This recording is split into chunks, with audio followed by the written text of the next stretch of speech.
Chapter 352. On the way back to the mansion, Wu Yan furrowed his brows as he pondered about something. He didn't even notice the students pointing at him as they passed by. It's obvious that Wu Yan's mind was wandering. Through his conversation with the Board of Elders, Wu Yan knew that he and the others, whether they like it or not, are now in the sights of the other party. Before coming here, it wasn't that he didn't think that he would run into the people from the Board of Directors sooner or later, that he would become the eyes of these top powers in Silveria, but he didn't think that it would come so soon. It's also because Wu Yan took it for granted. He already has Ikaros, Astria, and Mikoto at his side. As for Tier 7, he has Chuju and Shokuhu Misaki at his side. He even has a Tier 9 at his side. That's why Wu Yan didn't think this level of strength was anything special. However, reality proved that a rank 8 was nothing in the eyes of those old fellows in the academy. However, a young rank 8 was a completely different story. Being young meant that one's potential had yet to be fully unleashed. Under the condition of being young, and being able to become a powerful being that even the council couldn't afford to neglect, it was only natural that the council would pay attention to it, or rather, attach importance to it. Come to think of it, the entire Spalier World Academy has 10 million students under the age of 25, but only 3 of them are at Tier 8. As for Ikaros, she might even be stronger than Sylph and Mikoto.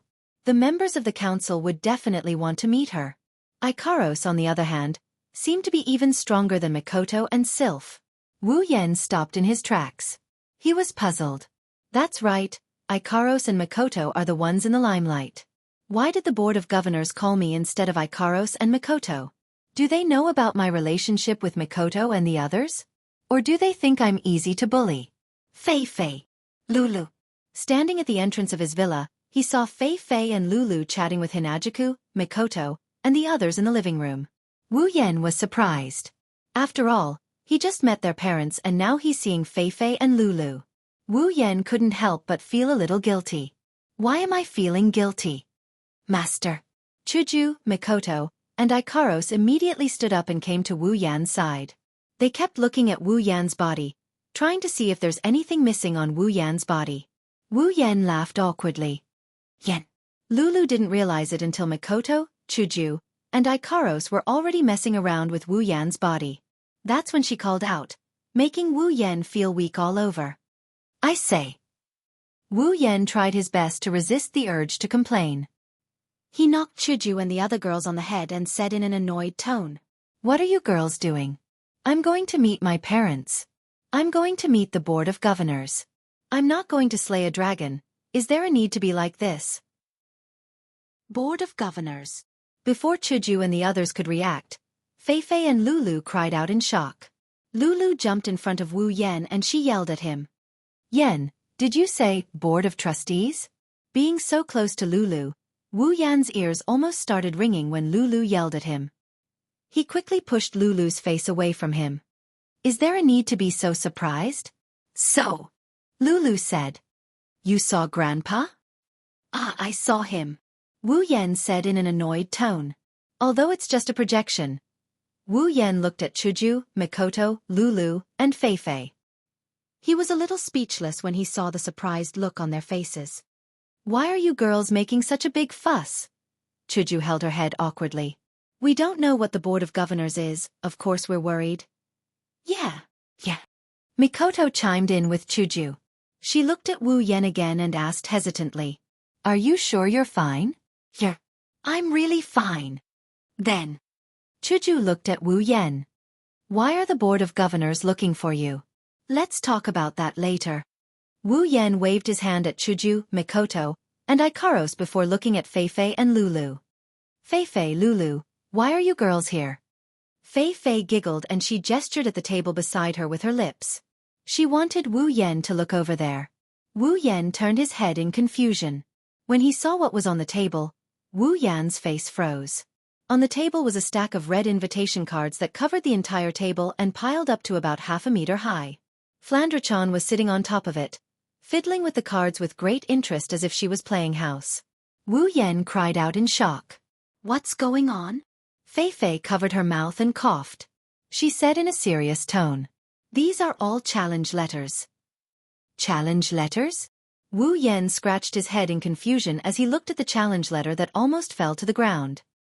His mouth twitched as he said in an uneasy manner. When did I offend so many people? Chuju and Mikoto couldn't help but complain. It's only been a few days since you entered the Spalier World Academy. How many people did you offend?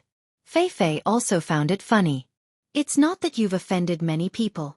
It's just that the Academy's first event, the inter-school tournament, is about to begin. The inter-school tournament is about to begin? Wu Yan, Chuju and Mikoto, who didn't know what was going on, were all stunned. Mikoto cried out in excitement. The inter-school tournament is about to begin? That's great. Mikoto clenched her fist. Sparks of electricity flashed across her fist. Mikoto's lips curled into a smile. The last duel with Sylph wasn't decided yet. This time I must defeat her.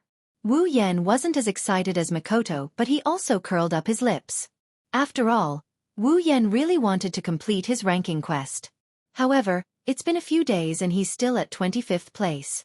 Wu Yan wasn't satisfied with this progress. If he were to let those who had to train hard for years just to get a spot in the rankings know what he is thinking, they would disregard the difference in strength and come at him with everything they have. However, Wu Yan was puzzled again. What does the inter-school tournament have to do with these letters of challenge? Of course it has something to do with it. Fei explained, in the entire academy, there are a total of 10 million students. If they were to be paired up and dueled one by one, then how long would this academy grand tournament take? Fei smiled when she saw the realization on Wu Yan and the others' faces.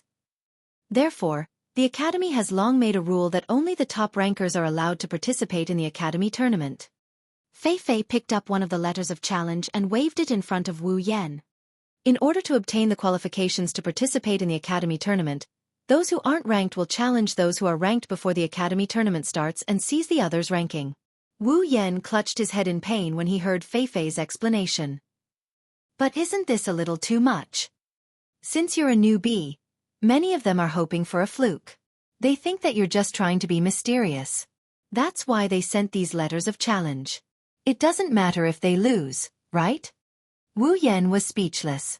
He looked at the letters of challenge on the table and clenched his teeth. Wu Yan clenched his fists. It's one thing for a bunch of old fogies to think that he's a pushover, but he didn't expect the students to think so as well. Who said it doesn't matter if they lose? Wu Yan turned to Fei and said, Fei, help me spread the word that anyone who wants to challenge me has to prepare a challenge fee of 10,000 credits. If they lose, the credits will be mine. A thought flashed through Fei's mind. Those students are out of luck. Chapter 353. Spalier World Academy. Villa District. Compared to the Arena Tower, Merchant District, Free Trade District and other places with a lot of people, this place in Spalier World Academy is relatively quiet. After all, the Villa District is where the special students live. No one would like to live in such a noisy place. However, in this quiet Villa District, no one knew that at this moment, in one of the rooms of one of the villas, it wasn't very quiet. If someone were to stand outside the room, they would be able to hear the suppressed moans coming from the other side of the door. Although the moans were soft, they were extremely soul-stirring. An angelic beauty is lying on her stomach on the bed. Her snow-white round buttocks are sticking up high. She's trying her best to suppress her moan and trembling breathing. Even though she's being pressed down, the curves of her voluptuous breasts are still clearly visible. What a perfect and alluring body this is. She was like a docile little lamb, obediently lying on the bed. Her beautiful face was as red as fire, and her pure indigo eyes were slightly closed in embarrassment. Her long and black eyelashes covered her pair of pitiful autumn eyes, and she was slightly trembling. Below her fair and delicate neck was a pair of delicate and round shoulders. Further down, her snow-white and dazzling bosom was as if it was piled up by snow, sparkling and translucent. Her slender waist was so slender that it could only be held with one hand. It was extremely soft and beautiful. Below her snow-white and smooth belly were two slender and tender legs. At this moment, they were being separated from behind by a man. A pair of smooth and beautiful feet, along with a pair of soft and boneless calves. She's like an ivory sculpture, but at this moment, her body is limp and she's allowing the man on top of her to do whatever he wants. No matter who saw this scene, they would be dazed and unable to believe their own eyes. Had such a beautiful girl really thrown herself into someone else's embrace? The moment Ikaros entered Spalier World Academy, Her name along with her beauty has spread throughout the entire Spalier World Academy. Following the incident a few days ago, her name became even more famous. Every student who's seen her felt like they're looking at a snow lotus blooming proudly in the snow.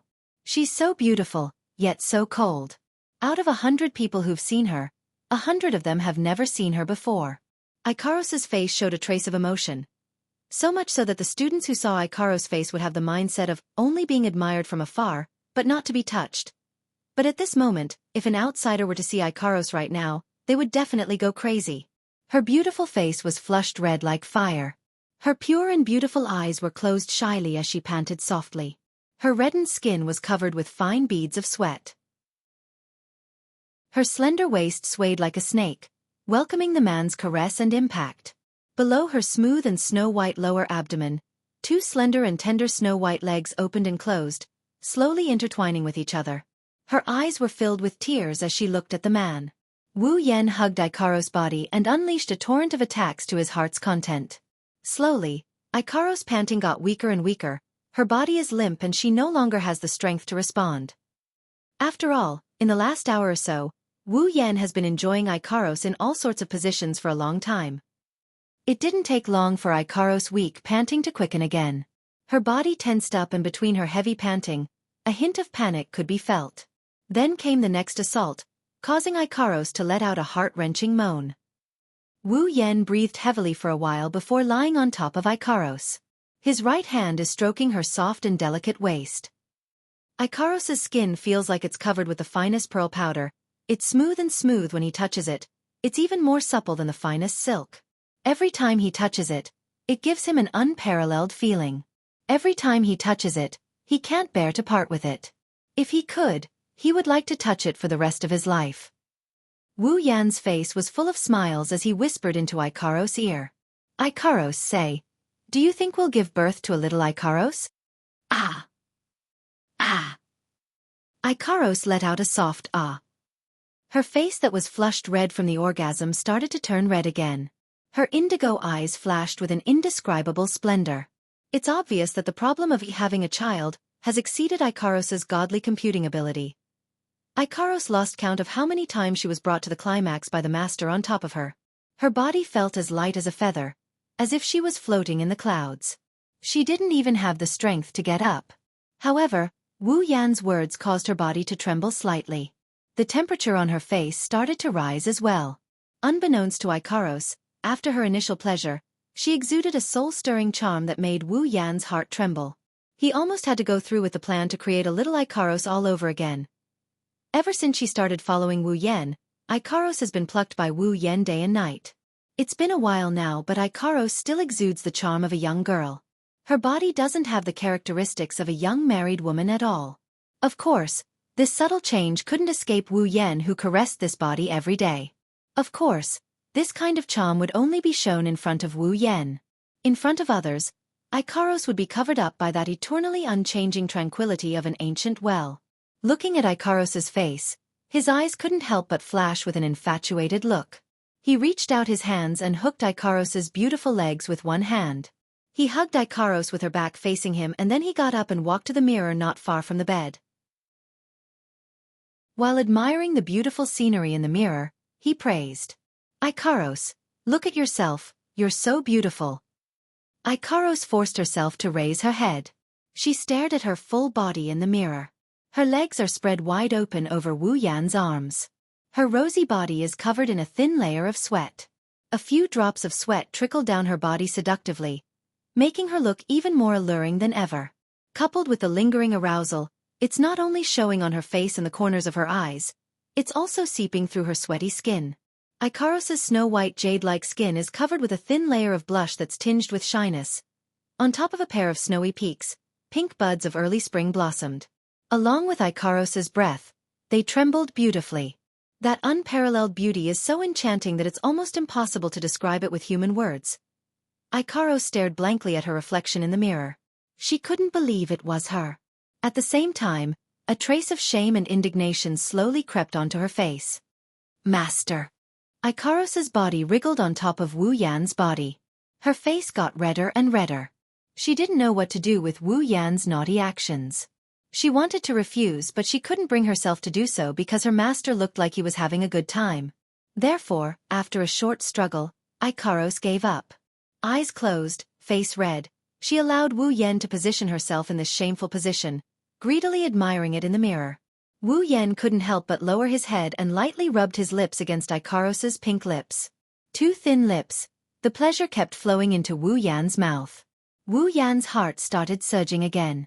With a lift, Wu Yan squeezed his doppelganger into Ikaros' body, causing the shy Ikaros to let out a sudden moan. This is the signal to start the battle. Wu Yan is once again assaulted by a storm. Standing in front of the mirror, he grabbed Ikaros' body and tossed it around. Moans and moans are heard again. Chapter 354. Master. Ikaros is completely exhausted. Lying on the bed, she mumbled non-stop. Her voluptuous bunny breasts moved up and down along with her breathing. Ikaros looked at Wu Yan, who is fully clothed. Her indigo eyes flashed with a strong sense of attachment. Walking to the bedside, Wu Yan gently caressed Ikaros's face, feeling a little funny. What's the structure of a girl's body like? Ikaros is clearly a rank 8 fighter, much stronger than him, but the first one to surrender is always Ikaros. This made Wu Yan not know whether to be proud of himself or to curse out loud. Either way, it doesn't make sense. Ikaros, you should rest well.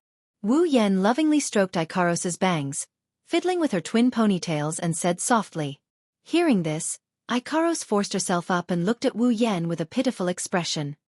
Master has something important to do today. Ikaros can't rest. Wu Yan was a little surprised. Looking at Ikaros, he asked doubtfully. Something important? What's so important? Is it those annoying challengers? Didn't they lose to the point where they don't even have pants to wear? They still dare to challenge us? At this point, it must be mentioned that the academy tournament was about to begin soon. Therefore, during this period of time, the ranked students were constantly receiving letters of challenge from other students. Even Fei was no exception. The closer it is to the inter-school tournament, the more challengers there are. In just a few days, the rankings are constantly changing. A student who just got into the rankings will be pulled down very quickly. This phenomenon is repeated over and over again in the past few days. Those who aren't in the rankings are challenging those who are lower in the rankings. Those who are lower in the rankings are also challenging those who are higher in the rankings in an attempt to consolidate their position. Those who are higher in the rankings are dealing with those who are lower in the rankings, forming a bad cycle. It's to the point that Spalier World Academy is more chaotic than a battlefield. Fei is also running between the arena and Fatal Forest HQ. She's very busy. As for Wu Yan, who was originally seen as deliberately mystifying, and was challenged by the students who thought he was a rookie, after a couple of days of fighting, he became the most leisurely person in the entire academy. The reason is naturally because of Wu Yan's words. Anyone who wants to challenge me must prepare a challenge fee of 10,000 credits. If they lose, the credits will be mine. When the challengers excitedly ran over to challenge him, they were slapped out of the arena by Wu Yan. Then, with tears in their eyes, they looked at the 10,000 credits on their record cards and ran away scared witless. As the number of losers increased, their credits decreased while Wu Yan gained more credits. After a while, no one dared to challenge him anymore. They finally understood that they can't rely on luck because their opponent is a big bad wolf and they're just fat lambs that don't have much to gain. But it's too late for regrets. Because Wu Yan gained a lot, not only did he fill his wallet, the flies also went to eat other meat. He won the best of both worlds. It is worth mentioning that this phenomenon has already started to be used by Fei. Similarly, it has also been used by the other students who are extremely annoyed by the rankings. Thus, the nightmare of the bitter students is gradually progressing. When Ikaros said something important, Wu Yan thought she was talking about this matter. He was wondering which rich young master came knocking on his door. Who knew Ikaros would shake her head? No, Master said it himself. Today is an important day. Master was afraid that he would forget, so he asked Ikaros to remind Master today. I told you to remind me? Wu Yan couldn't help but frown and ponder. Even though Wu Yan has perfect memory, Wu Yan's memory isn't very clear. After all, being able to remember is one thing. Being able to recall it at a crucial moment is another. Wu Yan's eyes lit up when he found this memory fragment. He nodded in realization and his lips curled into a small grin. Ikaros, you rest for a bit. I'll go find Mikoto. Yes, master. Wu Yan ran out of his room and knocked on Mikoto's door. Mikoto, are you there? Yan. A lazy voice came from the other side of the door. From the sound of it, it seems like she just woke up. That's not strange. The sky is still hazy with only a few rays of light shining through the clouds. The sun hasn't even risen yet. No matter how early Mikoto woke up, she wouldn't wake up at this hour. The door opened softly and the image of Mikoto in her pajamas rubbing her eyes appeared in front of Wu Yan. Wu Yan couldn't help but stare blankly. He almost fell for her cuteness. Mikoto didn't have the slightest bit of self-awareness and yawned lazily. If she hugged a pillow at this time, Wu Yan probably wouldn't be able to control himself again. What are you doing so early?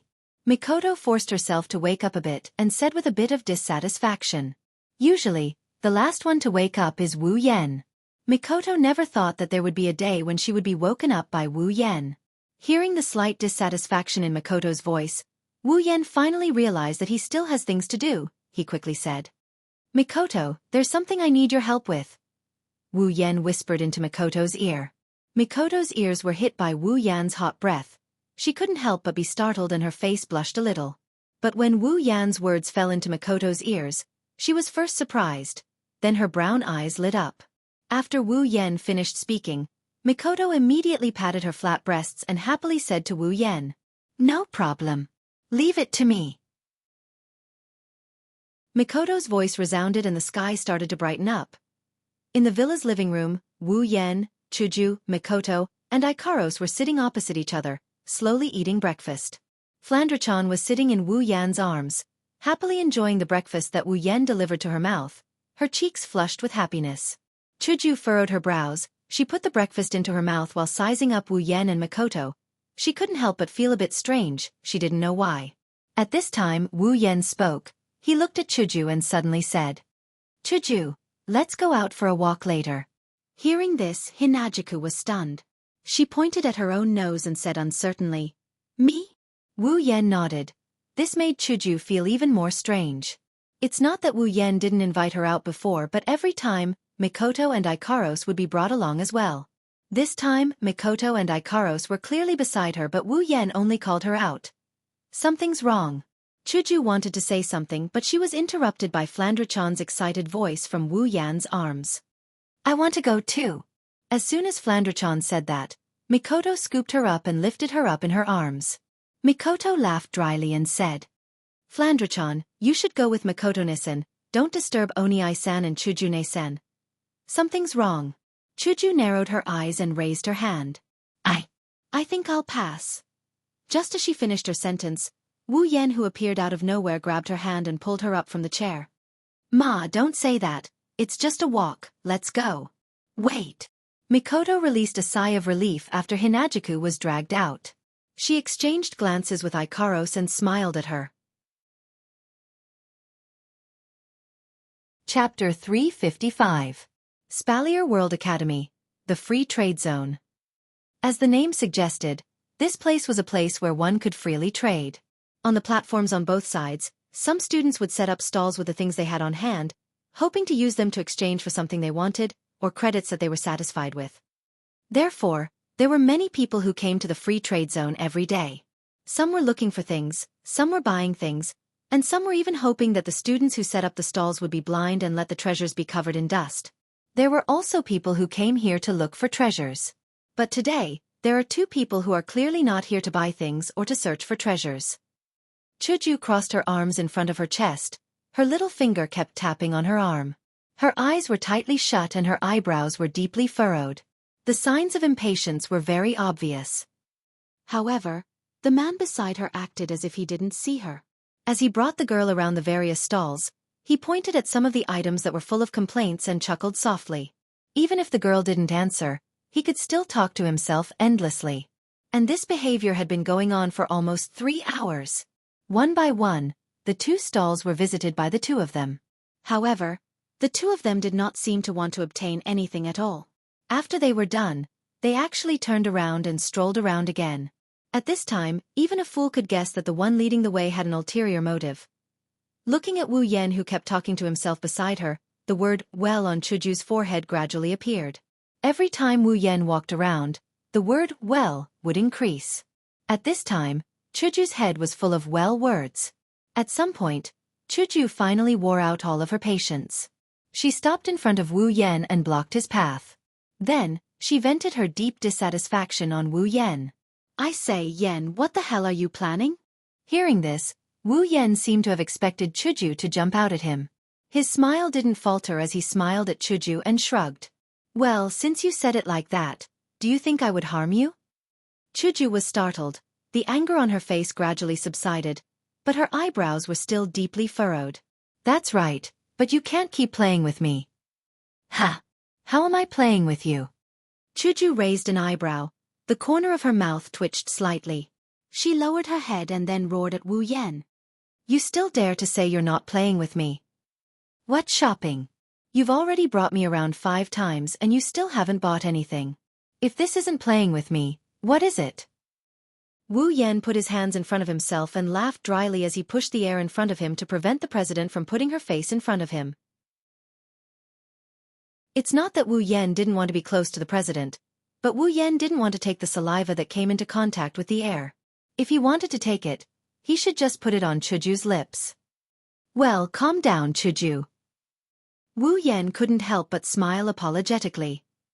Just treat it as if I'm crazy and go crazy with me. Who wants to go crazy with you? Chuju rolled her eyes at Wu Yan and turned to walk back. I'm going back. Don't. Wu Yan quickly grabbed Chuju's hand and pulled the president back reluctantly. Anyway, you have nothing to do when you go back. Just treat it as a pastime. Chuju lowered her head and said a little pleadingly. I say, Yan, can you stop fooling around? If you have something to say, just say it. What's the point of doing so much? Wu Yan awkwardly scratched his face and tightened his grip on Chuju's hand. Anyway, you're not doing anything wrong, right? Is it that difficult to walk around with me? Looking at Wu Yan's pitiful appearance, Chuju was both angry and amused. At that moment, she could only helplessly let Wu Yan pull her away and continue their long shopping trip. And this time, they walked until the sky turned dark. On the way back to the villa, Chuju's face was full of anger and her footsteps were much faster than usual. It's obvious how angry Kaisha-sama is. Wu Yan angrily followed behind Chuju. From the looks of it, they look like a couple throwing a tantrum. It's normal, anyone would be a little angry after being dragged around for an entire day. Let alone Chuju, who doesn't have much patience to begin with. It's natural for her to be angry. However, when Chuju angrily pushed open the villa's door, the scene that appeared in front of her left her completely stunned. Happy birthday! Following Mikoto, Flandre-chan, and Ikaro's voice, the sound of firecrackers followed. Colored ribbons were hung on the stunned Chuju's head. Wu Yan couldn't help but smile. On the walls of the living room, there's a banner saying, Happy birthday, Chuju. There's also colorful magic lanterns all around. It looks like Christmas, laughs. It's very dazzling and full of joy. Mikoto smiled and walked up to the stunned Chuju and gave her a hug. Chuju, happy birthday, Chuju finally reacted. She looked at the smiling Wu Yan, Flandre-chan, and Ikaros in surprise. She asked with uncertainty. Today is my birthday? Wu Yan couldn't help but laugh. Today is the 3rd of March. Don't tell me you've forgotten your birthday as well? Hinajuku flinched before looking at Wu Yan. Don't tell me you've been running around with me all day just to help me celebrate my birthday? Wu Yan smiled but didn't say anything. Chuju lowered her head. Her eyes were filled with warmth and affection. Chuju thought that after becoming Wu Yan's summon, she wouldn't have the chance to celebrate her birthday anymore. Who knew that Wu Yan would give her such a big surprise today? At this time, Ikaros had already pushed the cake onto the table. At the same time, she handed a small gift box to Hinajuku and said softly, Happy birthday. Hinajuku hurriedly accepted the gift and smiled at Ikaros. Thank you. Me too. Me too. Flandre-chan was holding a gift box in her hand, shouting and jumping, causing Hinajuku to smile brightly. Thank you, Flandre-chan. Chuju, your gift. Mikoto also handed over a gift. Chuju smiled and accepted it. It's clear that Chuju is really happy right now. At this time, Hinajuku's heart couldn't help but feel a trace of satisfaction towards this foreign world that wasn't her home. This was also the first time Hinajuku felt such a sense of satisfaction towards this foreign world. Even if her family isn't by her side, her best friend is by her side. What's there to be dissatisfied with? Not to mention. Chuju turned around and looked at Wu Yan, who was also looking at her. She clutched her chest, her yellow-green eyes flashed with a hint of tenderness. Because the one she loves the most is also by her side. Suddenly, the sky above Spalier World Academy was filled with the sound of a cannon. At the same time, dazzling fireworks bloomed in the sky. Everyone in the Spalier World Academy was shocked. Looking at the fireworks in the sky, countless people were baffled. Who made such a scene? Who dares to set off fireworks in the Spalier World Academy? But the academy didn't seem to have any rules that forbid people from setting off fireworks. Chuju looked at the fireworks in the sky with a smile on her face. Her heart warmed up as the fireworks bloomed. A pink crystal necklace suddenly appeared in front of Hinajuku and landed on her neck.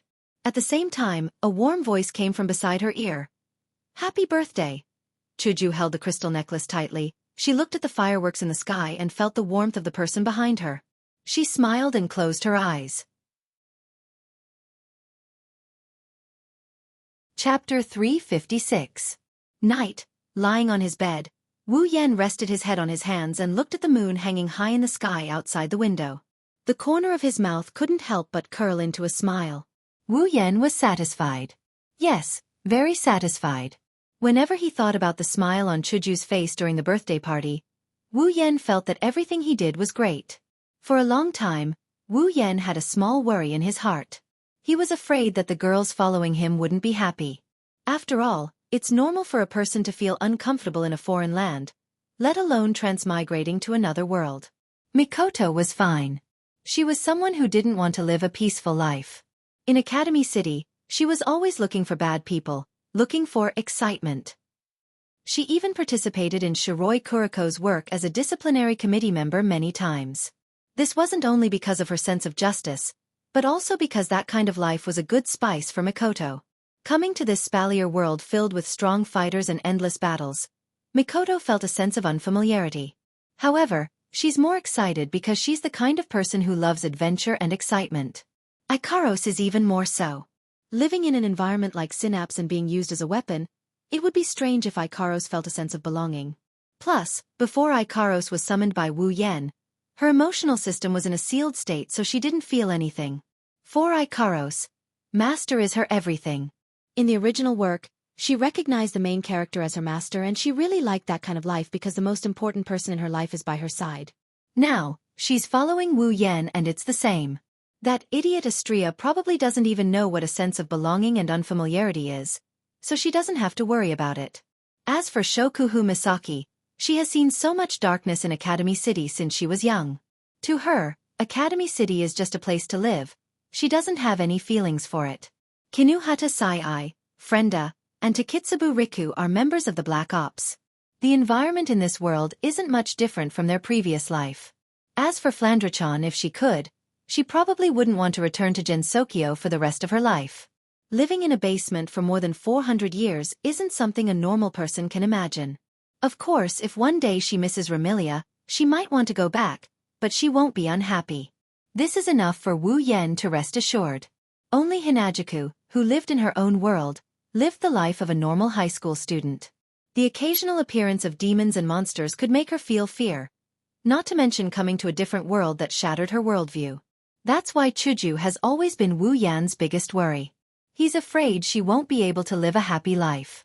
Today, seeing Chuju smile from the bottom of her heart, Wu Yan felt a sense of satisfaction. After an unknown amount of time, someone knocked on Wu Yan's door. Wu Yan snapped out of his daze. He frowned, suspicion flashed in his eyes. Who would come looking for him at this hour? Who is it? Wu Yan didn't get the answer he expected. Instead, the knocking on the door stopped. After a while, a nervous voice came from outside the door and entered Wu Yan's ears. It's me. Chuju. Chuju? Wu Yan was surprised. It's already late at night. Why is Chuju looking for me? Could it be that the birthday banquet wasn't very enjoyable? He got up from the bed and quickly walked to the door. Wu Yan reached out and opened the door. As the door opened, Wu Yan saw Chuju in pink pajamas standing at the door. Seeing Wu Yan, Chuju's pretty face blushed. She actually became a little bashful. Wu Yan couldn't help but be surprised. He suddenly felt a little strange. What was this president playing at this time? What's wrong? Chuju. Wu Yan asked in confusion. At the same time, he looked at Chuju, as if he wanted to see something. Chuju raised her head and looked at Wu Yan. She hesitated for a moment and said softly, "Today, thank you." Hearing this, Wu Yan laughed and shook his head. Looking at the president's bashful expression, he felt funny. "I thought you were going to say something. Didn't you say thank you before?" Hinajuku pursed her lips and didn't say anything else. She lowered her head and went silent. This made Wu Yan feel weird. This Kaisha-sama. Don't tell me she's so prideful that she can't even say a simple thank you? Suddenly, Chuju raised her head and tiptoed. She kissed Wu Yan's face. Wu Yan couldn't help but look at Chuju in surprise. After seeing Chuju's blushing face, he couldn't help but laugh. This president is really not straightforward. Hearing Wu Yan's laughter, Chuju's face blushed again. She withdrew her lips and ran out. It seemed like she was running away. However, will Wu Yan let her run away? The answer is of course no. He grabbed Hinajuku and pulled her into his embrace. Then, Kaisha-sama saw a face with a mischievous smile, magnified in front of his eyes. When the soft touch entered their heads, both of them trembled. Before Chuju could react, her teeth were pushed open by a big tongue. Her little tongue was also captured by the other party in the next moment. Chuju whimpered. Her eyes started to blur. She gently closed her eyes. Chuju reached out her hands and wrapped them around Wu Yan's neck. She was immersed in the pleasure brought by the intertwining of their tongues. Wu Yan hugged the president's soft body and lifted her up. He pressed her against his chest and brought her into his room. With a stretch of his leg, the door was closed by Wu Yan. Almost the moment the door was closed, Chuju's body was thrown onto his bed by Wu Yan. She fell heavily on the sheets. Then a heavy body pressed down on Chuju's small body. Woo! Chuju only had time to make a shy woo sound. Then, a thin pajamas left her. A shiny ivory body appeared in front of Wu Yan. Wait, Wu! Her lips were sealed again. Chuju knew that at this time, no matter what she said, the person on top of her wouldn't stop. She could only close her eyes and feel a pair of big hands caressing her body back and forth. After some time, Chuju's body was lifted up high by Wu Yan.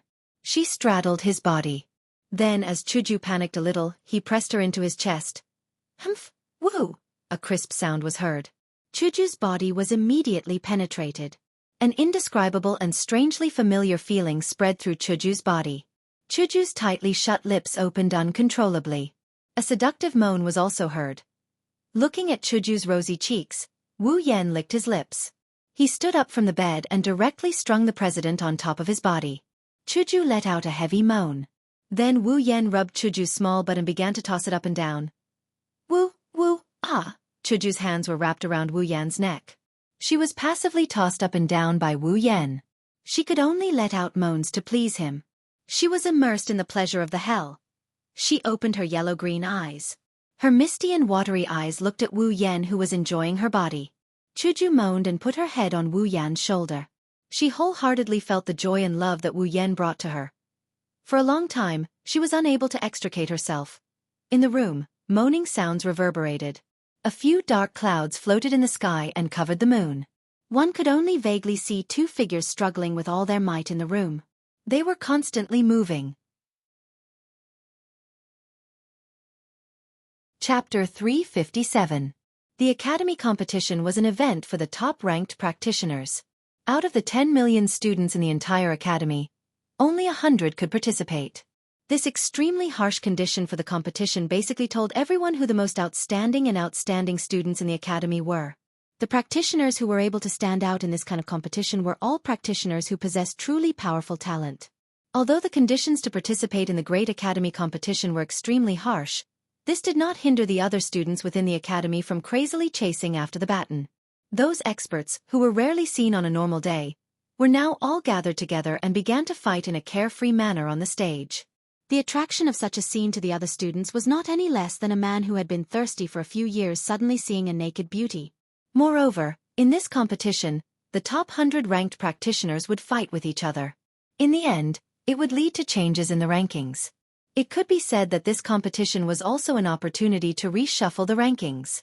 Moreover, in this academy tournament, the experts that were able to enter the top 10 would receive rewards from the Academy Council. The higher the ranking, the more generous the rewards. This caused this academy tournament to become the center of attention amongst all the spectators. Therefore, as the start of the academy competition drew closer, the atmosphere in the academy also gradually rose. The topic of conversation in every corner of the academy now revolved around the academy competition. Even the topic of Angel, which was extraordinarily lively not long ago, paled in comparison.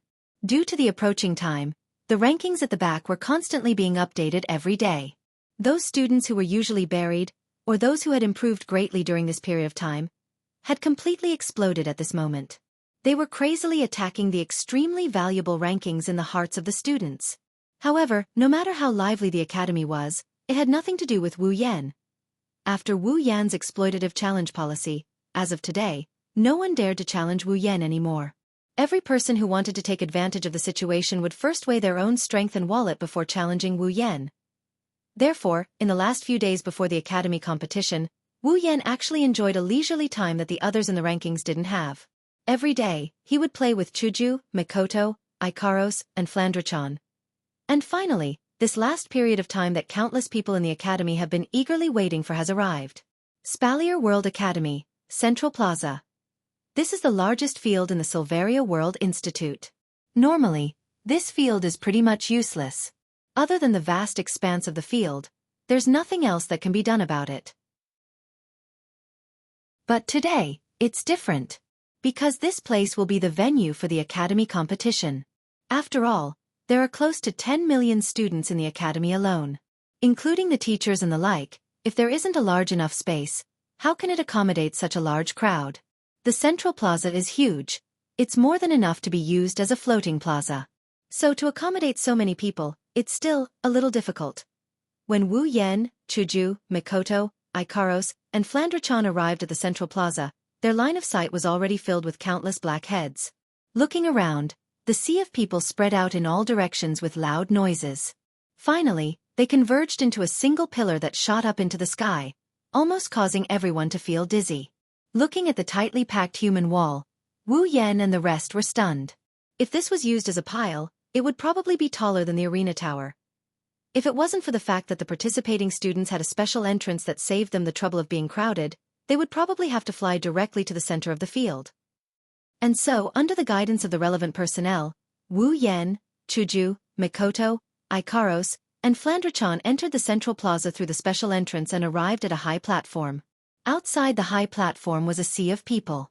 Roars and shouts rang out from the crowd, venting their emotions on the field. This made the academy competition even livelier than a celebrity's concert.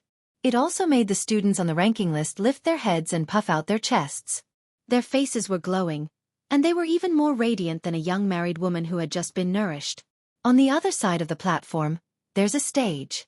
To be precise, it's a stage made of stone slabs. Obviously, this stage is the venue for this year's academy competition. Wu Yan took a few steps forward, leaned on the railing of the platform and looked down at the plaza from above. Listening to the commotion from the spectator stands behind him, even he couldn't help but have a flash of passion in the depths of his wine-red eyes. This academy competition is basically a symbol of the Spalier World Academy's most outstanding students. Geniuses from all over the Spalier world. Which one of them isn't proud and arrogant? If you want to stand out in this competitive competition, without a solid foundation, you'll only become a stepping stone for others to climb higher. Wu Yan doesn't want to become someone's stepping stone, so he'll give it his all in this academy competition. Why hasn't it started yet? Mikoto on the side, with her arms on the railing, her petite body wrapped in a white student uniform with gold edges, she looks like a different person. Of course, only her appearance has changed, her personality hasn't changed at all. From Mikoto's slightly excited and impatient tone, it's easy to tell. Wu Yan muttered to himself, a non-violent cis-canon isn't a good cis-canon after all. He lazily stretched and turned to look at Chuju and casually said, I didn't expect Chuju to be interested in this academy competition as well. In just a few days, you actually managed to squeeze your way to the top of the list, you really are. Chuju lightly smiled. That delicate and beautiful face had a hint of passion that Wu Yan didn't notice. All this time, it's been you guys fighting. I occasionally want to show off. Hearing this, Wu Yan couldn't help but fall silent. Thinking about it carefully, it's true that ever since Chuju became his summon, he rarely saw Chuju fight. First, Chuju's level at that time was still very low. In terms of strength, she couldn't carry the weight of the group. Therefore, before she reaches a certain level of strength, Wu Yan didn't want to let her charge and break through the enemy lines. When Chuju's strength is about to reach the graduation stage, the people who appear in front of everyone are the characters that made Chuju feel powerless. Accelerator, Kakin Taitaku, Alistair, Iwa. These characters, even Wu Yan and Makoto have to give it their all. Let alone Chuju, who slowly rose up from a normal person. And now, this academy competition is just right for Chuju's level of strength. Character, Gue Chuju ability, None strength, A endurance, *** agility, A spirit, *** equipment. White cherry, C rank, level, 655, level 65. Intermediate stage 7. In terms of level, there are no more than 30 people in the top 100 who can beat her. Moreover, level doesn't represent strength. With Chuju's strength, even if she can't make it into the top 10, it's more than enough to make it into the top 20. Hinajuku herself knows what level she's at. That's why she chose this competition, to prove that she's not a useless flower vase. Although Chuju started out as a normal person and slowly rose up the ranks with Wu Yan and the others, Chuju's strong personality will not allow her to remain unknown. As the president of the White Emperor College's student council and a famous kendo master in her own college, Chuju will not be satisfied with a quiet life. Wu Yan looked at the confident smile on Hinajuku's face and he couldn't help but smile as well. This is your stage, do your best. Chapter 358. As time elapsed, the number of people on the tall platform gradually increased. These people were the top-ranked experts and were also the participants of the Academy's season trial. Of course, there are a few exceptions. They're the ones who are basking in the limelight of the participants. Flandre-chan is one of them. After an unknown amount of time, Wu Yan sensed that the stage has quieted down. At the same time, Mikoto narrowed her eyes and turned her head to the side. Then, 3 people walked in from the entrance of the stage. The 3 of them walked straight onto the high platform. Their appearance actually caused a burst of loud cheers from the audience present. Other than Sylph, Kaya, and Jaffer, the 3 strongest students of Silveria World Institute, who else could receive such treatment from the other students? Unlike the other faction leaders who came with their guards, Sylph, Ka, and Jaffer didn't have anyone behind them. However, who would think that their presence was lacking? Their clean and direct approach not only showcased their refined temperament, it also showcased their unique charisma. Even without guards, they're still the most eye-catching.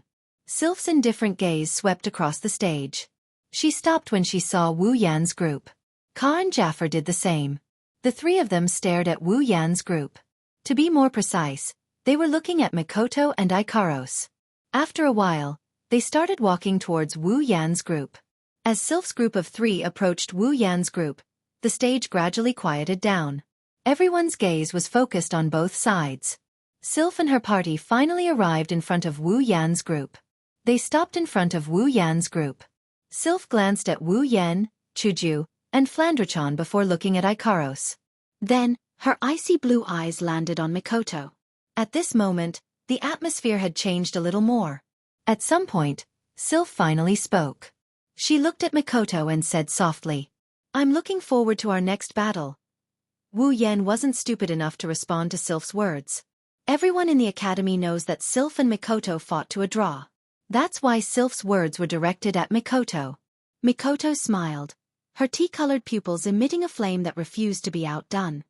"I'm looking forward to it as well. This time, we'll settle this once and for all."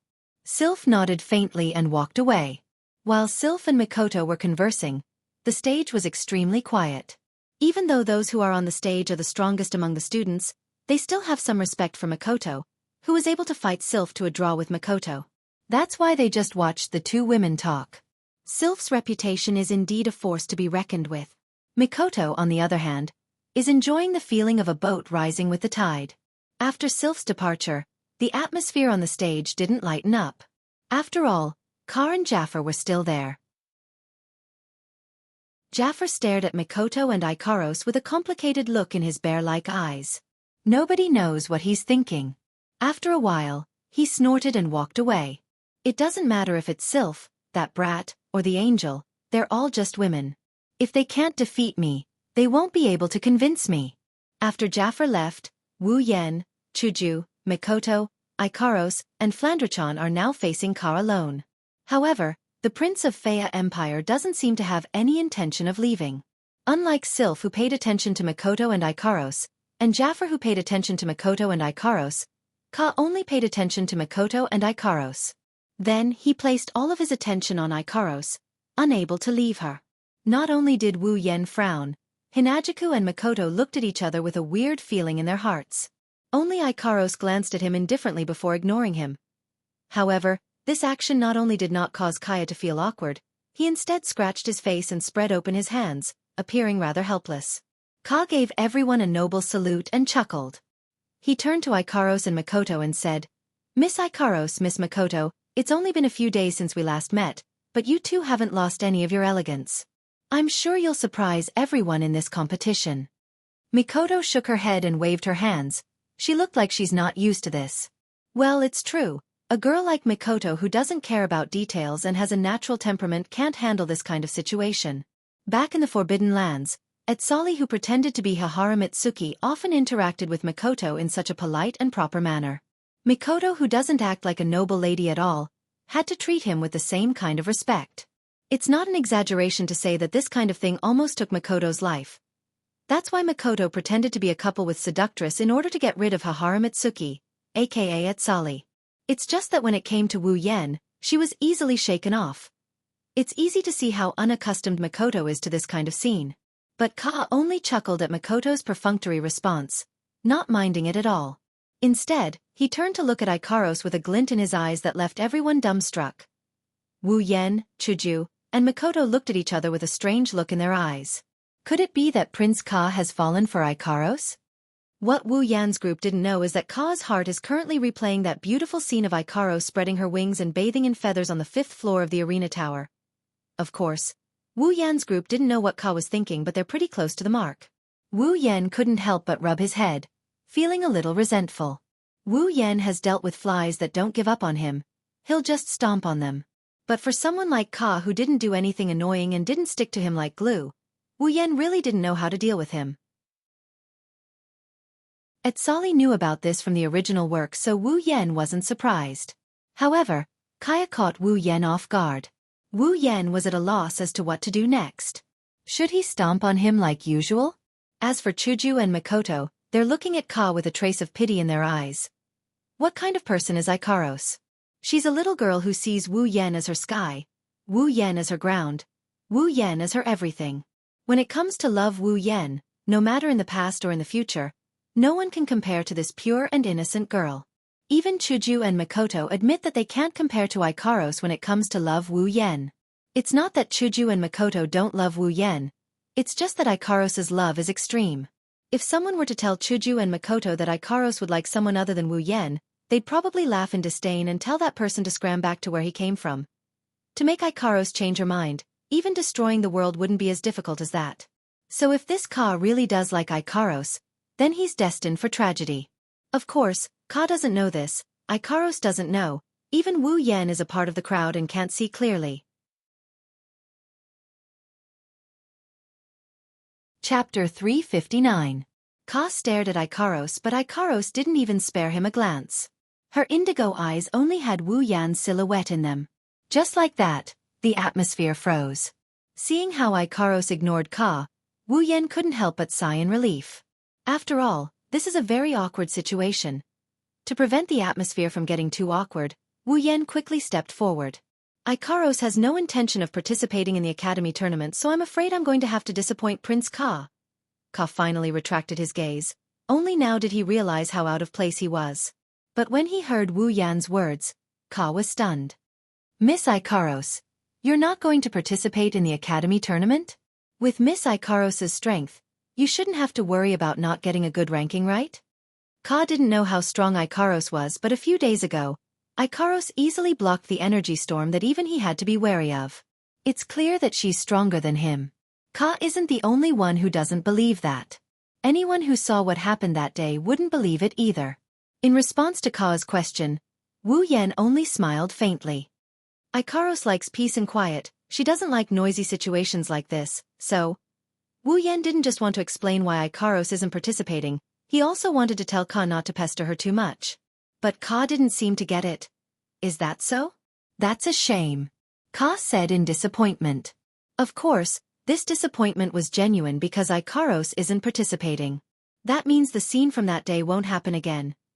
Wu Yan chuckled dryly, he didn't know whether to laugh or cry. No matter how popular he is now, a few months ago he was still an otaku who didn't even touch a girl's hand. Towards an admirer like Ka, the low EQ Wu Yan really didn't know how to deal with him. Fortunately, his savior appeared at this time. Fei Fei and Lulu led the Fatal Forest students in from the entrance of the stage. They saw Wu Yan's group right away and hastened their steps towards Wu Yan's group. Yan! Lulu cheered and pounced on Flandrachan, who's in Wu Yan's arms. Flandrachan's panicked expression made Lulu pull Flandrachan into her arms and rub her face. Flandrachan is no stranger to this scene since she often visits Fatal Forest's headquarters to look for Liren.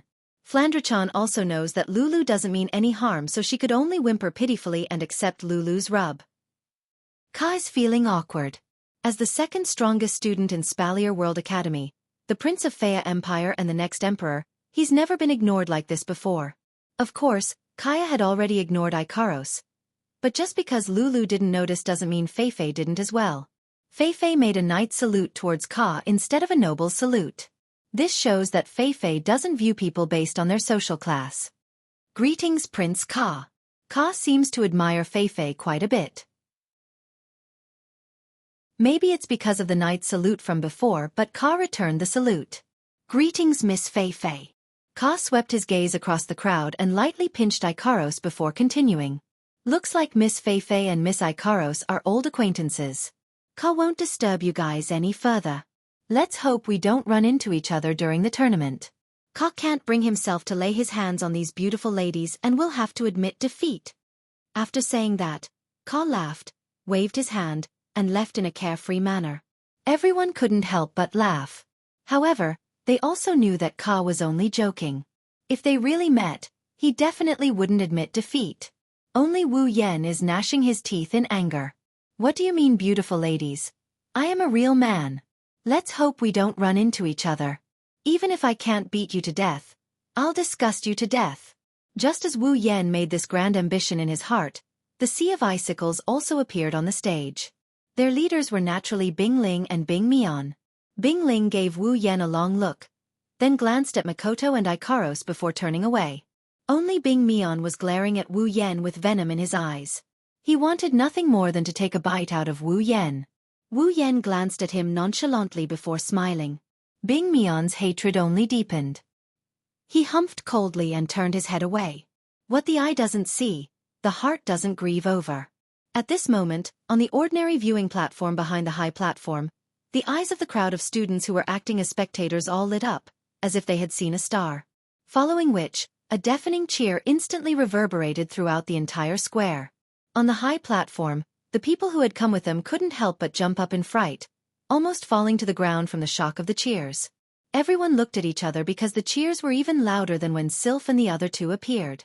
Hey! What the hell is going on? Countless question marks appeared above the heads of the people on the high platform. The source of the uproar also appeared in the eyes of the people on the high platform. Seeing the culprit appear on the stage, many of them had a look of realization on their faces. A few of them were at a loss as if they didn't understand what was going on. A few of them had their eyes bulging out of their sockets.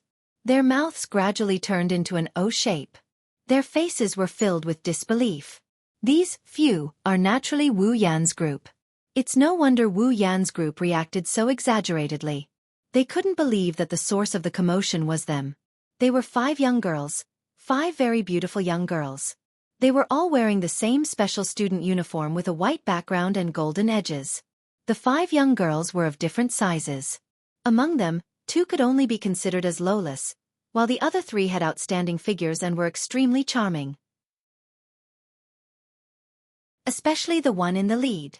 Her long blonde hair draped over her shoulders. In terms of looks, the girl behind her with the same blonde hair and a more voluptuous figure did not lose to her.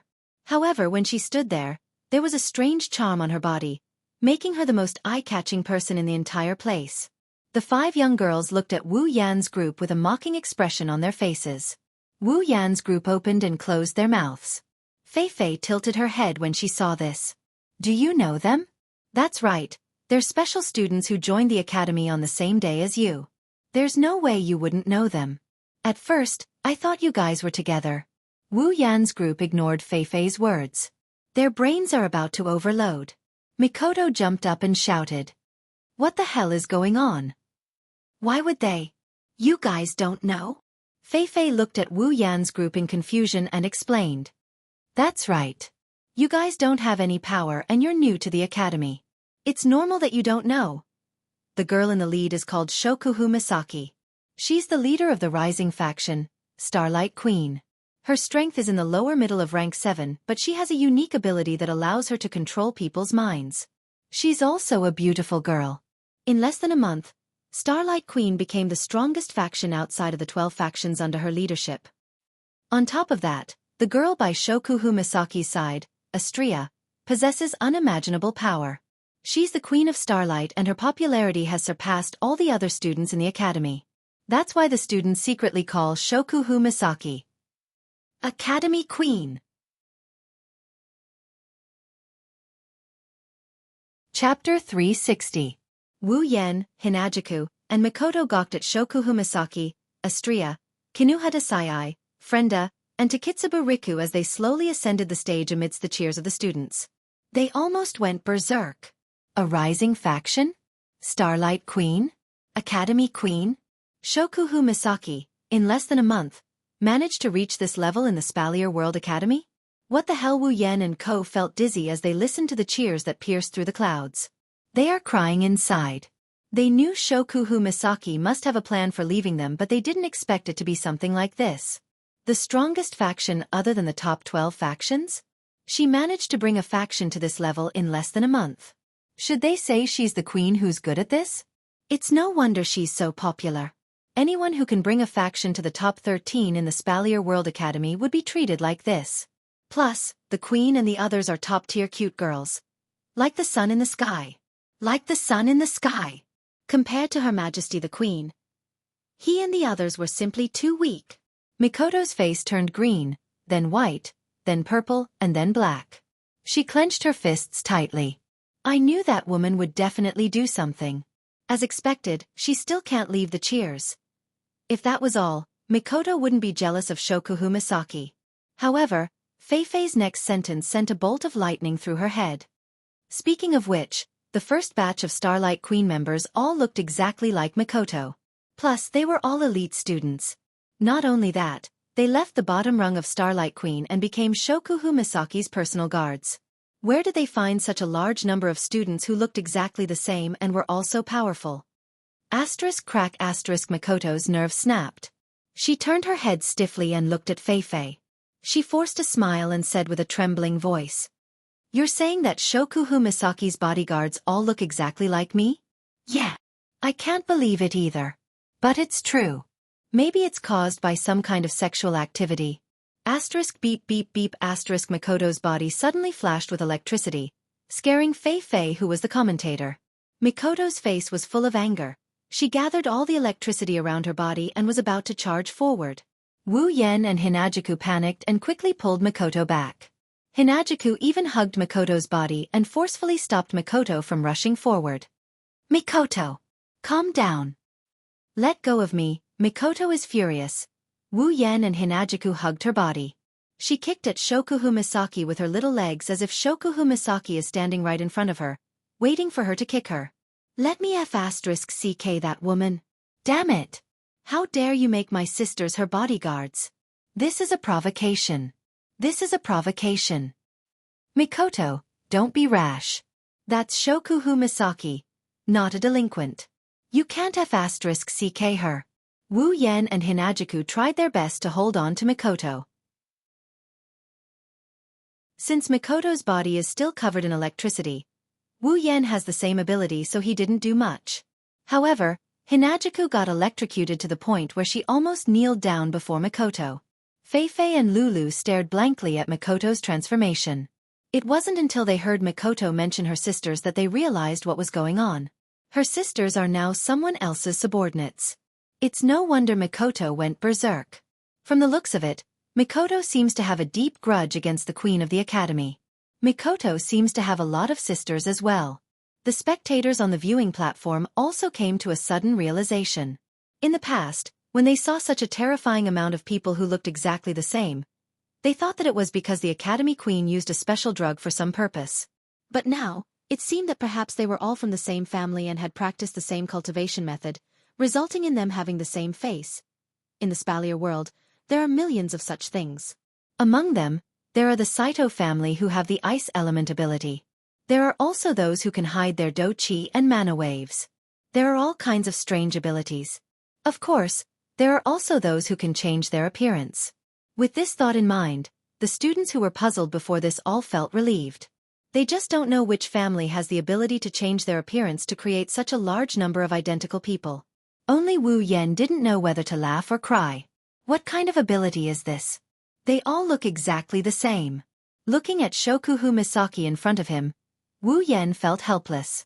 As expected of Jusama, even in a different world, she didn't forget to act like a queen. She even gave herself the title of Queen of Academy. She's really something to be proud of. She even used her sisters as her bodyguards. Not only did she strengthen her faction, but she also gave Mikoto a slap in the face. As the love-hate archenemy, Shokuhu Misaki never forgets to hit Mikoto in the back. Should I say, Queen-sama, are you stupid? Of course, that's all. Wu Yan is grateful for Shokuhu Misaki's decision to make his sisters his bodyguards. If it was him, he would have to keep his sisters in the bio-containment device, unable to see the light of day. Shokuhu Misaki did what Wu Yan wanted the most. She put his sisters in the light of day and let them live a normal life. As for his sisters, they are supposed to be Wu Yan's summons. They should have unlimited potential and become special students. But now, they are only elite students. It's not hard to guess. It must be Queen Sama's doing. Otherwise, the appearance of 20,000 special students would definitely cause chaos in the Spalier World Academy. After all, there are only 1,000 special students in the entire academy. With Queen Sama's methods and her ability to control minds, it should be easy for her to pull this off. Clang! Just as Mikoto was about to fire her railgun and end Her Majesty's life, a loud chant suddenly resounded in the sky above the incomparably noisy arena. The chant reverberated throughout the entire arena. Under the influence of the chant, the noise in the entire arena also gradually decreased until it completely disappeared. Everyone raised their heads and looked over. Immediately, numerous blurry figures flashed and disappeared in the midair. Following the movement of everyone's gazes, over 10 elderly human figures had unknowingly appeared in front of the open ground. They were seated on a special high platform that was taller than any other high platform. Everyone's gazes shifted and a dozen elderly human figures had unknowingly appeared at the front of the open ground. Wu Yan glanced at these old silhouettes. Each of them has an aura that has been around for a long time. One look and you can tell that their strength is not to be underestimated. They seem to be the higher-ups of the academy. Among them, the one in the middle is an old man with a black robe and white beard. Compared to the higher-ups who have obvious aura fluctuations, this old man has no aura at all. However, Wu Yan felt a sense of danger from this old man. The old man slowly walked forward and pressed his hands down.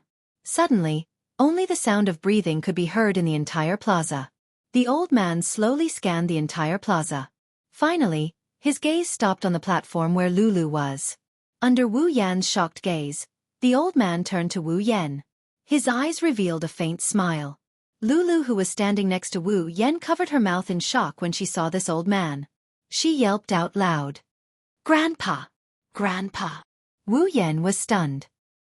He looked at the old man who was smiling at him from the grandstand. That old man is Lulu's grandpa?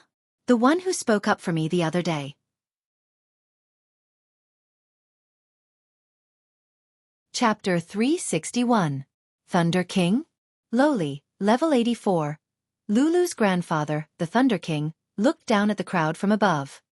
He tilted his body, and without any sign of his lips moving, His voice rang out in the air above the plaza. The Spalier World Academy tournament begins now. The tournament rules are as follows. Swords have no eyes, and so does the tournament. However, students are only allowed to injure others, and are not allowed to kill. Violators will not only lose their right to participate in the tournament, but in serious cases, they may even be expelled from the academy for life. For this year's academy tournament, we will use a random pairing method to determine the two sides of the battle. The 100 participants will duel according to the name list randomly selected by the crystal ball. The winner will advance to the next round, while the loser will leave the stage. In the end, the top 10 contestants in the tournament will receive rewards prepared by the Academy Council. The higher the ranking, the better and richer the rewards. This is to encourage the students to improve together. Students, you don't have to worry. If you meet a strong opponent, your ranking will be affected after you leave the stage. After this tournament, the changes in the ranking will be personally reviewed by us. After each battle, we will decide the final ranking. Therefore, students, feel free to fight to your heart's content. When the Thunder King's words reached everyone's ears, many of them secretly heaved a sigh of relief. Wasn't that right? If they met an opponent ranked in the top 10 in the first round and lost, their ranking would drop to the bottom. At that time, they wouldn't even have a place to cry. The Thunder King smiled faintly. With a wave of his hand, a crystal ball appeared in front of him. At the same time, a huge projection shot up into the sky from the crystal ball and lit up. On the crystal ball's projection screen were the names of the 100 contestants. After it appeared, it started stirring like a lottery machine. Well then, it's time to start the matchmaking. The Thunder King waved his hand and the various name lists that had been stirring intensely suddenly stirred even more intensely. The hearts of all the participants and spectators were also raised to their throats. At this time, many of them were silently praying that they would not meet a top 10 contestant. Otherwise, if they were eliminated in the first round, it would not look good. Thinking of this, the crowd couldn't help but turn their gazes to Wu Yan. The list of people praying in their hearts had increased by another. Until a certain moment, the results were finally revealed. This result caused many to heave a sigh of relief, but it also stunned Wu Yan.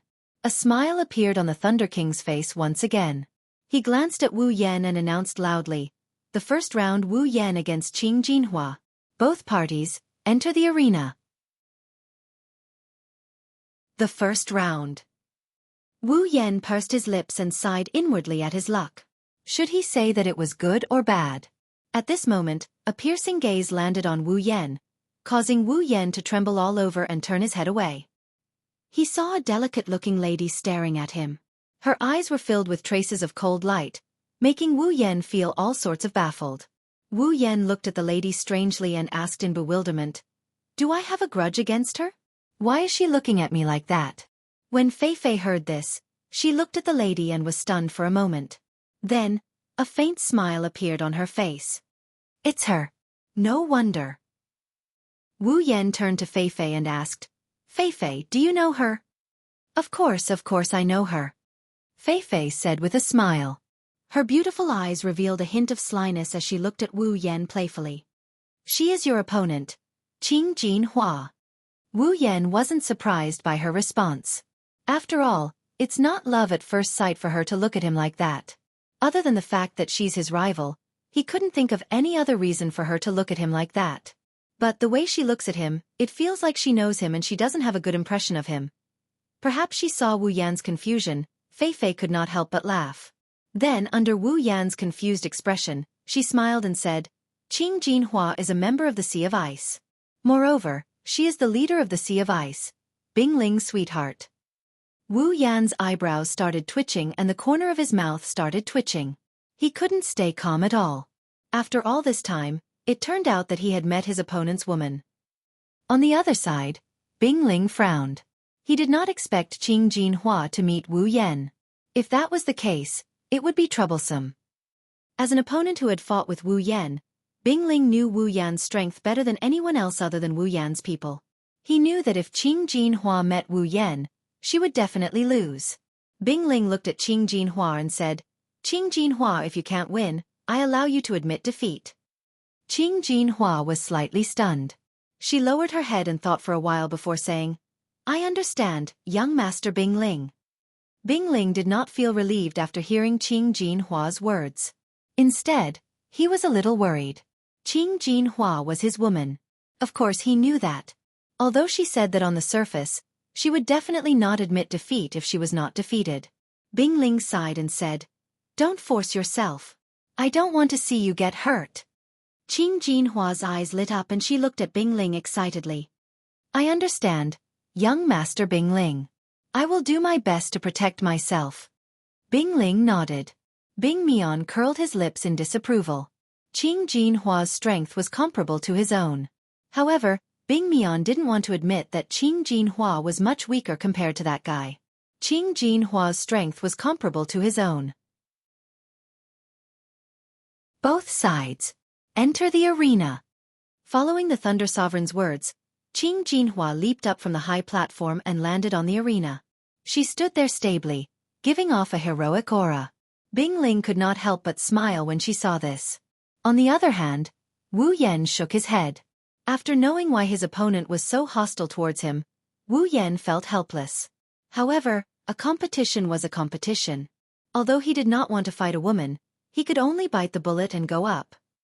In a flash, Wu Yan's figure disappeared from the spot.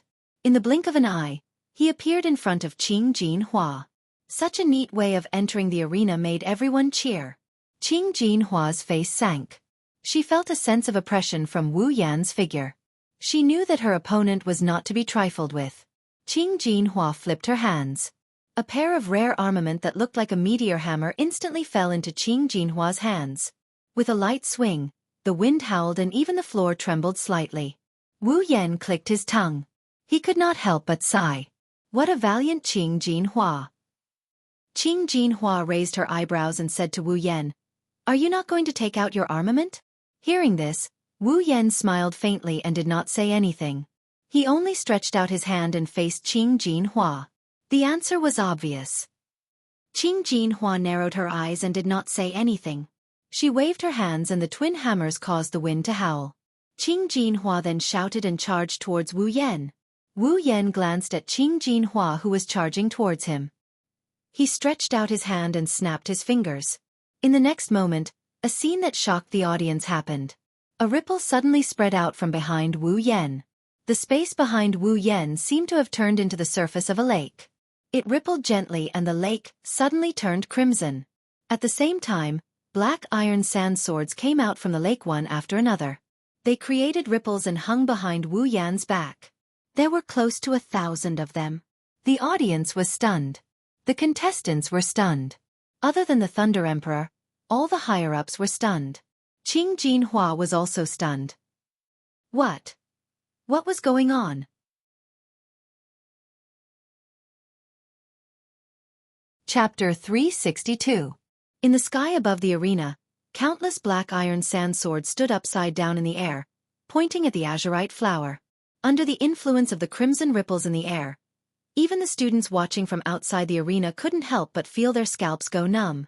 If even the spectators felt this way, what more Qing Jinhua herself? On the special platform, Lei Wang's eyes flashed with a hint of surprise. He looked at the crimson space with interest and couldn't help but smile. Is this some special armament? Good fellow, he has quite a lot of tricks up his sleeves. He's getting more and more mysterious. No wonder the old emperor couldn't help but want to meet him. Even I can't help but want to find out more. One has to admit that Lei Wang is not a simple character. It only took him a short while to figure out what Wu Yan's Gate of Babylon is. He knew that the crimson space is an armament and not some special ability. At least in terms of eyesight, there's no doubt about it. Of course, with Lei Wang's insight, the students below the age of 25 couldn't see anything. All of them looked at the strange phenomenon in the sky and their jaws almost dropped to the ground. They didn't even know if what appeared in front of them was real or just an illusion. After all, no one had ever seen someone who could manipulate space. In the next moment, Wu Yan made his move and told the students whether this was real or not. His hand, which was still in the position of snapping his fingers, waved downwards. Immediately, the iron sand sword that was hanging upside down in the air trembled slightly and shot out towards the azure golden flower. Qing Jinhua's expression changed. She stopped in her tracks and quickly retreated to avoid the iron sand swords. However, there were so many iron sand swords in the gate of Babylon that it was more than enough to fill the entire arena. Where could Jianghu hide? Hence, the iron sand swords flew forward one after another. Jianghu finally had nowhere to hide.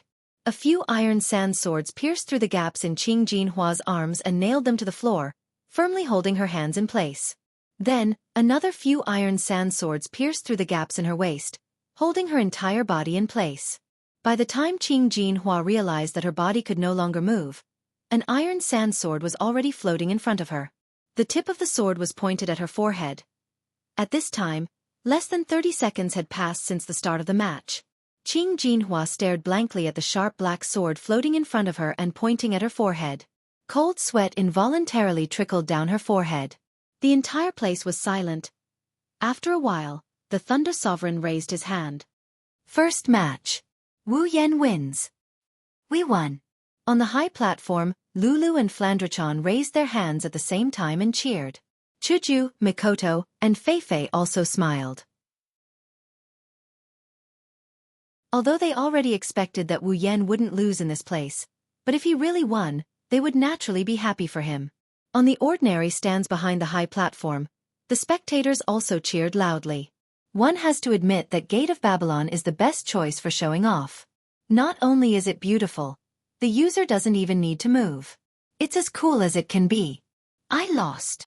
Jianghu lowered her head when she returned to the high platform. She didn't dare to look at Bingling. Bingling sighed and patted Jianghu's shoulder. Then he looked at Wu Yan. Don't be discouraged, he will be mine. Hearing this, Jianghu nodded her head solemnly. Bing Mian, who was beside her, also laughed coldly. The two of them seemed to have great confidence in Bingling. Yan, look, that bastard is looking at you. Lulu pointed at Wu Yan's arm and said to Wu Yan. Hearing Lulu's words, Wu Yan turned his head and glanced at Bingling. Then he turned his head back. Looks like this time, he's not only trying to get back his brother's face, he's also trying to get revenge for his woman. Wu Yan didn't know whether to laugh or cry as he shook his head. However, his tone was indifferent. To Wu Yan, it's best if Bingling hates him to death. That way, he'll be able to gain experience after defeating him. Otherwise, the system won't give him any experience if he's not hostile. For example, Jianghu was hostile towards him because of Bingling. Hence, after he defeated her, the system didn't give him any experience. However, Jianghu's level was lower than Wu Yan's.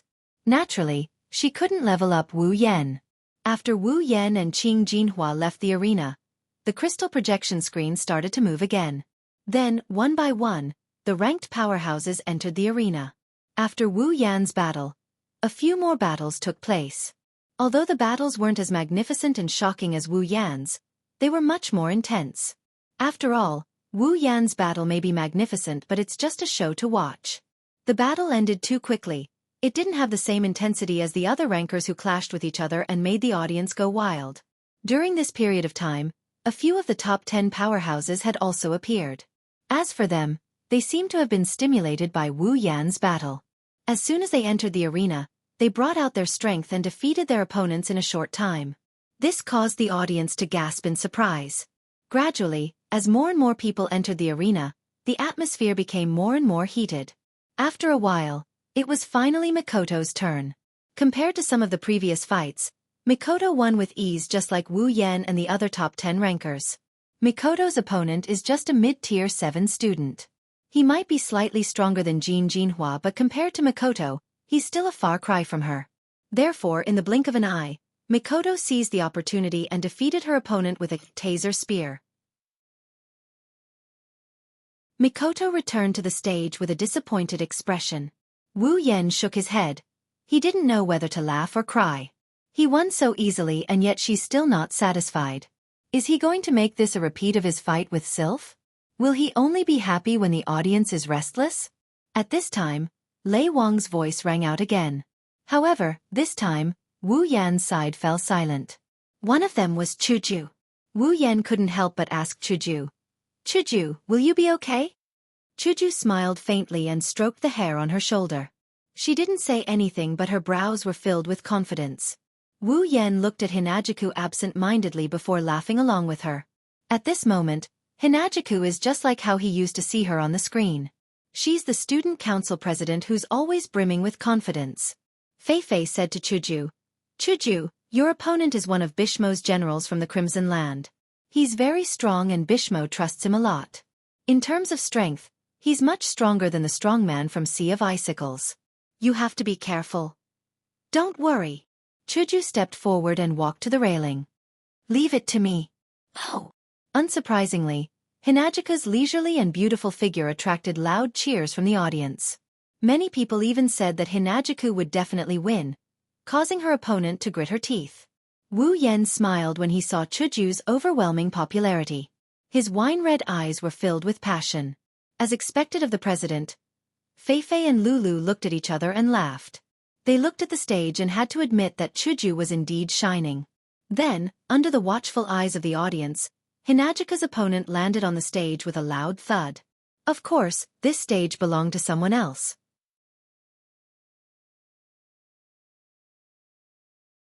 Chapter 363. Under the watchful eyes of the audience, a figure flashed onto the stage and appeared in front of Chuju. The newcomer is a handsome man around the age of 24 or 25. There is a red emblem embroidered on his uniform, proving his identity as a member of the Crimson Land. However, this rather handsome man's handsome face was filled with displeasure. His good looks were more or less ruined. In the first round of the tournament, he should be happy to meet a newcomer. Up until now, he was in a good mood. However, after Chuju's dazzling entrance and winning the cheers of the audience, he was displeased. Isn't she just a little prettier? A little more dazzling entrance? Why are all the cheers for her? At this moment, the man had already made up his mind. He had to win this match beautifully and take back all the cheers. "Let's begin." Lei Wang glanced at Hinajiku before waving his hand and saying, "Let's begin." As the Thunder Sovereign's voice rang out, the gazes of the crowd immediately turned fervent. Numerous gazes were cast toward the arena, their eyes filled with a peculiar anticipation. Wu Yan, Mikoto, Ikaros, Shokuhu Misaki, Astria, Takitsuba Riku, Frenda, and Kinuhata Sai-I. These 8 new special students have made a name for themselves in Silveria World Institute in less than a month. It wouldn't be an exaggeration to say that they made a name for themselves. Wu Yan challenged the top 10 of the 9 major factions and cleared the 5th floor of the arena tower. Mikoto tied with Sylph and became a hot commodity in the eyes of the major factions. As for Ikaros, although she was only a flash in the pan, she showed everyone that she's not as simple as she looks. Shokuhu Misaki, Astria, Kinuhata Sai-I, Frenda, and Takitsuba Riku surpassed the former. They became the 13th major faction in the Spalier World Academy. They're in the limelight and their popularity is at its peak. They didn't even bother to hide their brilliance. As for the remaining Flandrachon, due to her appearance of less than 10 years old, it was normal that she hadn't done anything yet. As for the remaining newcomer, Gue Daigu, it was only now that she had entered everyone's attention. They're all newcomers. The first one has already become a person above the rest. What kind of surprise will the last one bring? It wasn't just the students who were looking forward to it. Even the Thunder King, who was seated in a special seat, was faintly revealing traces of anticipation. Of course, for the Thunder King, there was another purpose. He wanted to see what Lulu's friend was like. Lei Wang's anticipation is hidden between his brows, but the audience's anticipation is expressed in the form of cheers. For a moment, the entire arena is filled with cheers for Chuju. The loud cheers angered the vain Crimson Land's opponent. His gaze towards Chuju gradually turned dangerous. Of course, no matter what, his opponent was still one of the top rankers in the rankings. Therefore, when the Thunder King announced the start of the match, he slowly suppressed the various emotions in his heart. Looking at Hinajiku opposite him, with a flip of his hand, a knight's long sword appeared in his hand. Clearly, his opponent will not be merciful just because his opponent is a girl. This point can be seen from the enormous Do Chi rising from his opponent's body. Sensing the gradually rising Do Chi from her opponent, Chuju finally slowly extended her hand. At the same time, a cherry blossom storm suddenly appeared and swirled around Chuju, attaching itself to Chuju's palm. In the next moment, a crystal-like sword slowly formed from cherry blossoms as they danced in the air and appeared in Chuju's hand. Tilting her head slightly, Chuju laughed softly. She looked at her opponent with a calm expression, as though she didn't see the extraordinary Do Chi ripple. As she laughed softly, Chuju's figure flashed. Then the crowd saw that Chuju, who was originally 10 meters away from her opponent, had appeared in front of him in a flash. Her opponent's pupils shrank. Seeing that Chuju, who was originally 10 meters away from him, had appeared in front of him before he could react, a trace of disbelief flashed across his eyes. However, when he saw the calm expression on Chuju's face, as though she didn't place him in her eyes, his expression turned furious. The knight's sword in his hand was instantly enveloped in thick Do Chi, carrying with it an air-piercing atmosphere as it violently pierced towards Chuju. The radiance of the Do Chi suddenly increased greatly. With the cooperation of the vigorous Do Chi, a terrifying destructive force was released from the knight's sword. In an instant, it had arrived in front of Chuju and violently pierced towards her shoulder. On the high platform, Wu Yan's pupils fluctuated. His heart was faintly filled with worry. After all, if this sword pierced through, Chuju's shoulder would probably be pierced through and a large hole would be formed. Of course, in the next moment, the worry in Wu Yan's heart quietly dissipated. The reason was naturally because, in the face of the opponent's extremely ferocious attack, Chuju's expression didn't change much. Her yellow-green eyes stared closely at the knight's sword that was rapidly enlarging in her eyes. The corner of Chuju's mouth slowly curled into an arc. At this moment, the opponent's attack arrived in the blink of an eye. Looking at the Do Chi sword that was violently surging towards her, Chuju suddenly raised her hand. The hand that was holding the white cherry suddenly stretched out.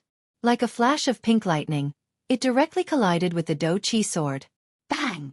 A muffled sound rang out. The two swords of different sizes fiercely collided. In an instant, Chuju's eyes flashed. The hand that was holding the sword quickly changed the angle. The tip of the sword tilted slightly and then suddenly flicked. That ferocious Do Chi sword was actually flicked into the sky by Chuju. Chi! The Do Chi sword soared into the sky, piercing through the clouds and directly disappearing into the horizon. At this moment, Chuju, who was standing in front of her opponent, was completely unscathed. What? The opponent absent-mindedly shouted. But immediately after, this what became the last sentence he left behind in this academy tournament. Chuju's hand retracted and the white cherry returned to her side. Then, in less than 0.1 second, the white cherry once again turned into a flash of pink lightning. Chuju used a sudden stab and fiercely pierced the opponent's knight's sword. Immediately after, she flicked it again. But this time, it wasn't the Do Chi sword that she flicked, it was the opponent's rather impressive knight's sword. Thus, in the next second, the knight's sword in the opponent's hand flew into the sky after the Do Chi sword. Then, it fell out of the arena. After that there was no more after that. White cherry changed from a flick to a slap. The crystal sword viciously slammed into the opponent's chest. At the same time, the opponent was sent flying out of the arena and landed beside his own knight's sword. When the sound of the body hitting the ground was heard, Lei Wang chuckled and raised his hand to announce the result. This match, Gue Chuju wins. The announcement finally brought back the audience, who were still in a daze from the quick ending of the match. They all looked at each other and then, one after another, cheers and shouts rang out. Their cheers were all directed towards Chuju on the arena. On the high platform, Wu Yan let out a sigh of relief. He couldn't help but smile. Mikoto and Shokuhu Misaki also did the same thing. Looking at Hinajiku on the stage, his heart was filled with a myriad of emotions. One after another they turned into a deep sense of awe. He didn't expect Hinajiku's strength to have reached this level. The opponent's level is about the same as Chuju's, but in a real battle, he was defeated by Chuju in just 2 or 3 moves. This may be a surprise attack, but her strength can't be hidden by a surprise attack. Chuju doesn't have any abilities. All she has is the way of the sword that she learned when she was a student. But now, that simple way of the sword has become a sharp weapon in Chuju's hands. Chuju is no longer a weakling.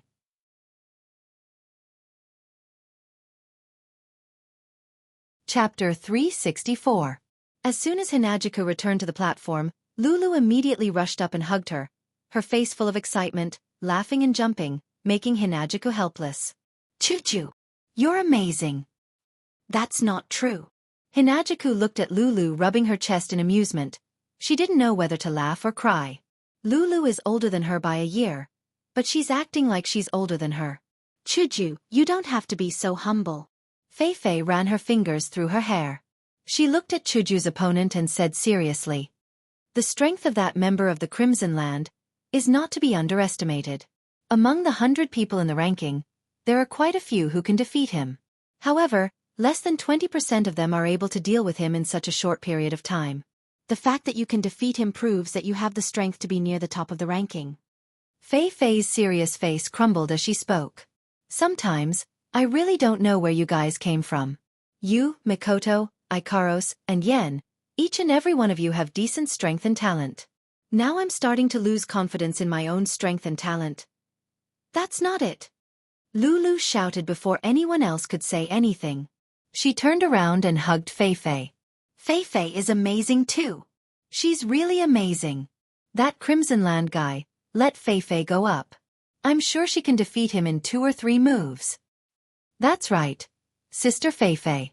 Putting everything else aside, in my opinion, in the academy, other than those rank 8 students, there is no one below rank 8 who can win against you. Everyone can see that for themselves. Even if you ask around, no one will think that your talent and strength are lacking." Wu Yen chimed in as well. "What a joke, if there's no system. Everyone here, apart from Ikaros, Astria, and Flandrachan, none of them are worthy of being Fei Fei's opponent.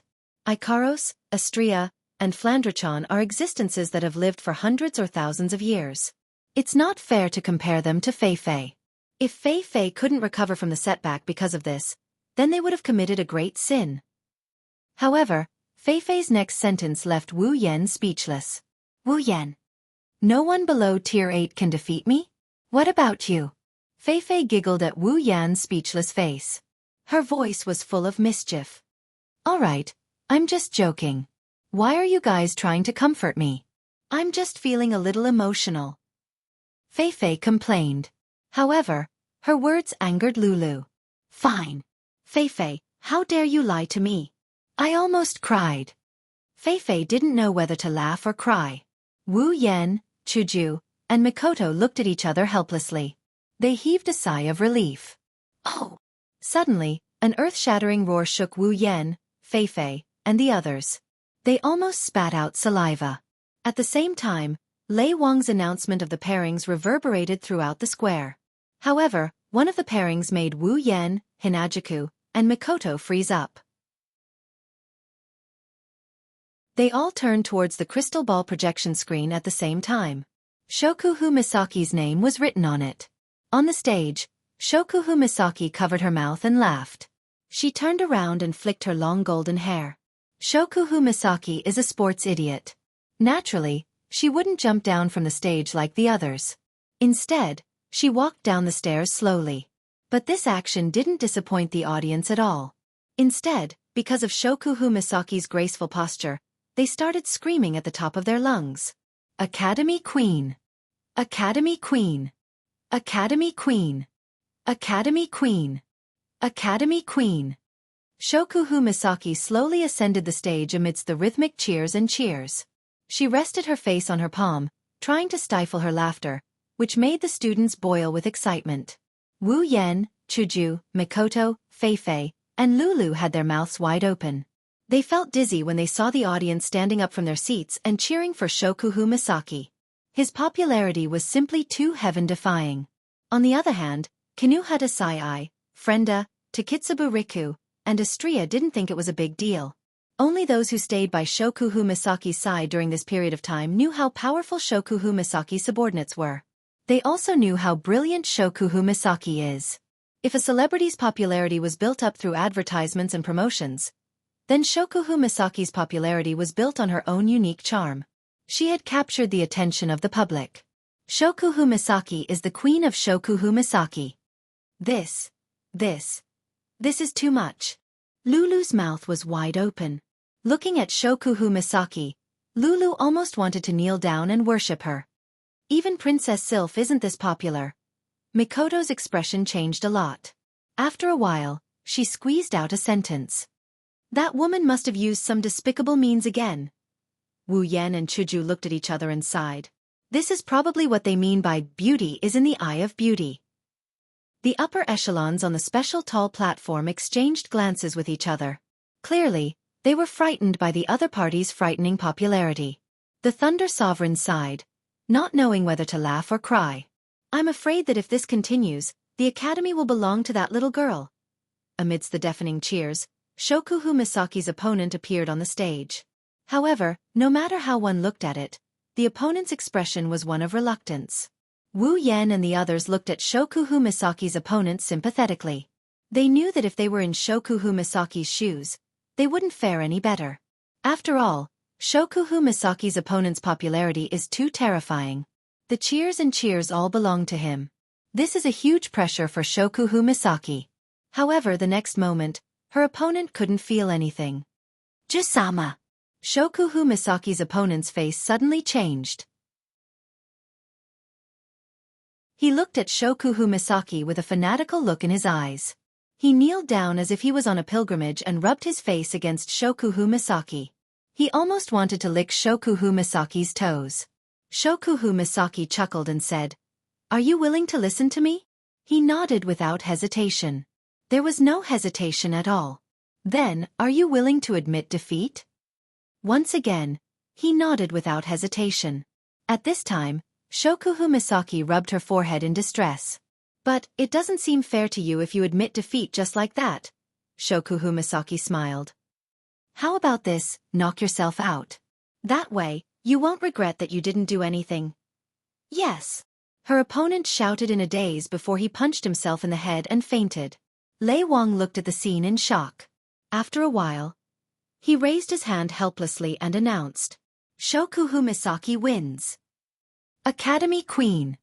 Academy Queen. Academy Queen. Academy Queen. Academy Queen. The cheers of the entire audience erupted once again. Shokuhu Misaki giggled and tapped her lips. She said in a cute voice, "Isn't that a little too high profile?" Then, she looked at the dumbfounded Wu Yan on the stage and she couldn't help but snicker. Humph. Scoundrel. This time, I'll let you know who is the most suitable person to display their skills on this stage. Ah. It seems like Shokuhu Misaki is still holding a grudge.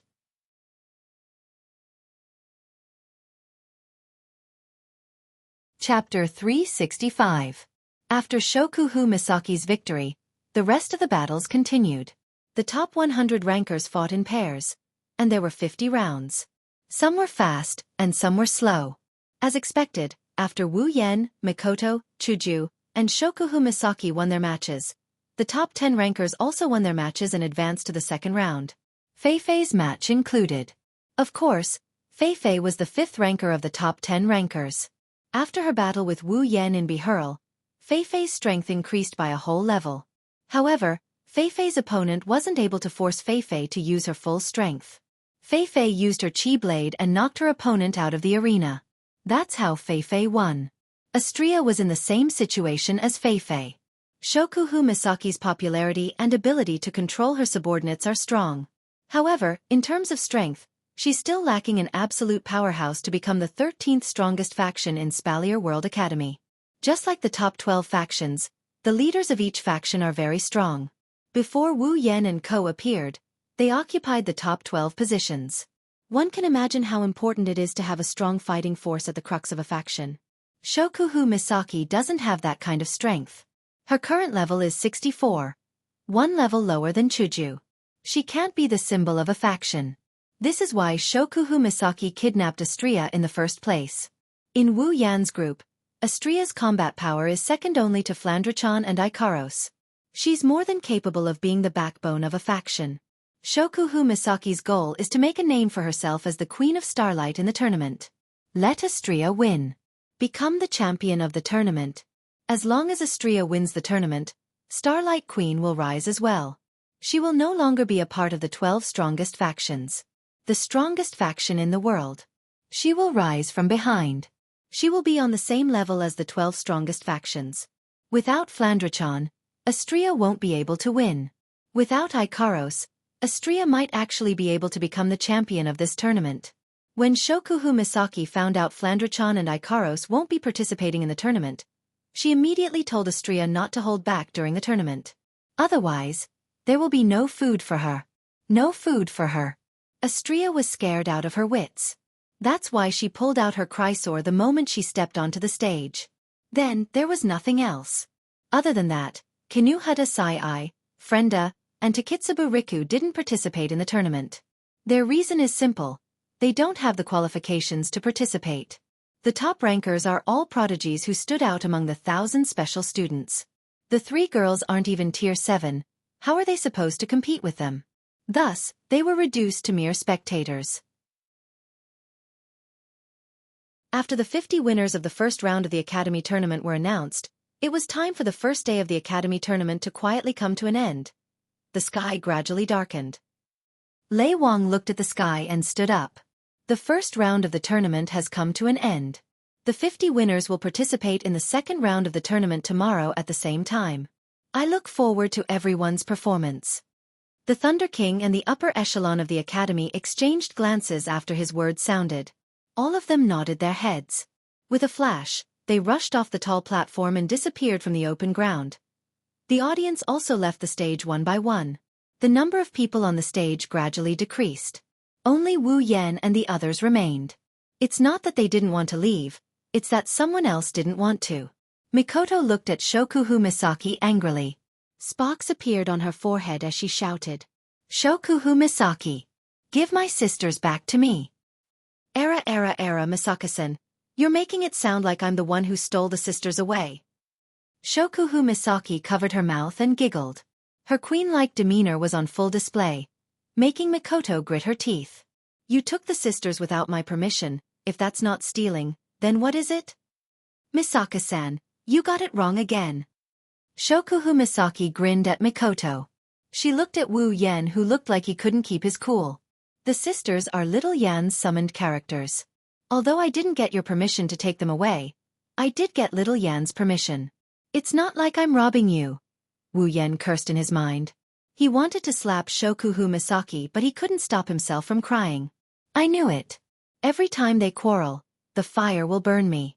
Why did I stay behind like an idiot? I should have run. Mikoto's face turned red. She felt that Shokuhu Misaki's reasoning was both ridiculous and reasonable. Of course, she was the older sister of the younger sisters. She didn't even ask for her permission, and it wasn't considered stealing. Of course, the logical part would be the phrase, irresponsible sister. Mikoto had always felt that she owed her sisters too much. Moreover, the one who saved them was Wu Yan. All she did was play a small role in the rescue. She had no right to question her sisters, that's all she could do. However, the one who had the right to ask had actually sold his sisters out. Moreover, he had sold them out to the person he hated the most. This was truly intolerable. She whipped her head around and saw Wu Yan. Her face is red with anger as she yelled at him. Yan, did you agree to hand the sisters over to Shokuhu Misaki? Wu Yan wanted to cry but no tears came out. I didn't agree to it. I was robbed. You were there that day. Of course. Wu Yan didn't say anything but that didn't mean Shokuhu Misaki didn't say anything. She hugged Wu Yan's arm and rubbed her face against it. Xiao Yan really entrusted his sisters to me and told me to take good care of them. Don't you think so? Yan. It's a good thing Shokuhu Misaki's fans didn't see this. Otherwise, Wu Yan would have received an endless stream of overconfident challenge letters tomorrow. Wu Yan's lips twitched. His scalp tingled when he saw Mikoto's furious expression. Little Exon, why don't you tell me what happened to the sisters? Shokuhu Misaki clicked her tongue. She pinched Wu Yan's arm as if she's blaming him for not siding with her. Then, she continued. The sisters only helped me strengthen my faction when Starlight Queen was established. They are no longer by my side. No longer by your side. Mikoto shouted. What's going on? Explain it to me. Takitsubu Riku, who was standing beside Shokuhu Misaki and staring at Wu Yan, finally spoke up. The sisters have been sent to the Behemoth Forest. The Behemoth Forest. Everyone gasped. Shokuhu Misaki smiled, and her eyes glowed with wisdom. She said to everyone, haven't you noticed that your EXP is increasing rapidly? Even when you're not fighting monsters, it's still increasing. Everyone was stunned.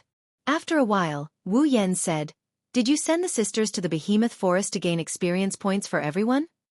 That's right. Shokuhu Misaki nodded.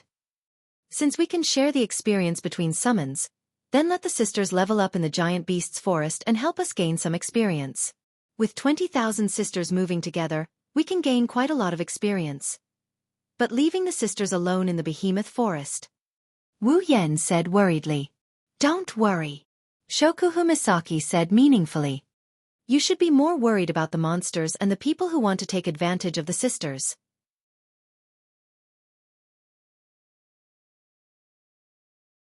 Chapter 367. In the middle of the arena, a tall and skinny figure stood opposite of Wu Yan. The special student uniform on his body was especially big, as if it was a size larger than normal. It made people feel a little comical, but at the same time, there was something special about him. Kester, level 67. In the crowded stands, there were many whispers.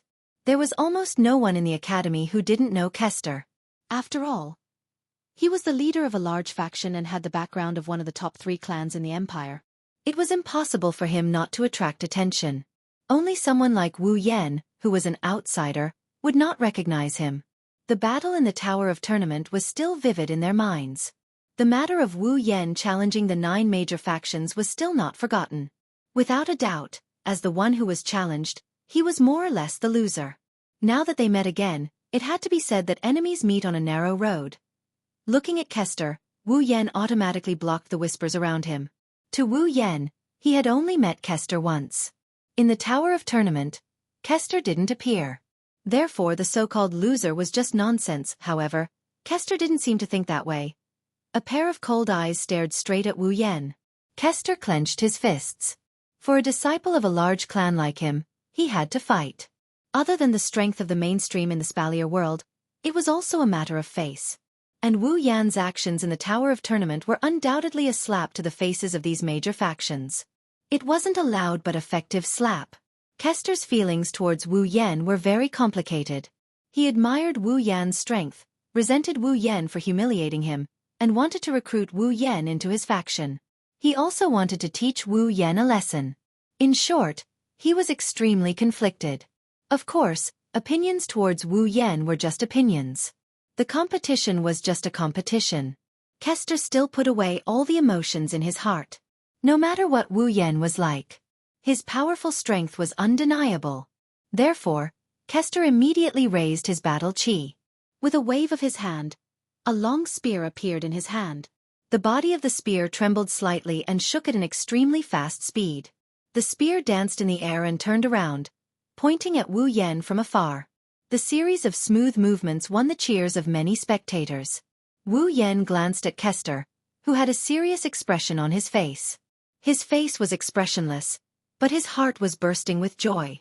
Looking at the long spear in Kester's hand, Wu Yan snickered in his heart. At the same time, he secretly sighed. Looks like there's no suspense in this match. I'm definitely going to win. After this baffling thought appeared in his heart, Wu Yan shifted his gaze towards the Thunder King, who was seated on the special tall platform. Sensing Wu Yan's gaze, the Thunder King involuntarily smiled. Soon after he stood up. As the Thunder King did so, the noise in the square also decreased significantly. The first match of the second round of the Academy Tournament, begin. As soon as he finished speaking, the atmosphere in the square instantly changed. The gazes of the spectators also changed, becoming much more excited. One of them was Wu Yan, who had passed the 5th level of the Tower of Tournament and had the strength to rank in the top 10. The other was Kester, who was ranked 11th and was not much inferior to the top 10. This match would perhaps become the most exciting match since the start of the Academy Tournament. In the square, Wu Yan and Kester instantly exploded with an extraordinary aura. The two auras collided and produced an oppressive feeling that spread outwards, causing some of the lower-ranked students near the tall platform to hold their breaths. The tense atmosphere in the square maintained for a while. Finally, at a certain moment, it completely exploded. Chi! In an instant, a figure shot out like an arrow. Like a meteorite, it carried an indescribable force as it fiercely collided with another figure. Ding! In the center of the square, two figures crossed each other. The sharp spear in Kester's hand pierced out like lightning. However, a fist suddenly appeared and hit the surface of the spear. The spear was deflected and pierced into the thick floor beside Wu Yan. Kester's expression changed. He let out a soft cry and pulled out his spear. His figure flashed behind Wu Yan. Then, a continuous stream of spear shadows shot towards Wu Yan's back like raindrops. Wu Yan smiled indifferently. As if he did not feel the spear wind coming from behind him. He suddenly swung his hand behind him. A strong gust of wind directly tore the air apart. The sharp sound of wind breaking rang out, causing Kester's eardrums to feel a slight stinging pain. Ding! Ding! Ding! A continuous stream of weapons clashing rang out, causing Kester to be stunned. At this moment, he finally saw clearly that a black iron sword had appeared in Wu Yan's hand. It was the Iron Sand Sword. Wu Yan grinned slyly and retreated in a hurry. The Iron Sand Sword in his hand was tossed into the air at the same time. It stopped above Wu Yan's head and the tip of the sword was pointed at Kester. On the viewing platform and high platform, many people cried out in surprise. Although there was only one Iron Sand Sword floating above Wu Yan's head, the scene of the black sword floating in the air and pointing straight at him was extremely familiar. Indeed, in the next moment, a wave of crimson spatial ripples spread out in the sky above the arena. The Iron Sand Sword floating above Wu Yan's head trembled slightly, as if it was sending out some kind of signal. At the same time, countless Iron Sand Swords also trembled and slowly floated out from the crimson spatial ripples. Kester's hair stood on end. It had to be said that with so many black swords pointing at him, even a strong person like Kester could not help but feel his scalp go numb. Kester roared. He raised the spear in his hand and fiercely thrust it towards Wu Yan's position. No matter what Wu Yan wanted to do, in short, stopping him was definitely the right thing to do. However, Kester seemed to have taken everything for granted. An Iron Sand Sword flew out from the crimson spatial ripples and arrived in front of the spear. The spear hit the Iron Sand Sword, causing the Iron Sand Sword to tremble and directly shatter into iron sand that filled the sky. In the end, although the Iron Sand Sword had been strengthened by the Knight Never Dies by bare hands to become a D-grade equipment, a D-grade equipment was still a D-grade equipment. Under the all-out attack of a C-grade equipment and its owner, it would not be able to last for long. However, the Iron Sand Sword's advantage was that it did not have a physical form. After a flash of lightning, the iron sand that filled the sky stopped falling in mid-air. Then, under everyone's gaze, the Iron Sand Sword rotated and in the blink of an eye, a perfectly intact Iron Sand Sword appeared in front of everyone once again. Kester's eyes bulged and he almost pinched his own thigh. He was vaguely going crazy in his heart. He could not destroy it, but he could not resist it either. How was he supposed to fight? Wu Yan grinned. Under Kester's shocked gaze, he suddenly activated the Gate of Babylon. Thousands of Iron Sand Swords were like locusts passing through. Wherever they passed, regardless of whether it was the atmosphere or the rocks, they were all torn apart. Then, they rushed towards Kester's figure and enveloped him. Boom! Boom! Boom! Boom! Boom! The Iron Sand Swords turned into missiles. They cracked the floor of the arena and mercilessly exploded on Kester's body. A thick cloud of dust rose and enveloped Kester within it. No one could see what was happening inside clearly anymore. After a long time, the Iron Sand Swords finally stopped their bombardment and flew back into the sky. They were absorbed into the crimson space and disappeared together with the crimson space. Everyone opened their eyes wide, trying to see the scene within the cloud of dust. However, the Thunder Emperor lightly smiled. He waved his hand and a light breeze blew past, dispersing the cloud of dust. When the cloud of dust completely dissipated, Kester's miserable figure was lying on the floor. He had already fainted. This match. Wu Yan wins. Wu Yan chuckled and looked at Kester. He muttered in his heart. Who asked you to be a spearman?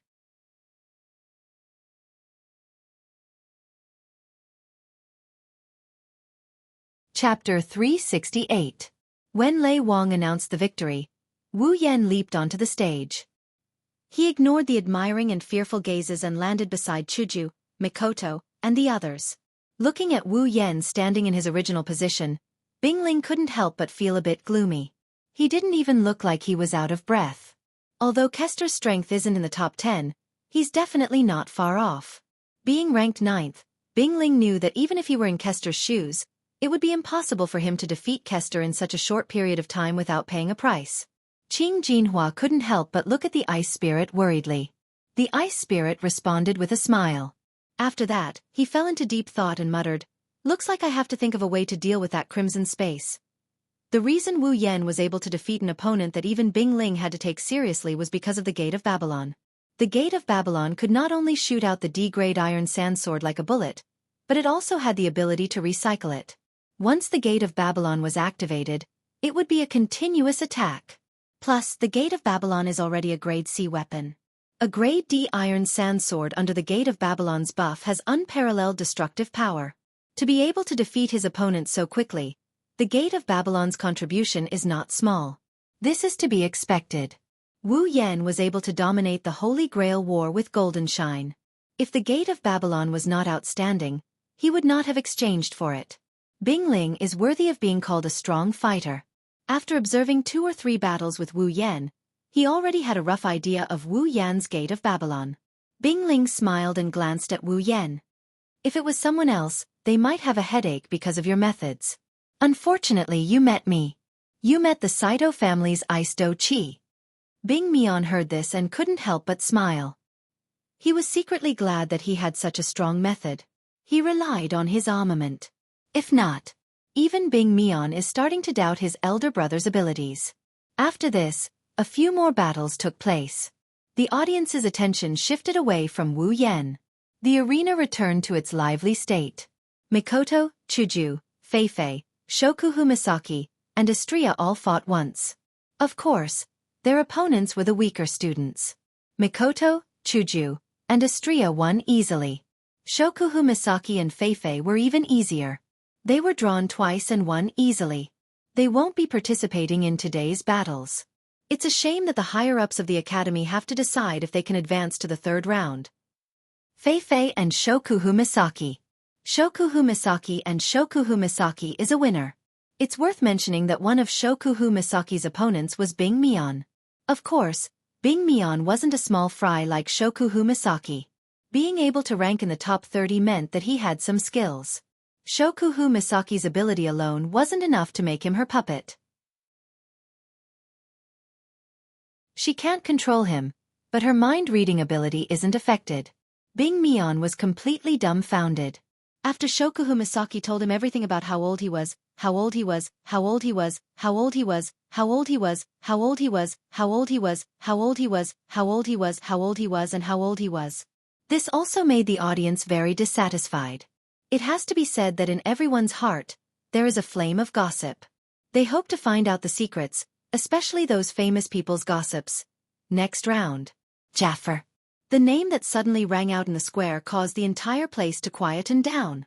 After they reacted, numerous gazes, regardless of whether it was from the viewing gallery or the tall platform, suddenly turned over. They paused on a corner of the tall platform, on the body of the tall man with a face as deep as water. Jaffer had been sitting there quietly. Whether it was yesterday or today, he would only make a move when it was his turn. Otherwise, he would sit there like a statue, motionless. He didn't even open his eyes. At that moment, Jaffer finally opened his eyes slowly. In an instant, everyone witnessed the scene of a slumbering beast waking up. Jaffer, Prince of the Baruba Empire, the leader of the Beast Tide, the top 3 students of the Spalier World Academy. He stood up and slowly walked forward. As he moved, a ferocious aura impatiently gushed out of his body before he even stepped onto the platform.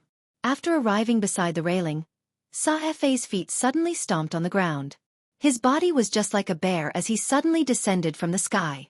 Finally, he landed heavily on the ground. The hard ground where he landed was actually shattered into a pile of powder. Moreover, there were even some cracks that extended from his feet. So powerful. Wu Yan's expression froze. A trace of solemnity rose from his chest, making Wu Yan feel heavy. Wu Yan chuckled softly as he looked at Jaffer, who was standing below the platform. As expected of a rank 8 powerhouse.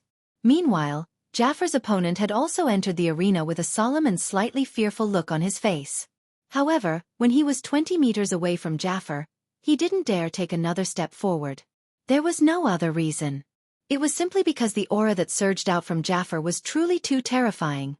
Suddenly, Jaffar's opponent seemed to see a ferocious demonic beast opening its mouth and swallowing him whole. This made him break out in a cold sweat. Jaffar won the first round before the fight even started. Sa's body trembled slightly as he gently shook his head. A series of bone-cracking sounds were strangely emitted from within his body. Both of his hands were extended. His palms were unusually large, appearing just like the paws of a bear. They gave off an extremely pressuring feeling. As he slowly twisted them, sharp claws were revealed. A huge figure suddenly appeared behind Jaffar. Surprisingly, it was a magical beast that looked like a wolf. This time it was no longer an illusion. It was real. A figure had appeared. On the high platform, Kaya smiled, a bright light flashing in his eyes. Has Jaffar's beast battle technique reached the stage where it can manifest illusions? Looks like it'll be difficult to compete with him for second place. Kaya paused and turned to look at Mikoto and Sylph. He shook his head with a bitter smile. Maybe he should be competing for third place.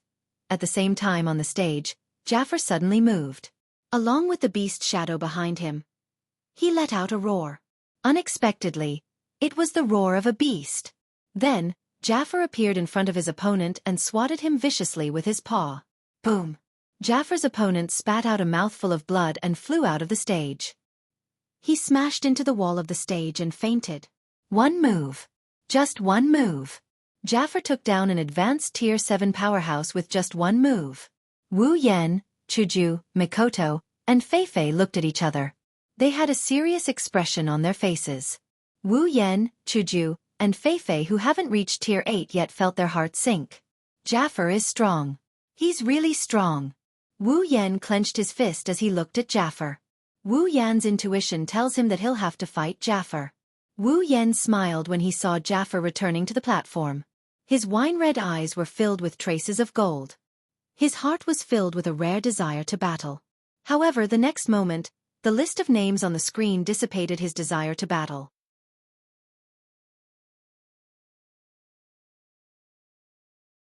Chapter 369.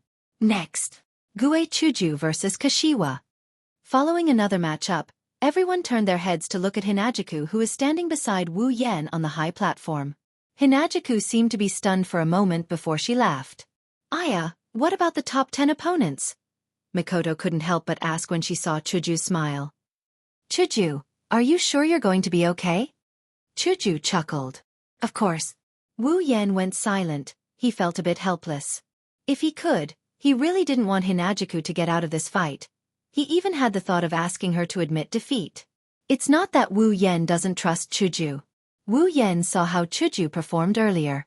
Even though Chuju can't beat Kashiwa in terms of level, Wu Yan thinks it's not impossible for her to win. But, at the same time, it's not that easy to win. At the very least, he wanted to beat the top 10 without getting hurt. But, he just couldn't get it up no matter how hard he tried. Wu Yan doesn't want Chuju to get hurt. Wu Yan looked up and realized that Chuju is looking at him. It's as if she can see through his thoughts. Her yellow-green eyes are filled with determination. That look. She's telling Wu Yan that Chuju wants to fight. Wu Yan looked at Chuju for a while and smiled bitterly. Don't force yourself. Finally, Hinajiku smiled and nodded heavily. Then, with a tap on the ground, she leaped off the high platform and onto the arena. Kashiwa is one step ahead. He's waiting for her there.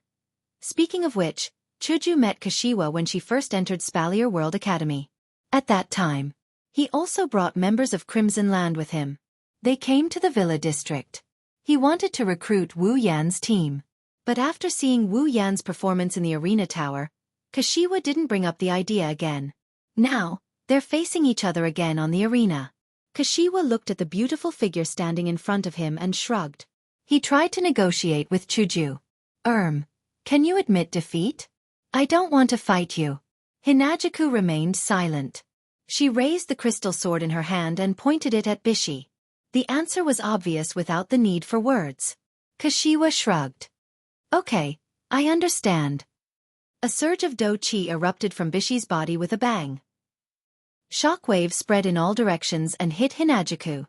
Hinajiku's special student uniform fluttered in the wind, but her skirt miraculously didn't get blown up. In an instant, a large amount of combat energy gathered on Kashiwa's body. It made him look like a super saiyan. Hinagika's pupils shrank as she thought to herself, "It's coming." In the next moment, Bishi raised his right hand and threw a punch at Hinagiku. The moment he punched out, Bishi channeled all of his combat chi into his fist. After he punched out, the combat chi left his fist, and a powerful shockwave blasted towards Hinagiku under the crowd's shocked gasps. Chuju took a deep breath and placed both of her hands on White Cherry. She closed her eyes and opened them. Then, her body swayed. Bang! Under everyone's gaze, the Do-Chi wave directly hit Hinagika's body. This time, before the audience could even scream, the Do-Chi wave directly passed through Hinagika's body and slammed into the stage. And Hinagika's figure also disappeared. It was actually an afterimage. Ding! The sound of weapons colliding rang out. Chuju appeared beside Kashiwa with White Cherry in her hand. She swung her sword at Kashiwa. However, Kashiwa reacted quickly and blocked the attack. Kashiwa naturally wouldn't be able to block White Cherry, a rare armament, with his bare hands. The only reason he was able to block White Cherry was because of the knight's sword that appeared out of nowhere. White Cherry and the knight's sword were in a deadlock. Chuju gritted her teeth and smiled bitterly. She could feel the knight's sword pressing down on her. She sighed in her heart. Sure enough, it's unrealistic for a girl to compete with a boy in terms of strength. It's not a good habit to be distracted in the middle of a battle. Before Chuju could react, Kashiwa's voice rang out. At the same time, a terrifying shockwave blasted Chuju's body away and threw her to the ground.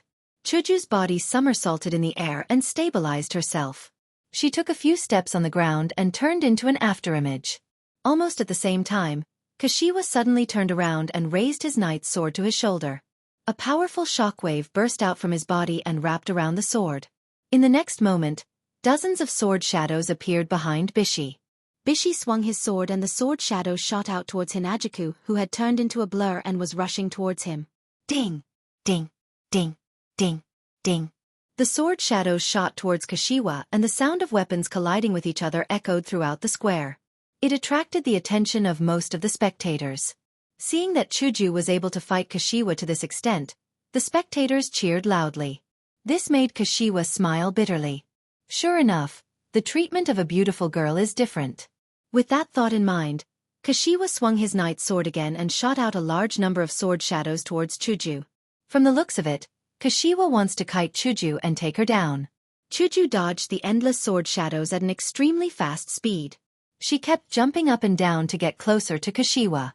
When she encountered a sword shadow that she couldn't dodge, she would use her White Cherry Blossom to knock it away. Those sword shadows may not be real, but they are still formed by Kashiwa's shockwave. If they hit, it would be no different from being pierced by a sharp weapon. However, Kashiwa gradually realized that his sword shadows didn't seem to be effective against Chuju. They didn't seem to be a threat at all. She was able to dodge them easily, and she was even getting closer to him. "You want to play close combat?" Kashiwa smirked as he watched Chuju getting closer to him. He reached out his right hand and scattered all the sword shadows. He then raised his knight's sword. "I might be afraid of Jaffer, but if I'm still afraid of a girl, then I'm not a man." Kashiwa slowly closed his eyes and unleashed his shockwave to cover the entire square. It's as if he wants to use his shockwave to replace his eyes. On Hinagika's side, the sword shadows suddenly stopped and disappeared. Hinagiku couldn't help but be stunned for a moment when the shadows disappeared. Chance! Bishi opened his eyes and saw Hinagiku in a daze. In a flash, he appeared in front of Hinagiku and swung his sword at a strange angle towards Hinagika's body. The knight's sword whistled through the air and the sound of wind breaking rang in Chuju's ears. Chuju's pupils shrank as she realized her mistake. Chuju bit the tip of her tongue and forced herself to react. Then, Chuju finally moved. Kashiwa's knight's sword was less than a centimeter away from Chuju's body. Kashiwa was about to tilt his sword when Chuju turned her body. The beautiful crystal sword followed Chuju's movement and drew a beautiful arc in the air. Then, it appeared in front of Kashiwa's knight's sword. Under such circumstances, Chuju's quick action allowed her to block Kashiwa's attack. Kashiwa couldn't help but praise. If Chuju had raised her sword to block Kashiwa's attack, it would have been too late. But when she turned around, the crystal sword moved even faster due to the centripetal force. Kashiwa managed to break through Chuju's weak point and successfully turned the situation around. On the stage, Mikoto, Wu Yan, Feifei, Lulu and Flandrachan were cheering.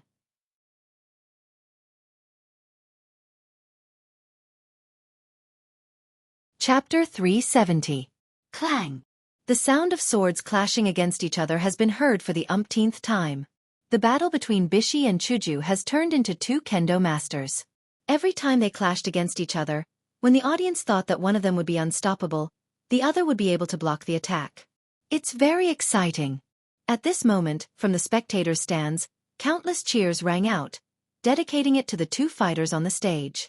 It has to be said that at this moment, Hinajuku had finally changed the students' impression of her. Now, in the hearts of the students, none of the new special students are easy to bully. Each and every one of them is strong. Of course, Flandrachan's power is sealed. But no one would expect a child to surprise them. On the stage, Chuju used a combo of sword thrusts. In less than a second, Chuju actually attacked 5 times in a row. The terrifying power of the 5 slashes made Bishi take a step back. Without giving Bishi a chance to breathe, Chuju frowned and disappeared from the spot. She entered into a sprinting state. Her pink hair swayed back and forth as she moved at high speed. She looked like a cherry blossom on the battlefield, very attractive. It's just that Bishi's strength is slightly stronger than Hinajuku's.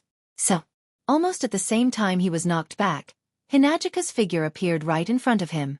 Bishi raised his sword and pointed it straight at her. As Bishi raised his sword, the slender blade of the sword suddenly flashed with a dazzling light of combat chi. Then, a terrifying wave of combat chi was released from the knight's sword. The golden combat chi was as bright as the sun. The golden wave of do chi was like a beam of light. Along with a huge wave of energy, it formed a straight line and viciously blasted towards Hinajuku, whose expression had changed slightly. Be careful. On the stage, Wu Yan saw this scene and couldn't help but shout out. His hand gripped the railing tightly. His heart was filled with anxiety. Unlike Bishi, who relies on his powerful do chi to unleash a huge amount of power, Chuju's every move is different. All of her moves are supported by her own strength. In terms of techniques, Chuju is undoubtedly weaker. What she knows is only the sword skills she learned from the club when she was a student. This kind of pure sword skills has become very powerful after Chuju's upgrade. However, while pure sword skills can unleash a great amount of power, its drawbacks are very obvious. She must get close to the opponent and there's not much mystery behind it. That's why Hinajuku might not be able to handle Bishi's attack with his do chi support. That's why I'm worried. As if she felt Wu Yan's gaze, Chuju couldn't help but turn her head to look at Wu Yan. Naturally, she saw the worry on Wu Yan's face. At this moment, it's as if time has stopped. Chuju, who is exposed to the wave of do chi, is staring at Wu Yan. A strange light flashed in her yellow-green eyes. I don't want to see your worried face anymore. But, Yen, please allow me to be stubborn one more time. Under the reflection of the do chi wave, a determined look flashed across Hinajuku's face, and the white cherry sword in her hand suddenly flashed with a thick flash of sword light. Ha! Hinajuku snorted. Grabbing white cherry, she retreated instead of advancing. Under the shocked gazes of the audience, the crystal sword in her hand violently slashed towards the incoming do chi wave. Chuju! Wu Yan, Mikoto, Feifei, Lulu and the others couldn't help but exclaim. Bang! The wave of do chi collided with the crystal sword. The terrifying force made Chuju groan. Even her chest felt a little stuffy. However, Chuju didn't back down. Instead, she shouted again. She stomped her feet on the ground and with both hands on the hilt, she pushed forward with all her might. Under Chuju's forceful push, the edge of the wave of do chi that made contact with the crystal sword actually cracked open. Oi, oi, are you kidding me? Bishi's jaw dropped as he watched his own do chi being torn apart. He had a bad feeling about this. Before Bishi could react, Chuju, who was under the attack of the wave of do chi, once again gritted her teeth. With a loud shout, the crystal sword in her hand fiercely pierced downwards. Chi! The wave of do chi was cut in half by the crystal sword like a rag. The two halves of the wave of do chi flew past Chuju and into the distance. Ai! Bishi almost cussed it out loud. What kind of joke is this? He released his do chi with all his strength and it was cut in half like a rag. No one would be able to stay calm if they were in his shoes. Bishi didn't even notice that Chuju didn't stop her actions. Chuju loosened her grip on the wave of Do Chi. As a result, Chuju's white cherry didn't slow down and it flew straight towards Bishi. Bishi's expression changed and he quickly retreated. But this time, Bishi was facing the same situation as Chuju. It's too late to retreat now. The crystal sword's tip pierced towards Bishi's pupils. Bishi's pupils shrunk to the size of the crystal sword's tip. In an instant, Bishi didn't have enough time to raise his sword. He wanted to mimic Chuju and turn around, but he wasn't as agile as her. That's why Bishi could only use all of his Do Chi. Ignoring the burden on his body, he ignited his Do Chi and used it to blow away the incoming crystal sword. It must be said that this method was not bad. After all, the crystal sword was thrown by Hinajuku. It did not have that much power, so it was easily blown away. But if Bishi could think of this, how could Chuju not think of it? Pa! When this sound entered Bishi's ears, everything was set in stone. Bishi's expression changed when he saw Chuju suddenly appearing in front of him and holding the crystal sword in her hand. In the next moment, Chuju's crystal sword slammed into his body. Bang! The crystal sword slammed into Bishi's chest and sent him flying. He landed on the ground not far away. Bishi endured the pain in his chest and got up from the ground. The crystal sword appeared in front of him again, but this time, it's pointing at his forehead. The entire place went silent. Bishi stared blankly at the crystal sword in front of him, and the pale-faced Hinajuku who was holding the sword with only one hand. He couldn't help but let out a bitter laugh and said bitterly, "I lost." The words "I've lost" reverberated in the silent square. The audience looked at each other, and then they cheered loudly. At this moment, Chuju won everyone's cheers. Phew! Everyone on the stage let out a sigh of relief. They looked at each other and smiled. What a nimble little girl. The Thunder King couldn't help but laugh. She's not weak and she's smart. She knows how to use strange moves. Not bad. I knew it. Those who are with her are not simple people. The group of higher-ups also nodded slowly, as if they were praising Hinajuku. Lei Wang stood up and announced, "Gue Chuju wins this match."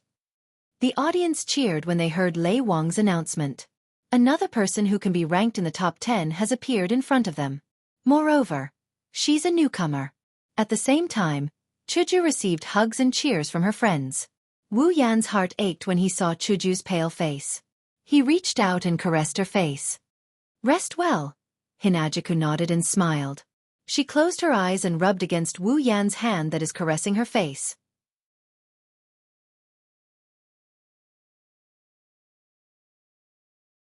Chapter 371. The cheers were still ringing in the air. Hinajuku and Bishi's battle had brought the atmosphere to its climax. Even the contestants on the stage were burning with passion. They couldn't wait to get down the stage and have a good fight. Towards the end, the spectators couldn't tell who they were cheering for. They just kept on giving vent to the passion in their hearts. They didn't even look at who they were cheering for. After this academy competition, I'm afraid that many people's throats will need to be treated. Of course, the actions of the audience were not completely blind. The result of this was that every student who went down to battle displayed 120% of their strength under the cheers of the audience. This caused some of the battles that were originally not anticipated to be in full swing. Their combat aura and magic power soared to the breaking point, winning the unanimous praise of the audience and even the higher-ups. At this moment, on the arena, two students who were originally ranked in the top 80 seemed to have gulped down an entire bottle of Jinkala. They fought until their eyes were red, and the strength they displayed made even some of the students ranked in the top 50 involuntarily swallow a mouthful of saliva. Wu Yan was speechless. The effect of the atmosphere is really heaven-defying. Half a day has passed since the second day of the tournament. During this time, other than Shokuhu Misaki, Hinajuku, and Fei Fei, who had already completed their mission and completed their 2 matches, there was no one left. Mikoto and Astria also went up to the stage and completed 2 battles. Astria fought against a contestant who was ranked in the top 10 just like Chuju. That contestant was ranked higher than Bishi. Even though he didn't make it into the top 5, he was still ranked 6th. However, Astria isn't Chuju. She is the highest-ranked contestant in this tournament. Astria gave the audience a good show of the dog-beating stick technique. She used her chrysor as a stick and smacked her opponent's head repeatedly until he fainted. Only then did Xianxia stop. This scene. Naturally, it also caused the top 10 experts to feel a chill in their hearts. It wasn't just because of Xianxia's strength, it was also because of Xianxia's relentless fighting spirit. This caused them to look at each other in dismay. They couldn't help but rejoice in their hearts. Fortunately, the opponent had already finished 2 rounds. One has to admit that the power of a foodie is great. Under the punishment of no food, appetite can be turned into strength. Of course, Sylph, Ka, and Jaffer kept glancing at Xianxia with a heavy heart. That's to be expected. Originally, the 3 of them were the only ones who reached Tier 8 in Silveria World Institute. Who would have thought that in less than a month, Misaka Mikoto, the short-lived Ikaros, and now, Asteria. Since when did Tier 8 become so cheap? Kaya smiled bitterly, but at the same time, he sighed. The world was a big place. He had thought that reaching the 8th level before the age of 25 meant that his talent was at the peak of the world of Silveria. Who would have guessed? Ka didn't know that his talent was indeed at the peak of this world. Unfortunately, Mikoto, Ikaros, and Xianxia aren't from this world. Ka, who didn't know what's going on, was already thinking about how to lure these people to the Faya Empire's car. Unlike Ka, Sylph glanced at Xianxia and didn't say anything. Of course, the icy princess wouldn't show her thoughts. As for Jaffer, he looked at Xianxia for a moment before he humphed and turned his head away. Since the start of the tournament, Wu Yan's group, other than Wu Yan, has already fought 2 rounds. Now, they just have to wait for the results. Soon, Wu Yan will be fighting his 2nd match. His opponent made Wu Yan laugh out loud. Next match. Wu Yan versus Bing Ling. The cheers of the audience suddenly stopped at this moment. The audience stared with their eyes wide open. After carefully looking at the 2 names on the crystal ball projection screen and confirming that there were no mistakes, an earth-shattering cheer rang out again. Wu Yan and Bing Ling looked at each other. Their eyes were filled with emotions unknown to others. It's been less than a month since their last match. Finally, they have a chance to fight again. The unfinished battle at the arena tower is going to continue. The only difference is that Wu Yan has Gate of Babylon. He's stronger now. Big brother. Bing Mian couldn't help but yell. He clenched his fists tightly. Bing Mian wanted his big brother to teach Wu Yan a lesson, but he didn't know what to do. Like Bing Mian, Qing Jinhua grabbed Bing Ling's sleeve. Her eyes were filled with worry. Wu Yan's strength is something they both witnessed firsthand. Bing Ling waved his hand to stop the 2 from talking. He looked at Wu Yan and without saying anything, he stepped on the railing and jumped onto the stage. Wu Yan smiled. Mikoto, Chuju, Feifei, Lulu, Flandrachan, and Ikaros all looked at Wu Yan. Good luck, Oni-chan Yen. Flandrachan and Lulu cheered. We have to teach that bastard a lesson this time. Mikoto said. Be careful. Feifei and Chuju said to Wu Yan. Wu Yan returned the grin and he flew towards the stage. Wu Yan didn't really care about the fight with Bing Ling, but he didn't feel too much of a reaction either. He has the true ancestor bloodline, infinite martial arts, and Gate of Babylon. If he lost to an opponent of the same level, even Wu Yan wouldn't be able to forgive himself. On the wide stage, the 2 of them looked at each other from afar. Both of them wore the same special student uniform, but they were different figures. They looked exceptionally dazzling in this monotonous arena. Of course, a large part of the dazzling scene is because of their identities. More specifically, it's because of the grudge between the 2 of them. Back in the arena tower, Bing Mian got slapped in the face by Wu Yan in front of everyone. Bing Ling wanted to save his brother, so he interfered with the duel. After the duel, he even challenged a newcomer as a top 10 ranker to redeem Bing Mian's reputation. Many people booed him for his actions. Compared to Bing Ling, Wu Yan is a lot more carefree. All he wants is to complete the 2 sudden quests from the system.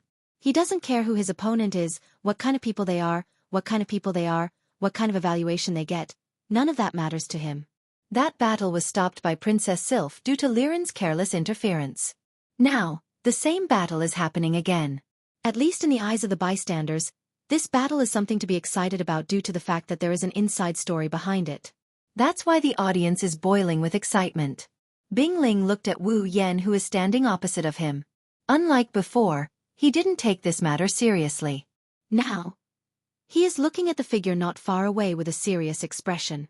Bing Ling no longer dares to look at Wu Yan as a newcomer. It's obvious that Wu Yan is very strong. At first glance, he's stronger than Bing Ling. At least, from the past 2 days of competition, it's clear that Wu Yan hid an armament that can throw armaments. Bing Ling doesn't know that the Gate of Babylon was something Wu Yan exchanged for after the duel. That's why he thought Wu Yan was hiding his strength. Fortunately, Bing Ling had other tricks up his sleeve that worked on Wu Yan as well.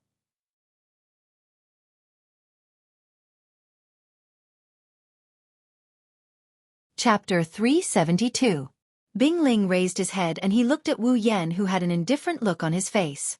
Bing Ling's face slowly curled up into an enigmatic smile. Under the watchful eyes of the crowd, Bing Ling suddenly said, "Very strong, that armament of yours." Wu Yan flinched for a moment before laughing out loud. "You can tell that it's an armament? No wonder you're in the top 10 of the academy." Bing Ling glanced at Wu Yan and continued, "To be honest, even I don't have the confidence to deal with that armament of yours. Whether it's strength, speed, or defense, it's not bad at all. It even has recovery ability. It's really troublesome." Wu Yan frowned and looked at Bing Ling. This guy, why is he saying this? Does he have the personality to boost the morale of others and diminish his own? As if he saw through Wu Yan's thoughts, Bing Ling shook his head and laughed out loud. "Wu Yan, that armament of yours is troublesome. But that's all there is to it. Against me, no, against the Saito family's Ice-Do Chi, you shouldn't have used an armament." After saying that, Bing Ling's eyes flashed. She flipped her hands and 2 icy blue daggers appeared in her hands. They glowed with a chilling light. They were Bing Ling's rare armament. The dagger in the ice spirit's hand spun in all kinds of dazzling arcs. It was like 2 auroras, nimbly streaking across the void, and then slowly intertwining with each other. With a light stroke, sparks shot out, but it brought along a chilling luster.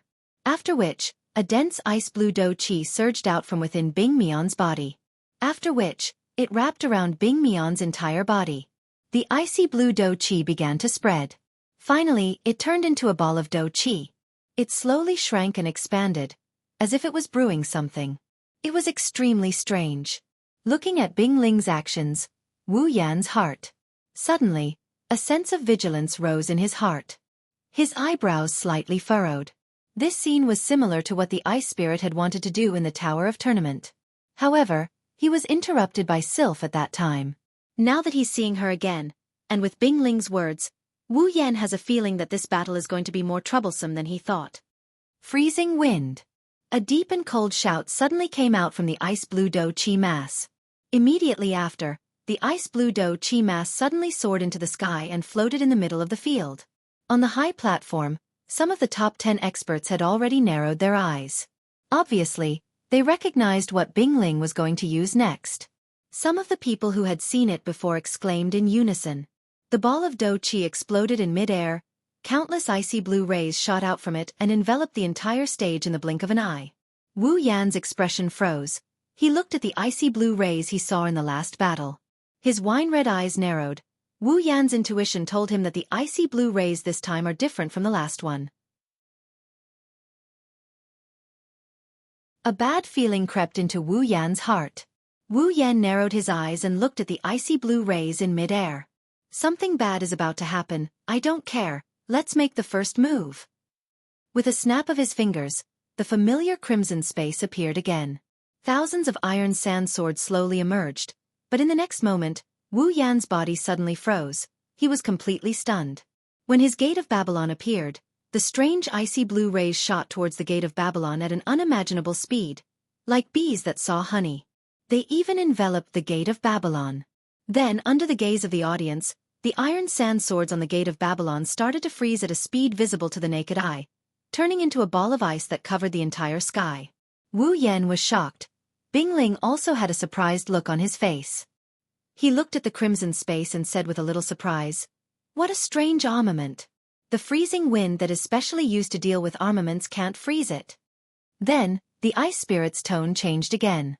"Well, it doesn't matter. Anyway, without those black swords, your crimson space is useless even if it can still be used." Hearing this, Wu Yan's face darkened. He didn't expect this guy to have such a trick up his sleeve. But then Wu Yan laughed. If Bingling thinks that his strength is only at the gate of Babylon, then he should prepare to fight. With a wave of his hand, the gate of Babylon disappeared along with the frozen iron sand swords. Seeing this, the ice spirit couldn't help but laugh. Raising the 2 daggers in his hand, the ice spirit sneered. Next, let me see what other tricks you have up your sleeve. Bingling's body suddenly shot out at an incredible speed, the sharp daggers in his hand stabbing towards Wu Yan's arms. Wu Yan took a step back and his expression changed. He bitterly smiled when he saw the ice spirit closing in on him. He almost forgot that the ice blue light can affect a person's speed. By now, Bingling was already in front of Wu Yan. Wu Yan clenched his fist and the Neongdian Shana appeared in his hand. But soon, Wu Yan frowned slightly. The Neongdian Shana in his hand is slowly freezing. It's useless. Bingling held the 2 daggers tightly and looked at Wu Yan, who was not far away. He suddenly accelerated and rushed towards Wu Yan. This is a little troublesome. Wu Yan's wine-red eyes stared at Bingling. He suddenly smiled and grabbed the Neongdian Shana. Bingling was stunned when the Neongdian Shana suddenly trembled. Then, a flame that looked like a red lotus started burning from the blade of the Neongdian Shana.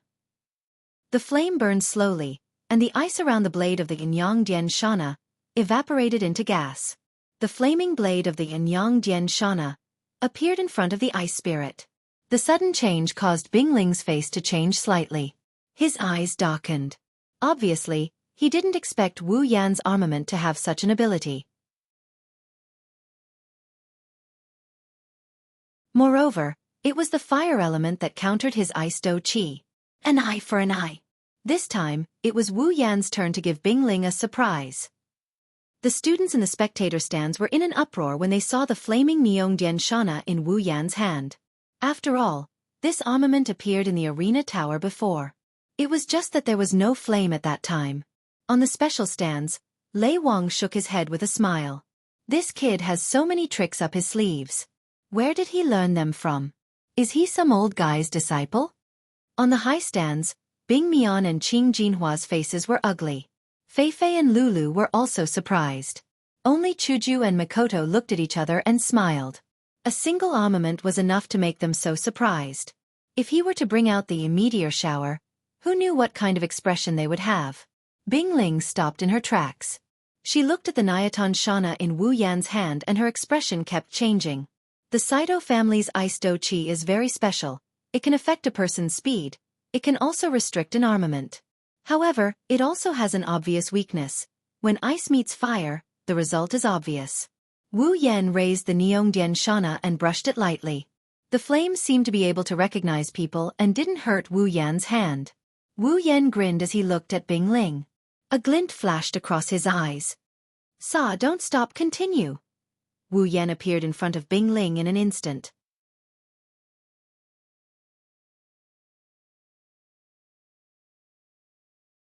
Chapter 373. When the blurry shadow appeared in Bingling's eyes, he quickly moved his left foot. His body moved like an ice skater as he nimbly dodged across the floor. As Bingling dodged, the burning red lotus fire brushed past his face. The scorching flames brushed past Bingling's face, causing his face to burn with heat. However, in the next moment, Ni Dian Zhan Na suddenly paused. Its downward slash stopped abruptly. The sword twisted and changed from a slash to a sweep. It swept towards Bingling's waist. Wu Yan's sudden change in attack was far beyond Bingling's expectations. Hence, when Ni Dian Zhan Na changed its direction, his face broke out in cold sweat. At this critical moment, the icy blue light that covered the arena automatically slid down and brushed past Ni Dian Zhan Na's sword, causing an icy mist to form on Ni Dian Zhan Na. Although it quickly disappeared under the red lotus flame, it still caused Ni Dian Zhan Na to pause for a moment, allowing Bingling to dodge. Bingling's expression turned vicious. His body suddenly crouched and his body flashed strangely. In an instant, he appeared under Wu Yan. His arms shook and the icy blue dagger with a cold gust of wind pierced towards Wu Yan's chest. Bang! Just as the dagger was about to reach Wu Yan's body, a strong flame suddenly ignited on Ni Dian Zhan Na. It caused the do chi on Bingling's dagger to become sluggish. Wu Yan borrowed the force and leaped backwards, escaping Bing Ling's attack range. Bing Ling's mouth twitched. He originally planned to use his ice dough qi to restrain Wu Yan's armament. Who would have thought that Wu Yan's armament would restrain his ice dough qi instead? This battle was so depressing. The ice spirit was the only one who knew. However, in the eyes of the bystanders, this battle was like a lightning strike. It was abnormally dangerous and exciting. The crowd was instantly mesmerized by this exciting battle. Their eyes were burning hot. Cheers could be heard everywhere. Wu Yan, on the other hand, was frowning slightly. Looking at the floating ice blue light, he felt a little helpless. These icy blue streamers not only restricted his gate of Babylon, but also affected his speed. And from the scene just now, they seemed to have the ability to protect their owner, which really surprised Wu Yan. Wu Yan didn't know that there would be so many restrictions when fighting with the ice spirit. Ice dough qi is really annoying. Wu Yan's eyes flickered. Looking at the ice blue flowing light on the battlefield, he felt a little impatient. In a battle with so many restrictions, the one who should be depressed should be him. A golden light flashed in his eyes, and an electric arc flashed on Wu Yan's forehead. However, Wu Yan suddenly paused, and the golden light in his eyes disappeared. He glanced at the flames on the Xianxia sword, and an idea popped into his mind. Since these icy blue streaks of light couldn't be dealt with by physical attacks, could they be destroyed by flames that could restrain them? Moreover, he could also test the power of the Xianxia sword, which had become a treasure artifact. With this thought in mind, Wu Yan didn't hesitate. The Xianxia sword in his hand trembled slightly. Immediately, tiny red lotus flames flashed out from the sword, and with the appearance of these flames, the temperature of the battlefield suddenly rose by a lot. On the opposite side, the ice spirit looked at the dozens of red lotus flames, and his expression changed slightly. His heart sank a little. Originally, he thought that the flames were just an additional effect of Wu Yan's armament. He didn't expect that they could be controlled. At this moment, Wu Yan also moved. Wu Yan raised the Xianxia sword horizontally above his chest. He looked at the small red lotus flames on the sword, and with a flick of his finger, more than a dozen tiny red lotus flames shot towards the battlefield. Feeling the terrifying temperature of the oncoming red lotus flames, Bing Ling retracted his daggers and twisted his body to dodge. However, the red lotus flames did not directly attack Bing Ling. Instead, they rapidly shuttled back and forth above the arena. Following the red lotus flames' actions, the icy blue flowing light that enveloped the entire arena began to shrink at a speed visible to the naked eye due to the terrifying temperature. The ice spirit's expression changed drastically. On the high platform, Bing Mian and Qing Jinhua exclaimed when they saw the shrinking icy blue streaks of light. Sylph, Kaya, Jaffer, and the others withdrew their gazes as if they already knew the outcome. To be honest, this method isn't that rare. Anyone with a brain problem would know that one must use fire to deal with ice. However, those who tried to use fire to deal with the ice spirit's icy blue streaks of light ended up in a pitiful state. Their flames aren't as hot as Wu Yan's red lotus flames. Before they could extinguish the streaks of light, they were defeated by the ice spirit before they could do anything. The ice spirit knows the weakness of his ice dough qi. That's why he would usually choose to end the battle as quickly as possible. That's exactly what he's thinking right now. He wants to defeat Wu Yan before Wu Yan extinguishes the streaks of light. However, just as the ice spirit had this thought, he heard a slight gust of wind. Then, a blurry black figure appeared in front of him. The ice spirit's expression changed again and again. At this time, Wu Yan's Nian Temple Shana is already swinging down with a ferocious force. The ice spirit's eyes sharpened as he swung his daggers. Instantly, an icy blue streak of light fell from the sky and collided with the Nian Temple Shana. The moment the two collided, the Nian Temple Shana shattered the icy blue streak of light into a mist. However, when the Nian Temple Shana landed on the ground, the ice spirit had already retreated. Then, Wu Yan saw the ice spirit, who had retreated a few steps, pounce at him again with lightning speed. The daggers were spinning rapidly between his fingers. They were like two poisonous snakes that could easily kill a person as they cut through the air. Wu Yan raised his eyebrows when he saw that the ice spirit had chosen to charge at him head-on. He tightened his grip on the Nian Temple Shana, and smiled faintly. Then, the Nian Temple Shana viciously stabbed forward. Due to the frightening temperature of the red lotus flame on the Jianghu, it directly caused the air to burn wherever the Jianghu passed. A low and deep air explosion sounded. It was extremely ear-piercing. The distance between the two was covered in the blink of an eye due to this attack. However, just as the daggers were about to come into contact with the Xianxia, the ice spirit's body suddenly twisted. His body moved in a strange manner, sticking close to the Xianxia, as he appeared at the spot where Wu Yan was holding the sword. The sharp daggers in his hands unceremoniously sliced towards Wu Yan's palm. Seeing the sudden change in the situation, the entire crowd gasped. At such a close distance, the Xianxia had already made up his mind. There was almost no way to pull back. Under normal circumstances, Wu Yan would probably be left with a few deep wounds by the ice spirit's cunning and ruthless ice-like daggers. Then he would be defeated. While the crowd gasped, only Chuju and Makoto on the high platform frowned. They were a little confused. With Wu Yan's miraculous infinite martial refining, how could he reveal a flaw so easily? Looking at Wu Yan, who was about to be defeated by the ice spirit, Bing Mian and Qing Jinhua's faces were filled with excitement. They almost cheered out loud. However, the Thunder King on the special high platform laughed. Some of the more observant people who had been paying attention to Wu Yan also noticed that there was not a trace of panic on Wu Yan's face. In fact, there was even a faint trace of a strange smile. Immediately, their hearts trembled slightly. In the arena, under the countless attentive gazes, the ice spirit's daggers instantly neared Wu Yan's sword-wielding hand. A cold gust of wind blew against Wu Yan's arm. As the daggers neared Wu Yan's hand, the ice spirit's heart gradually grew uneasy.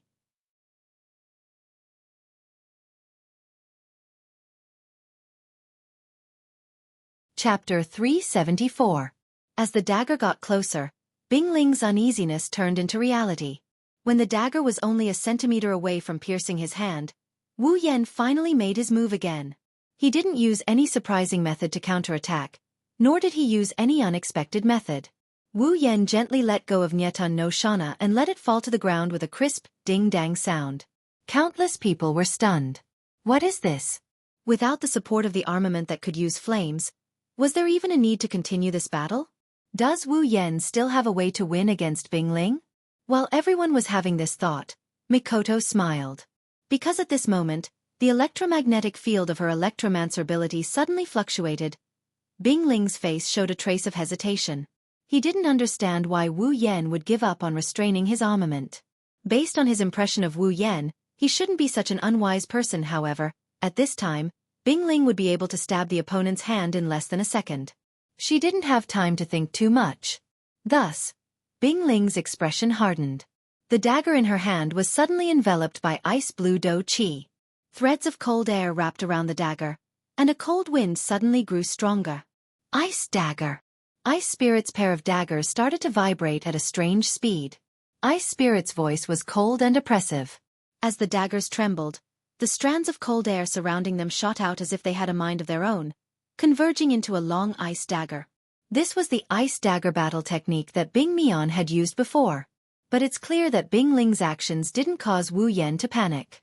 Suddenly, Wu Yan's body trembled. A series of rapid electrical sounds exploded. At the same time, a bluish-white electric current surged out from his body and covered his entire body. As his body was covered by electricity, outside of Wu Yan's body, rapidly flashing electricity intertwined and struck. In the blink of an eye, above the bluish-white electric current, there was a temperature no lower than the red lotus flames. Electricity could also produce heat. Qi. The long ice dagger collided heavily with the lightning. However, it was as though an ice cube had met with boiling water. Sizzling sounds continuously rang out. After that, the ice daggers that were originally capable of piercing through huge rocks were instantly reduced at a speed visible to the naked eye. In the end, 2 daggers appeared in their original state. Naturally, their power was completely gone. The ice spirit's pupils shrank as he looked at the lightning on Wu Yan's body. He had almost forgotten that Wu Yan had used the power of lightning in the Tower of Arena. Seeing that the dagger was only a short distance away from Wu Yan's body, Bing Ling's eyes flashed with unwillingness. Do Qi suddenly burst out, and the dagger turned into 2 cold lights. With lightning speed, it fiercely stabbed into Wu Yan's body. However, in exchange for the dagger's stab, two clear metallic sounds rang out. This caused Bing Ling's heart to shrink, and an expression of disbelief appeared on his face. Because in front of the dagger, there were two iron sand swords that suddenly appeared from Wu Yan's side. At this moment, Bing Ling finally realized that his freezing wind had been eliminated by the red lotus flames. In other words, the Gate of Babylon, or more accurately, the iron sand swords, can also be used. It has to be said that the strength of Bing Ling's two daggers, under the support of his Do Qi, is extremely terrifying. Even though the daggers are good at penetrating and have less destructive power, they still pierce through the iron sand swords. However, this is the end. A dense electric glow suddenly flashed on the metal sand sword. In an instant, it caused the icy blue dagger in Bing Ling's hand to turn fiery red. A chi-chi sound was emitted from Bing Ling's hand, which was tightly holding the dagger. This caused Bing Ling's expression to change drastically. He hurriedly maneuvered his Do Qi and wrapped his hand around it. Even though this was the case, he still felt a searing pain moving around his hand. He viciously pushed the dagger in his hand, but it did not move an inch forward. Helplessly, Bing Ling could only let go of the dagger and retreat. As he retreated, his eyes were still fixed on Wu Yan, who was wrapped in lightning, and his heart was filled with anger. The lightning that enveloped Wu Yan's body suddenly dissipated, revealing Wu Yan's figure. However, when Bing Ling saw Wu Yan's figure clearly, his angry expression immediately darkened. At this moment, one of Wu Yan's hands was stretched straight towards him. Moreover, Wu Yan even made a finger-snapping gesture. He looked at Bing Ling with a mocking expression. This caused Bing Ling to feel a chill down his spine. Seeing Wu Yan's appearance, Bing Ling, who was rapidly retreating, felt his heart tremble. His body suddenly stopped. At this moment, Wu Yan suddenly snapped his fingers. A soft but unusually clear snapping sound rang out in the entire square. Gate of Babylon, a soft whisper slowly came out from Wu Yan's mouth. It was like a circle of sound waves that stirred up ripples. The ripples spread out like lightning and instantly covered everything behind Wu Yan. Under Bing Ling's shocked gaze, the crimson space that covered the entire square appeared once again. At the same time, black iron sand swords extended from the Gate of Babylon and pointed at Bing Ling from afar.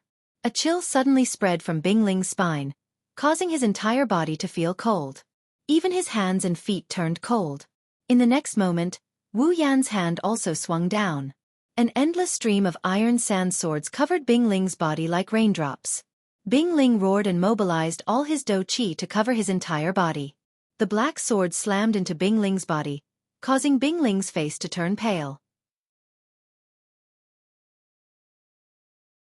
His chest felt heavy, and a trace of blood slowly flowed out from the corner of his mouth. Under the barrage of attacks from the iron sand swords, Bing Ling was finally injured, and it was not light. Of course, if he did not have Do Qi to protect his body, it would not be as simple as just being injured. However, Bing Ling did not rejoice. Instead, his face changed greatly because Wu Yan's figure had already appeared in front of him like a ghost. Looking at this scene, the hearts of everyone present suddenly rose. A portion of the people's mouths had already formed the shape of a cry of surprise. Looking at the shocked Bing Ling in front of him, Wu Yan said softly, causing Bing Ling's face to turn completely pale. "You've lost, I've won." After saying this, Wu Yan's eyes focused. An extremely strong gust of wind emerged from his hand, accompanied by a low explosive sound that resounded throughout the square. Lightning fist!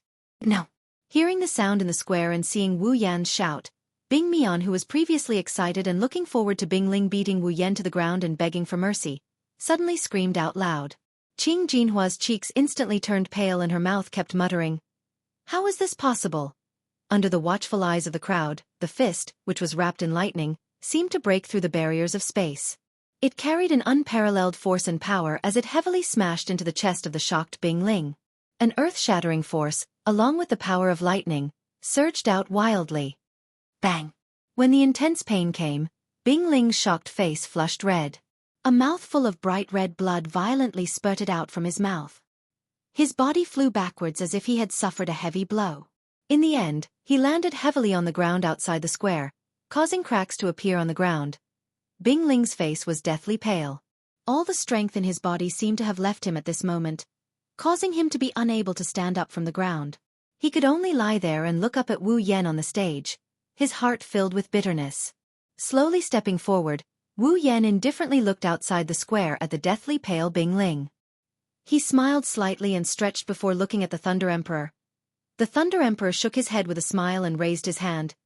This match, Wu Yan wins.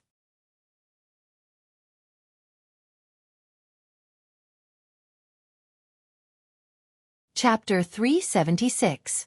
There were no clouds in the sky. The moon shone like a silver plate with stars twinkling in the night sky. Moonlight shone down from the sky and covered the entire Silveria World Institute with a layer of silver gauze. Even if it was night time, it wouldn't be as cold as one would imagine. It was only the second round of the Academy tournament, and it was already so exciting that it made their hearts so restless. If it was the third round, when the real battles between the top 10 powerhouses began, wouldn't it be even worse? At this moment, they were already secretly looking forward to the third round of the Academy tournament. Apart from these students, the contestants were the same. They couldn't sleep. Among them, the leaders of the major forces were vexed. They were vexed that they couldn't enter the top 10. What was it about them that they couldn't compete with others? However, some of them knew clearly in their hearts. They were bitter. Why did so many powerful newcomers appear at this time? They knew it wasn't that they weren't strong enough. It was just that there were too many assassins this year. They used to occupy the top 10 spots, but now apart from Sylph, Ka and Jaffer, there was only one assassin left in the top 10. Entered the top 10. After this tournament, the Spalier world won't be peaceful anymore. Because the Spalier World Academy is a gathering of the geniuses from all over the Spalier world. Their ranking is equivalent to their status in this world. Look at the top 10 in the past. They were born in the 3 great clans of the 3 empires. Being in the top 10 is a testament to their strength. This also proved that their clan was at the pinnacle of the continent. At the same time, it also reflected their clan status compared to other clans. How is it today? They lost this position, and it's the same as covering their clans with a thick layer of black ash. If one really wanted to be particular about it, it could be big or small. Therefore, the narrow-minded among them had already begun to hate Wu Yan and the others, while those who understood the reason from the beginning to the end gritted their teeth and vowed to take back the glory of the past. Of course, whether or not it could be realized was another matter altogether. On the other hand, those who didn't have powerful clans, or those whose clans weren't that influential, didn't have so many worries. Right now they were already thinking about where they would be placed in the next ranking. Sylph, Kaya, Jaffer, and Feifei didn't know about those who made it to the top 10. Wu Yan, on the other hand, was sleeping soundly as if this matter had nothing to do with him. However, Wu Yan was different. He couldn't fall asleep that night. In the villa district, on the rooftop of one of the villas, there was a figure sitting there as he looked up at the sky. His wine-red eyes were filled with a strange light. At this moment, his face, which was not considered handsome, became very attractive. The figure bathed in the night was like an emissary of the night. Even in this desolate place, he appeared so harmonious. He had completely integrated himself into the environment. It was as if he was born to stay in the night. This is to be expected. Night is the territory of vampires, the world of vampires, the time when vampires are active. Wu Yan is the true ancestor of vampires. Calling him an emissary of the night is belittling him. Even though night is the time when vampires are active, Wu Yan is still a human before he exchanged for the true ancestor bloodline. Being active during the day is a habit that's carved into his bones. That's why Wu Yan usually sleeps at night. However, in the end, Wu Yan is still a true ancestor of vampires. Sometimes during the night, he can't fall asleep and can only find something to do to pass the time. Usually during this time, Wu Yan would look for Mikoto, Chuju, Ikaros, and the other girls to play some papapa games. However, perhaps due to the liveliness of the morning tournament, Mikoto and Chuju went to bed early. Ikaros was also dragged to bed by them. Helpless, Wu Yan can only go up to the rooftop to admire the moon and the sky. Miraculously, as the night scene entered Wu Yan's eyes, Wu Yan's heart fell into an unprecedented calmness. His mind gradually lost focus. This scene lasted for who knows how long until a light footstep entered Wu Yan's ears. Wu Yan came back to his senses. He turned around and couldn't help but smile. Flandre-chan, why aren't you sleeping yet? It's not good for a child to not sleep at night. Flandre-chan is wearing a cute red and white striped pajamas. Her light yellow hair is swaying gently in the wind. On her head is a beret that never changes. With the cute pajamas, it's like a nightcap, making Flandre-chan even more adorable. Flandre-chan is maintaining her tiptoeing posture in front of Wu Yan. It seems like she's planning to surprise Wu Yan and surprise him. Her little face is full of resentment at being discovered. Wu Yan can't help but find it funny. Even though it's the middle of the night, Wu Yan's comment about children not sleeping at night was just a joke. Flandre-chan is also a vampire. She's been influenced by him to sleep at night and move around during the day. However, vampires are still vampires. Just like Wu Yan, there's still a chance that they won't be able to sleep at night. Hee hee, big bro found out. Flandre-chan stuck out her tongue and scratched her head in embarrassment. She then jumped up and sat in Wu Yan's arms. She rubbed her head against his chest. Her red eyes are full of attachment. Living in the academy for nearly a month was the happiest period of Flandre-chan's life.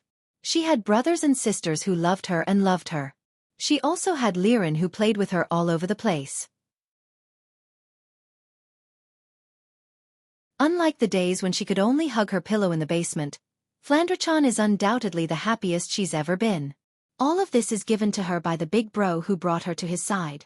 He's also the one who loves her the most. In Flandre-chan's little heart, Wu Yan's position is irreplaceable. Not even her most beloved and hated sister. Wu Yan can more or less guess Flandre-chan's thoughts.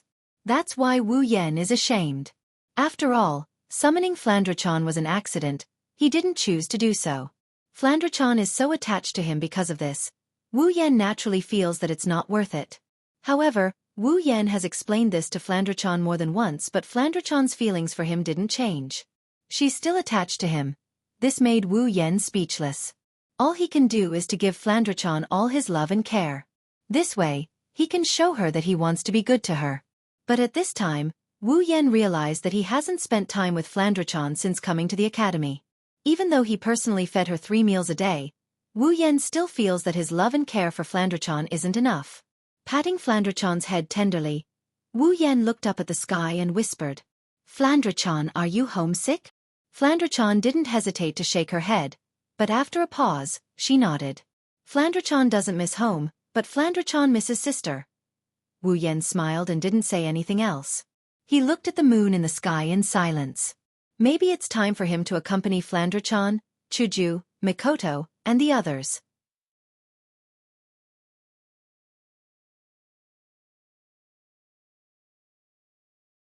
Chapter 377. On the second day, the Spalier World Academy wasn't as lively as it was 2 days ago. The higher-ups seemed to have predicted that the students wouldn't be able to sleep at night, so they arranged the third round of the tournament to be held 3 days later so that the top 10 participants would have some time to rest. Therefore, the students who had been so excited last night all wanted to fall asleep at this time. Unfortunately, the heavens played a joke on them. Today, for some reason, the sun went crazy early in the morning. It's trying its best to release all the heat in its body, as if it's afraid that it won't be able to use its heat and light. Today's temperature was raised to an extremely high level. The entire Spalier World Academy felt like it's been placed in a steamer. The merciless sun caused the students who wanted to sleep to jump out of their beds as if their butts were on fire. They couldn't sleep at all. Some of them even had distorted vision when they looked at the air. There wasn't even a trace of wind outside. Even if there was, it would be a hot wind, which would only make people feel more uncomfortable. Under the fierce sunlight, ordinary people would feel dizzy after staying here for 10 minutes or so. Helpless. They could only either activate their Do Chi or use their demonic energy to expel this heat. After which, they were able to peacefully enter the land of dreams. However, after this torment, a feeling of exhaustion swarmed in. It was likely that by the time they woke up, they don't even know when they'll wake up. It's different from the other places in the Spalier World Academy. The villa area is unusually cool. As a special privilege given to the special students by the Spalier World Academy, the villa area has to be maintained in a good environment. Other things aside, warm in winter and cool in summer. That's a must. However, Chuju, Mikoto, Ikaros, and the others still left their beds early. It's not that they couldn't sleep because of the heat, it's just that after such a good night's sleep last night, they didn't want to stay in bed. One by one, they sat at the table in the living room and ate their breakfast. Not sure if it's because they exhausted all their enthusiasm during the tournament or because the tournament was delayed for 3 days, But when Mikoto came to the living room, she looked like she was half dead. She didn't have the same excitement she had 2 days ago. Chuju couldn't help but sigh. Even Chuju was affected. She didn't have the mood to eat anymore. She nibbled on breadcrumbs with a gloomy expression. She rolled her eyes at Mikoto, blaming her for making her look like this. Mikoto couldn't help but laugh dryly.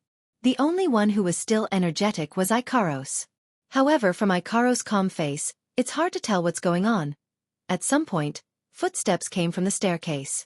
The 3 girls in the living room were startled.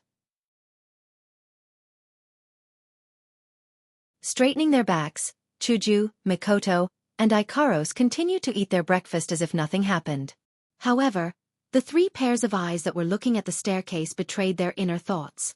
Not long after, Wu Yan's figure appeared in their line of sight. He was holding a yawning Flandrechan in his arms. This proves the question of who was Wu Yan's partner last night. Last night, both vampires had insomnia, but they still went back to their room to sleep. Flandrechan, on the other hand, didn't want to leave. After all, ever since she came to Spalier World Academy, she was forced to sleep in her own room or with Chuju and the others. She didn't have the chance to sleep with Wu Yan. How could Flandrechan, who's attached to Wu Yan, endure this? Fortunately, the insomnia Flandrechan found Wu Yan last night. Naturally, she didn't want to leave Wu Yan's side no matter what. Wu Yan could only hug this comfortable yet clingy pillow and go back to his room to sleep. Of course, a certain evil person still has a little bit of conscience in his heart. Looking at Flandrechan's petite frame, he couldn't bring himself to push her down. Therefore last night, a certain someone was serious for once. The 3 girls flinched when they saw this scene. However, they didn't think much of it. In their opinion, Flandrechan is just a kid. Sleeping with Wu Yan is nothing out of the ordinary. Master! Ikaros called out softly. She wanted to go to Wu Yan's side, but then she realized she was still holding the bottle of black tea for Mikoto and Chuju. For a moment, she was conflicted. Fortunately, Wu Yan himself came to Ikaros' side, so she didn't have to be conflicted anymore. However, the bottle of black tea for Chuju and Mikoto was switched to Wu Yan's cup. Chuju and Mikoto were speechless. Why do you look so listless? If you're tired, you should sleep a little longer. Wu Yan took a seat beside Ikaros and sat in front of Chuju and Mikoto. He skillfully picked up a serving of breakfast and started feeding Flandrechan. He then looked at the 2 girls with a confused expression. Wu Yan didn't leave the villa, but he could feel the situation of the Spalier World Academy students last night. When he saw the hot weather this morning, Wu Yan could more or less guess how miserable they were. Chuju and Mikoto were also in the same state. Wu Yan couldn't help but feel puzzled. The 2 girls were sleeping so soundly last night and he didn't do anything to them. Why are they still in this state? Did they wake up from the heat? But it's still cool in the villa area. When Mikoto heard Wu Yan's words, she turned her head away. Chuju made a seductive gesture at Wu Yan and pouted her lips at Mikoto. Wu Yan raised an eyebrow. She looked at Mikoto, and after a long silence, she finally managed to squeeze out a sentence. Will you die if you don't think about fighting for a day? Mikoto immediately stood up, her pretty face flushed red. Trying to be brave, she explained. How can that be called a fight? I'm just keeping my promise with Sylph. We're going to settle this once and for all. Wu Yan softly ridiculed her. So it's important for you to determine the winner. No wonder you were captured by Seduction Hand in the Forbidden Magic Domain. What did you say? And nothing. After feeding Flandrechan the last bit of food, Wu Yan looked at Mikoto, Hinajuku, and Ikaros. He mused for a bit before he said, Hey, Mikoto, Chuju, why don't we go to the beach? The 2 girls stopped what they were doing. Their eyes lit up when they heard the word beach. Wu Yan smiled, but Chuju looked at Wu Yan in confusion. Why do you want to go to the beach all of a sudden? Well, it's because the weather's hot. Wu Yan waved his hand. Of course, he wouldn't tell them that it's because he realized he hasn't spent time with them for a long time, so he wanted to go out with them. As for why he wants to go to the beach, you'll have to ask a certain someone's evil heart. The 2 girls looked at each other. There was still a bit of doubt in their eyes, but they let it go. No matter what, going to the beach is a very attractive thing for someone as active as them. Wu Yan took in their expressions and smiled knowingly. Then it's decided. Chuju and Mikoto nodded, The listless look on their faces disappeared without a trace. Chuju looked at Wu Yan and asked, "Do you know where the sea is in this world?" "Who told you I want to go to the beach in this world?" "Not in this world."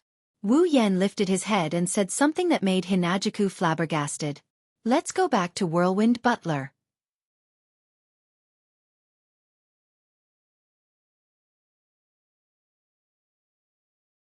Chapter 378. Spalier World Academy occupies a vast area. It's even larger than Academy City. That's to be expected. After all, there are more than 10 million people in Spalier World Academy. How can it accommodate so many people if it doesn't occupy a large area? The population of Academy City is only about 2.3 million. If it weren't for the dazzling array of experimental measures and laboratories, I'm afraid there would be a lot of empty land in Academy City. The same goes for Silveria World Institute. Even though it has a much larger population than Academy City, it doesn't require a lot of space. The Arena Tower, the Merchant District, and the Free Trade District may take up a lot of space, but it's nothing compared to Silveria World Institute. As the Academy's land was mainly used to provide accommodation for the students, even though the population was over 10 million, there was still a lot of empty space. Naturally, these places would not be left unused. The Academy's higher-ups would selectively provide some empty space to students who needed it. For example, those from the Academy's forces. Forming a faction isn't something that can be done casually. It's still a faction. What's the point of forming a faction without cohesiveness? That's why when a faction is formed, it's important to provide a place for its members to gather. In other words, the problem of the faction's headquarters. If the Academy's higher-ups didn't provide the land, it would be impossible to form a faction. It's not that easy to form a faction in Spalier World Academy. Regardless of the size of the factions within the Academy, there would always be a headquarters. It was just a matter of the size of the headquarters. At this moment, in front of a tall building that occupied a relatively large area, a figure flew over from afar and stopped there. This figure is none other than Wu Yan, who decided to bring his girls to the beach for some fun. Since he wants to bring his sisters to the beach, then Shokuhu Misaki, Astria, Kinuhata Sai, Frenda, and Takitsuba Riku can't be left behind. That's why after asking around, Wu Yan obtained the location of Starlight Queen's headquarters. He arrived at this place, looking for the 5 girls who ran away from home. Looking at the tall building in front of him, Wu Yan walked towards it. He can only hope that Shokuhu Misaki and the others are in there. After all, he already searched the villa area and the 5 girls were nowhere to be found. If he can't even find them in the headquarters, it'll be difficult to find them in the entire academy. However, Wu Yan didn't expect that finding Shokuhu Misaki in Starlight Queen's headquarters would be as difficult as finding her in the entire academy. This is Starlight Queen's headquarters. Outsiders, please do not come too close. When Wu Yan approached the entrance of Starlight Queen's headquarters, a group of female students who were patrolling behind the front door of the headquarters blocked Wu Yan's way. The leader of the group, a female student with decent looks, looked at Wu Yan with a serious expression. She said those words in a practiced manner. It can be seen that this is not the first time she has faced this kind of situation. Wu Yan stopped and he looked at the leader of the group. Then, he looked at the other members of the group and he felt relieved. This is the headquarters of a faction. It's impossible for there to be no management. If anyone could enter the headquarters, it wouldn't be called a headquarters. Judging from Shokuhu Misaki's abilities, she must be doing a good job in managing the faction. Wu Yan smiled at them and said, "Hello, seniors. I'm here to look for your leader. May I ask if she's here?" Wu Yan frowned as he looked at the female students. He's not sure if he's imagining things, but he felt like the way the female students looked at him changed after he revealed his intentions. They're starting to get impatient. The female student leading the group looked at Wu Yan and said expressionlessly, "Shokuhu Mozaki-sama is busy and can't receive guests. Please leave for now." Busy. Wu Yan glanced at the female students. Seeing how impatient they are, Wu Yan calmed down. He even found it funny. Based on his understanding of Shokuhu Misaki, even though she's a little obsessed with territory, he doesn't believe that she would personally manage a faction's affairs. Shokuhu Misaki likes the feeling of being supported by others, but she's also a lazy person. If there's anything she needs to do, She'll just leave it to her subordinates to deal with it. She'll listen to the results and make her own decisions. That's why this whole busy thing is probably nonsense. Wu Yan narrowed his eyes and he shook his head. He can guess why these female students are looking for an excuse to chase him away. With Shokuhu Misaki's popularity in Silveria World Institute, this patrol squad must have been annoyed by Shokuhu Misaki's fans. They must have thought that Wu Yan is a fan who came to look for his idol. Wu Yan went straight to the point. I'm a good friend of Shokuhu Misaki-sama. Go in and tell her she'll come out to see me. Hearing this, the female students were stunned. Then, the impatience on their faces increased. The female student in the lead even waved her hand at him like she was shooing away flies. Understood. We'll report to her after she's done with her affairs. You can go back now. Wu Yan's expression darkened. These girls didn't even take his words to heart. Judging by the looks of it, if he really leaves, they would forget about what he said. Report or whatever, that's out of the question. In fact, Wu Yan didn't know whether to laugh or cry. This is probably the downside of being popular. He said that they're good friends. It's likely that some of the fans will use it to their advantage. That's why Wu Yan didn't blame them. But he can't just leave like that. Does he have to force his way in? Lifting his head to look at the girls, he steeled his resolve to force his way in. Otherwise, these girls wouldn't let him in. Wu Yan smiled at them and he disappeared from the spot. When he reappeared, he was already at the entrance of Starlight Queen's headquarters. The patrolling female students were shocked and furious. They wanted to capture Wu Yan, but the female student leader looked at Wu Yan's figure and thought of something. She shouted at Wu Yan. Wait, you can't force your way in. Let me bring you in. Ha! Wu Yan turned his head in astonishment and looked at the female student. You want to bring me in? Did I hear wrong? Didn't you just stop me from going in? The female student blushed and said awkwardly. Sorry, I didn't remember your identity, so... My identity? Wu Yan was even more confused after hearing the female student's words. He crossed his arms and stared at the female student with his red eyes. What identity do I have to make you change your mind and bring me in? The female student chuckled. Wu Yan, Sama, one of the top 10 in the academy tournament. Is that enough? The female students behind her covered their mouths in shock. Wu Yan raised an eyebrow and shook his head helplessly. He thought that the female student would say something like, Shokuhu-sama's partner, or Shokuhu-sama's other half.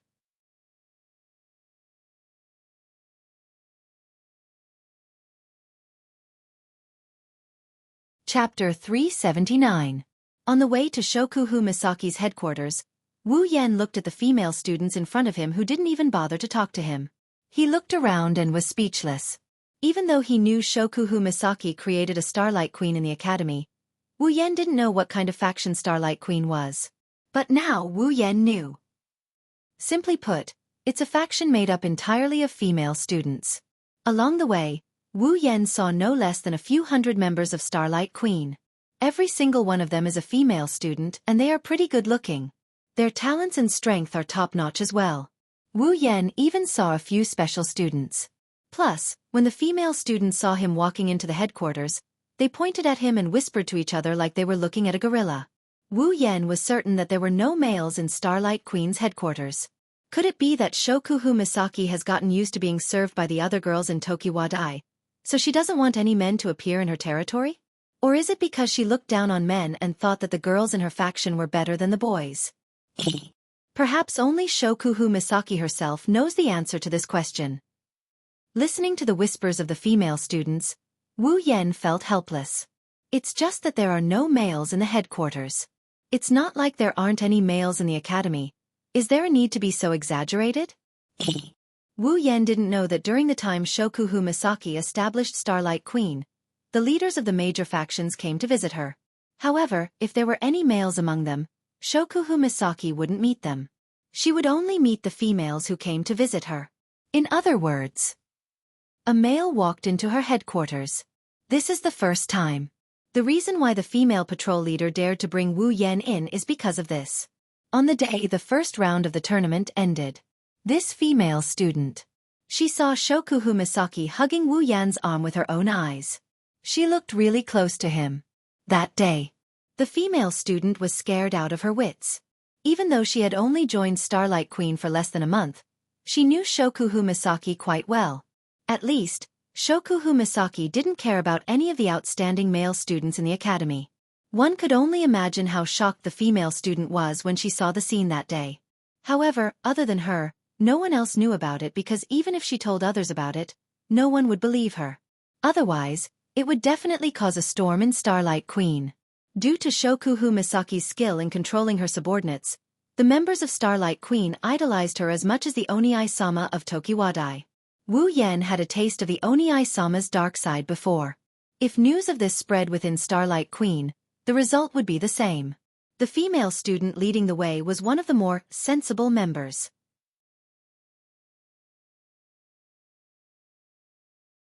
If it was anyone else who saw this scene, forget about leading Wu Yen, they might even be dismembered.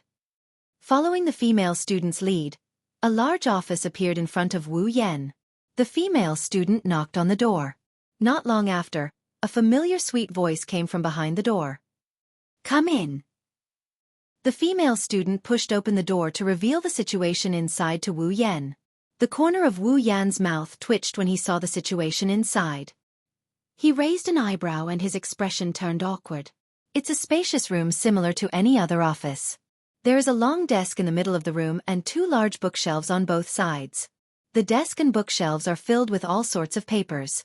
It's a typical office layout. However, in such a place, there was a round dining table covered with a gorgeous tablecloth, filled with all kinds of desserts and black tea. The person who was supposed to be working hard behind his desk was sitting here with the four girls, eating desserts and drinking black tea. It was a different story.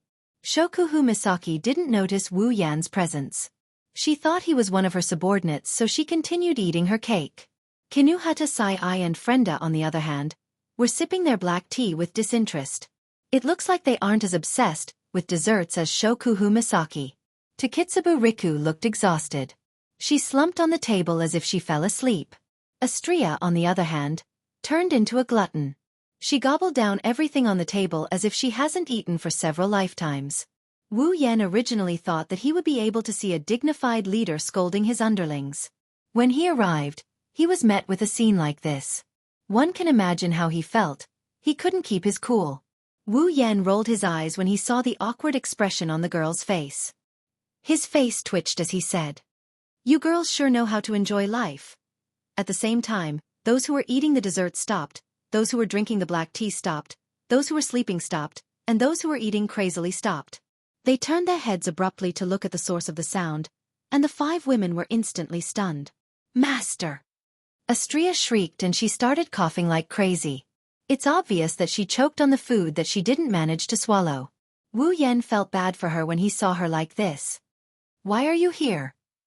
Shokuhu Misaki, Kinuhata Sai-ai, and Frenda exclaimed in surprise. Takitsubu Riku, on the other hand, was pleasantly surprised. Wu Yen finally felt a bit better.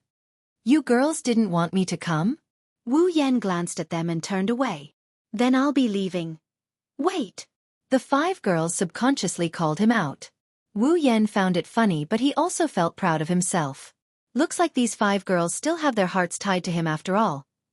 Shokuhu Misaki quickly put down her desserts and walked to Wu Yan's side. She hugged his arm and pouted.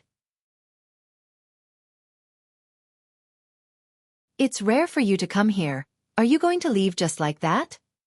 "What else can I do?" Wu Yen glared at Shokuhu Misaki. "You girls look like you're enjoying yourselves. It's my fault for disturbing you."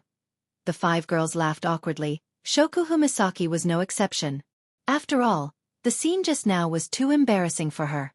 Wu Yen shrugged. He glanced at Shokuhu Misaki and he hugged her by the waist. Shokuhu Misaki jumped in surprise. What Wu Yen said next shocked her even more. It shocked her even more. Wu Yen rubbed Shokuhu Misaki's waist under the shocked gaze of the female student who led the way. He lamented. "Looks like you've gotten fatter." "Fat?" Shokuhu Misaki screamed. She lifted her head from Wu Yan's embrace and forced a smile. "No. No way. I don't feel that fat." "Duh." Wu Yen didn't hold back as he taunted.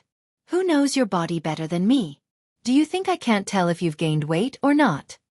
Shokuhu Misaki gulped and she started touching her body in a panic. Wu Yan's words are highly believable. She might not be able to detect the changes in her body, but it wouldn't be easy to hide it from Wu Yan. Plus, she's the type that tends to gain weight easily. She's been eating desserts like crazy these days, so it's only natural that she'd gain weight. Shokuhu Misaki looked like she was about to cry. She hugged Wu Yan tightly and sobbed. "Yan, you can't leave me in the lurch. I don't want to become a fat woman." Wu Yan's mouth twitched. "What can I do to save you?" Shokuhu Misaki patted Wu Yan's chest and said something that almost made Wu Yan spit out his rice. "Look around the system and see if there's anything that can help you lose weight instantly."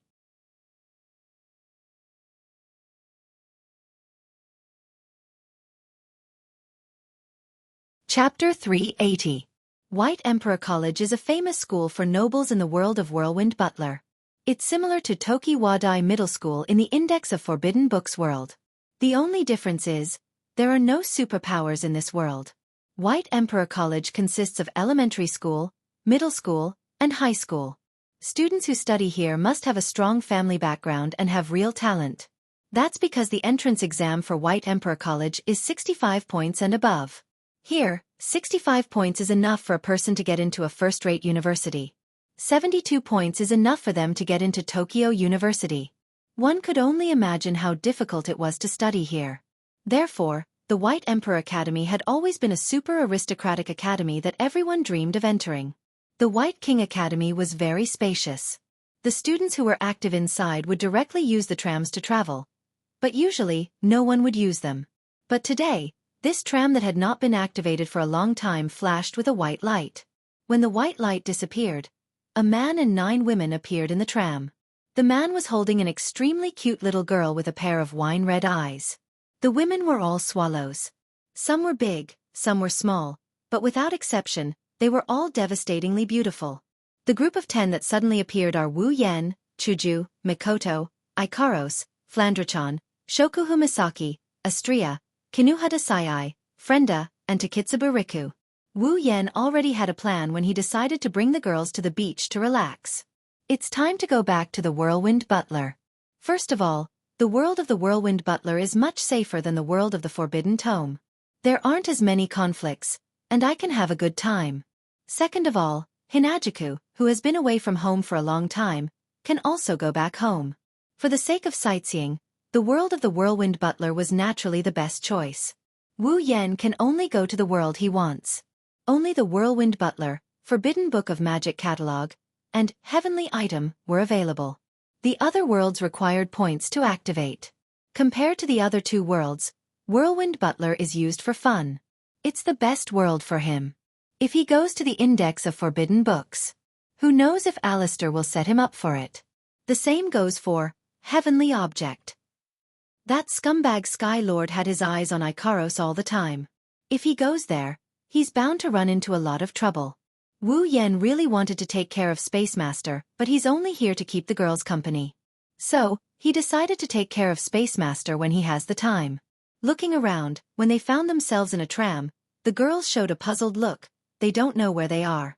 Hinajuku, on the other hand, smiled happily. She reached out and touched the door of the tram, her eyes full of nostalgia.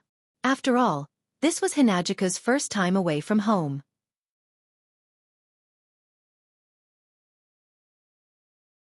It's only natural that she would miss this place after being away from home for so long. Although in the end, time stopped in Butler Whirlwind's world and Hinajuku left at the same moment. Everyone understood why Chuju is acting like this. They didn't disturb Chuju and waited for her. Even Flandrachan is the same. Everyone here is like Chuju. They left their home so they can more or less feel the same way. Even Shokuhu Misaki and the others who don't have a good impression of Academy City. It didn't take long for Chuju to come back to her senses. She smiled apologetically at everyone. "I'm sorry for the wait. Let's go, I'll lead the way." While saying this, Hinajuka's face was full of metal. She raised her head and puffed out her chest, adding a bit of luster to her beautiful face. It can be seen that she was very happy to be able to return here. Opening the door of the tram, Wu Yan and Hinajuku walked in front to lead the way for the girls. Wu Yan lived in Hakuo Academy for a period of time, so he naturally knows the way around. Hinajuku, being a native of Hakuo Academy, is even more so. She led the group of beautiful girls around her as they strolled around the academy. Along the way, they saw the beautiful environment of the White Emperor College. Even Mikoto and Shokuhu Misaki, who came from Tokiwadai, were impressed. In terms of environment, the White Emperor College doesn't lose to Tokiwadai High School at all. With Wu Yan and Chuju leading the way, the girls walked around the White Emperor College. During the walk, they attracted a lot of attention from the White Emperor College's students. It's not just because of the girls' beauty, it's also because the 10 of them aren't wearing uniforms. Of course, there are students who don't wear uniforms in the White Emperor College. Ichung is one of them. Plus, Chuju is the president of the White Emperor College's student council, so they didn't encounter any problems. When it comes to touring Baihuang Academy, the student council's bell tower is a must. With Hinajuku around, the group was able to reach the student council's office. Shokuhu Misaki's eyes lit up as she exclaimed that such a place was worthy of her status as a queen. Of course, she was ignored by the rest of the group. Perhaps it was because it was still class time, so the group of clowns from the student council weren't here. This made Hinajuku a little disappointed, but it was quickly replaced by the excitement of returning home. Leading the group, she walked towards the gate of Baihuang Academy. At the school gate, Hinajuku was smiling happily, because she saw a figure that was unexpected yet expected at the same time. Sister! That's right, it's Chuju's biological sister, Gue Shuelu. Chuju! Gue Shuelu looked at Chuju in surprise. She was confused when she saw her sister's casual clothes. When Wu Yan left, time stopped in this world. Gue Shuelu didn't know that her sister had been gone for a long time. Chuju always wore her uniform when she was in the White Emperor College. As the student council's president, she has to set an example. She has never walked around the White Emperor College in casual clothes. Unlike Gue Shuelu, who is surprised, Hinajuku's eyes are a bit red. She followed Wu Yan around the other world and stayed in the Forbidden Tome catalog world. For Hinajuku, it's been a long time since she saw her family, so it's natural for her to feel a bit emotional. But just as Hinajuku was about to jump into her sister's arms, Gue Shuelu's words froze her face. All the joy in her heart instantly evaporated into thin air. Gue Shuelu didn't know what to think, his face became serious, and he put on a karate stance, facing Hinajuku, and cautiously said, Hinajuku, are you thinking of skipping class? I won't allow it. Hinajuku's face stiffened and she quickly shook her head. Mikoto and the others nodded their heads, thinking that Gue Shuelu is a good sister. She wouldn't condone her sister's bad habits. Only Wu Yan seemed to have thought of something and his eyebrows jumped. And as expected, Gue Shuelu's next sentence made the women's faces completely embarrassed. It's my turn to guard the door today. If you skip class, my salary will be deducted. If my salary is deducted because of you, even if it's my sister, I'll make you pay. Sure enough. Wu Yan couldn't bear to watch any longer, so he covered his head with his hands. The girls behind him felt their legs give way and they all fell to the ground. Sister! What nonsense are you talking about? Hinajuku's face was red, looking at the embarrassed Gue Shuelu. She really wanted to give her a kick. At this time, Gue Shuelu noticed Wu Yan. He paused for a second before looking at the beautiful girls behind him. He didn't know why, but his expression turned into one of complete shock. Pointing at Chuju, Gue Shuelu said angrily, Chuju, I didn't expect you to become a member of someone else's crystal palace. I. Sister, Chuju's scream echoed throughout the White Emperor College. At the same time, there was a girl's scream.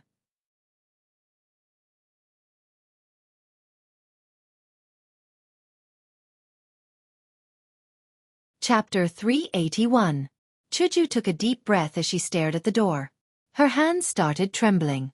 She wanted to push the door open, but a sense of homesickness rose in her heart. She couldn't even lift her hands. She's been standing at the door for about 15 minutes now. Wu Yan and the others stood behind Chuju. They stared at her without saying a word. It's been less than half a year since Hinajuku left the world of Butler Whirlwind.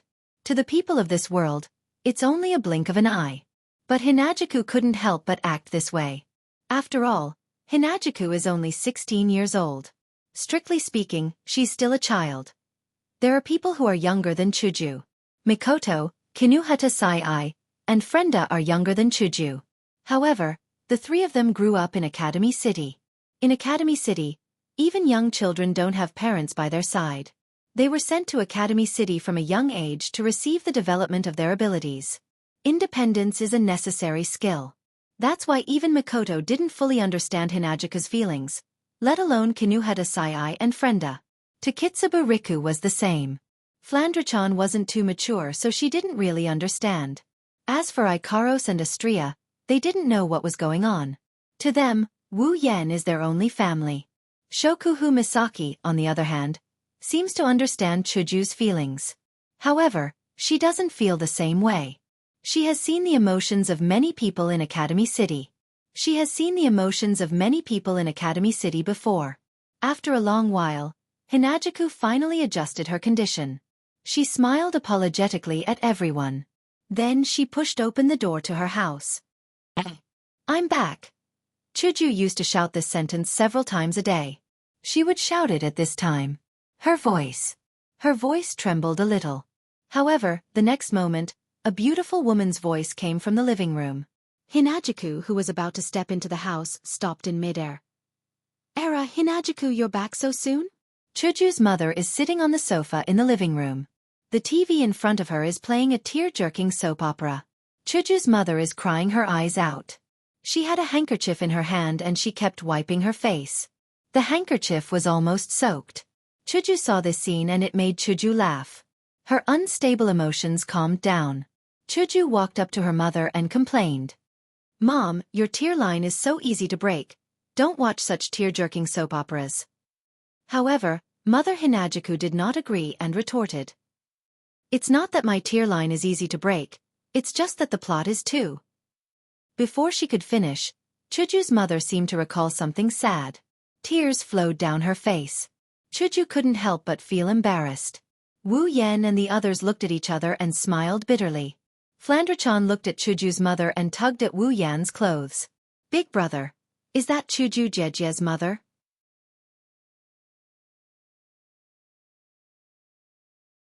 What a strange person. Even stranger than my sister. Wu Yen laughed dryly.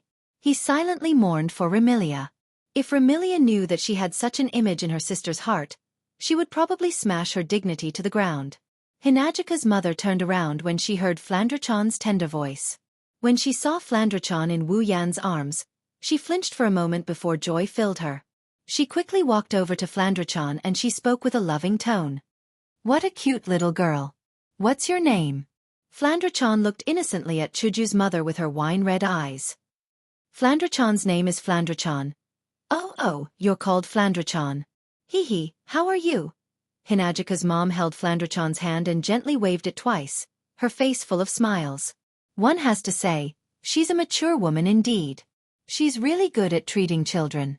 Her behavior won Flandra-chan's favor immediately.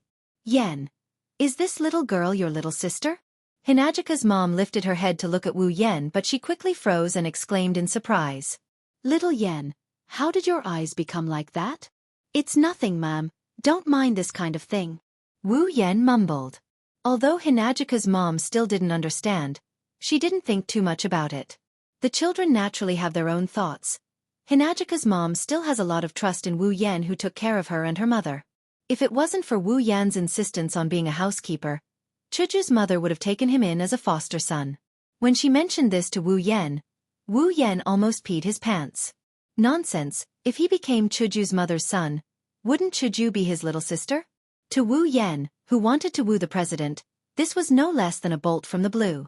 Naturally, he rejected it as much as he could. At this time, facing Chuju's mother again, Wu Yen felt a little guilty. He couldn't help but look away, not daring to look directly at Chuju's mother's eyes. This made Chuju's mother puzzled again. However, when Hinagika's mother saw that Hinagiku was behaving the same way beside her, she raised her eyebrows and understood everything. It was obvious that Hinagiku was having an affair and was too embarrassed to face her. With a swish, Chuju's mother looked at Wu Yen and said with a smile, Allah, it seems like you're hiding something from your mother. With that, Chuju's mother reached out and stopped Wu Yen and Chuju from blurting out perfunctorily. Let me guess, what did you do? Glancing at Wu Yen and then at Chuju, Chuju's mother smiled slyly. Could it be that our Chuju is finally bold enough to confess to Yanjun today? Mom, what are you talking about? Hinajika's face turned red at a speed visible to the naked eye. She shouted in embarrassment and irritation. Her yellow-green eyes were filled with indignation. She's already done it with Wu Yan, and it's not like she hasn't been ridiculed like this before. However, if it's her own mother, it's a different story.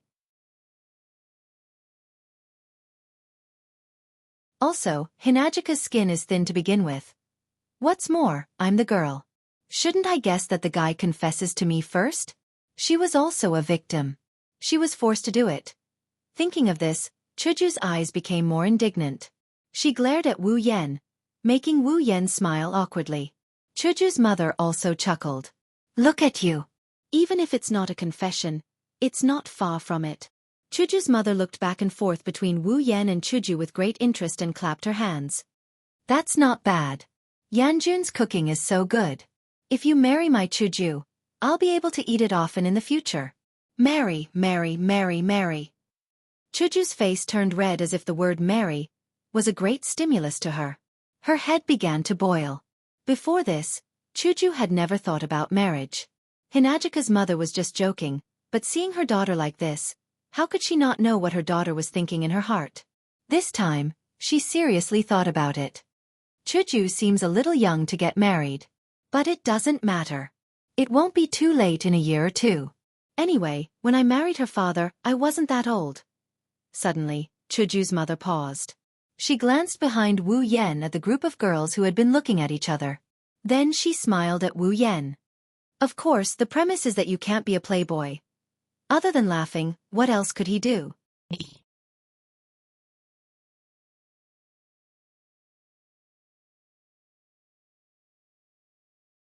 Chapter 382.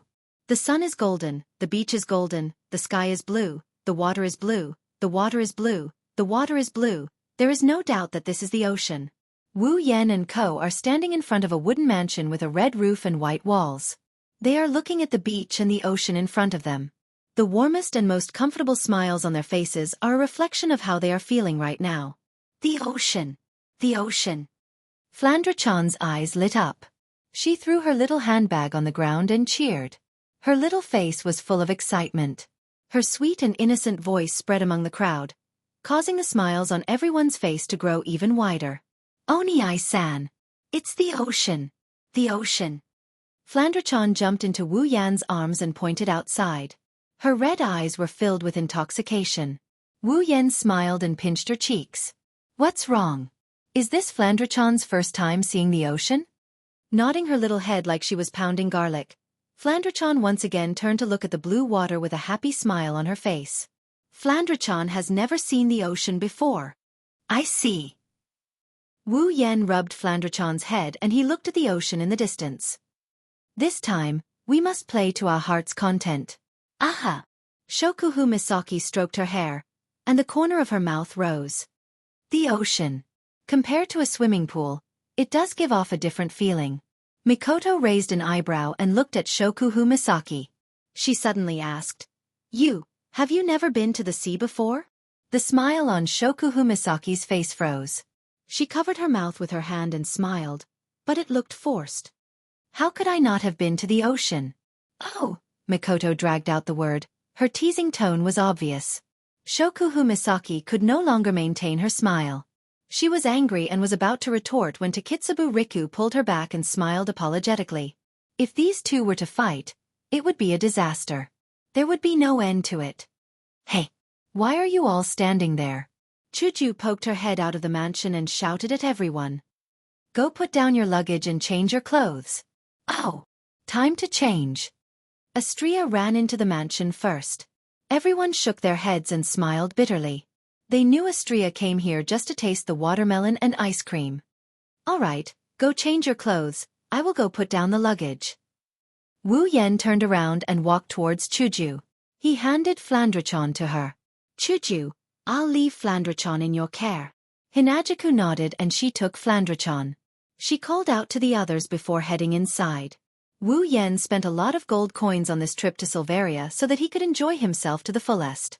The villa has everything he needs. There's even a room full of swimsuits. It's an extravagant place.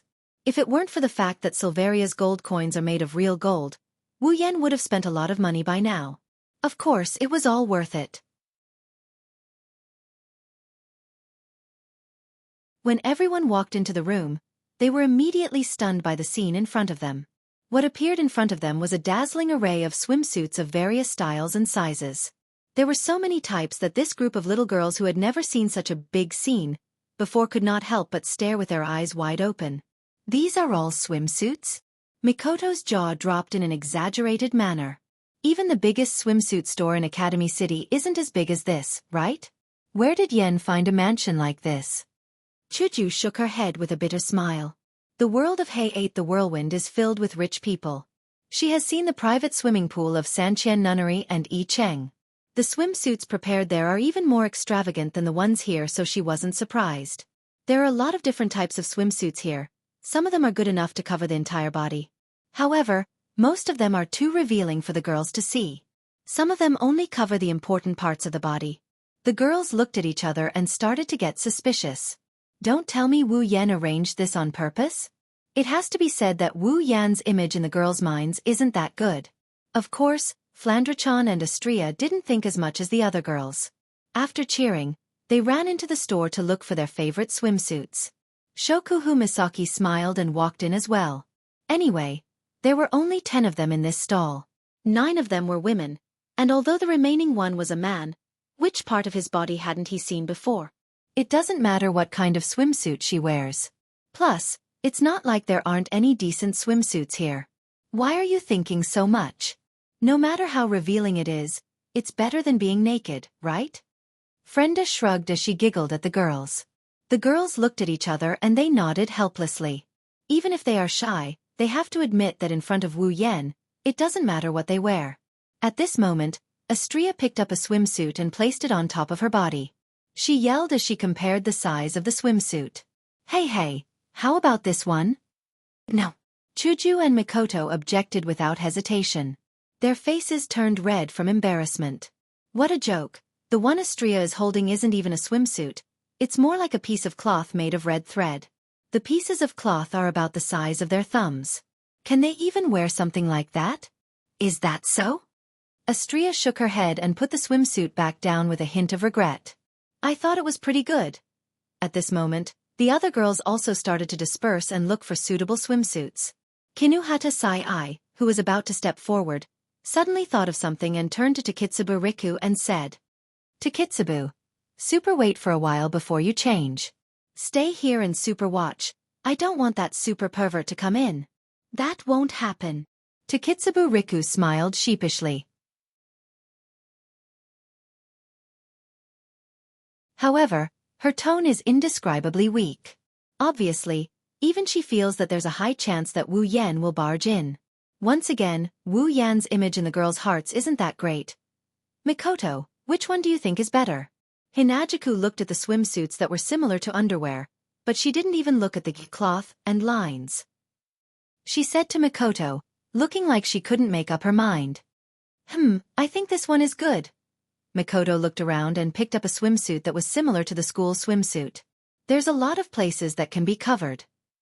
But as soon as she said that, Mikoto was stunned. Her brown eyes suddenly flashed with starlight as she stared at a swimsuit, unable to look away. Hinajuku suspiciously turned her head to look. She was stunned for a moment. Then she smiled helplessly. That's because the swimsuit that Mikoto is looking at has a tight-fitting top and a pleated skirt. There are some white dots in the brown. How should I put it? It's pretty cute. Hinajuku looked at the tea-colored bra and said meaningfully, It suits you, Mikoto. Ah! Mikoto jumped like a startled deer, and her face turned red. You? What are you talking about? I won't wear a kid's swimsuit. Yes, that's right. Seeing the smile on Hinajuku's face, Mikoto's voice became weaker and weaker. She lowered her head, blushed and couldn't speak. Hinajuku couldn't help but laugh. Wear it if you like it. I think Yen will like it too. Who wants him to like it? Even though she said that, Mikoto's eyes were already looking at the swimsuit. Chuju felt helpless. She picked up the swimsuit and shoved it into Mikoto's arms before pushing her into the changing room. Wait.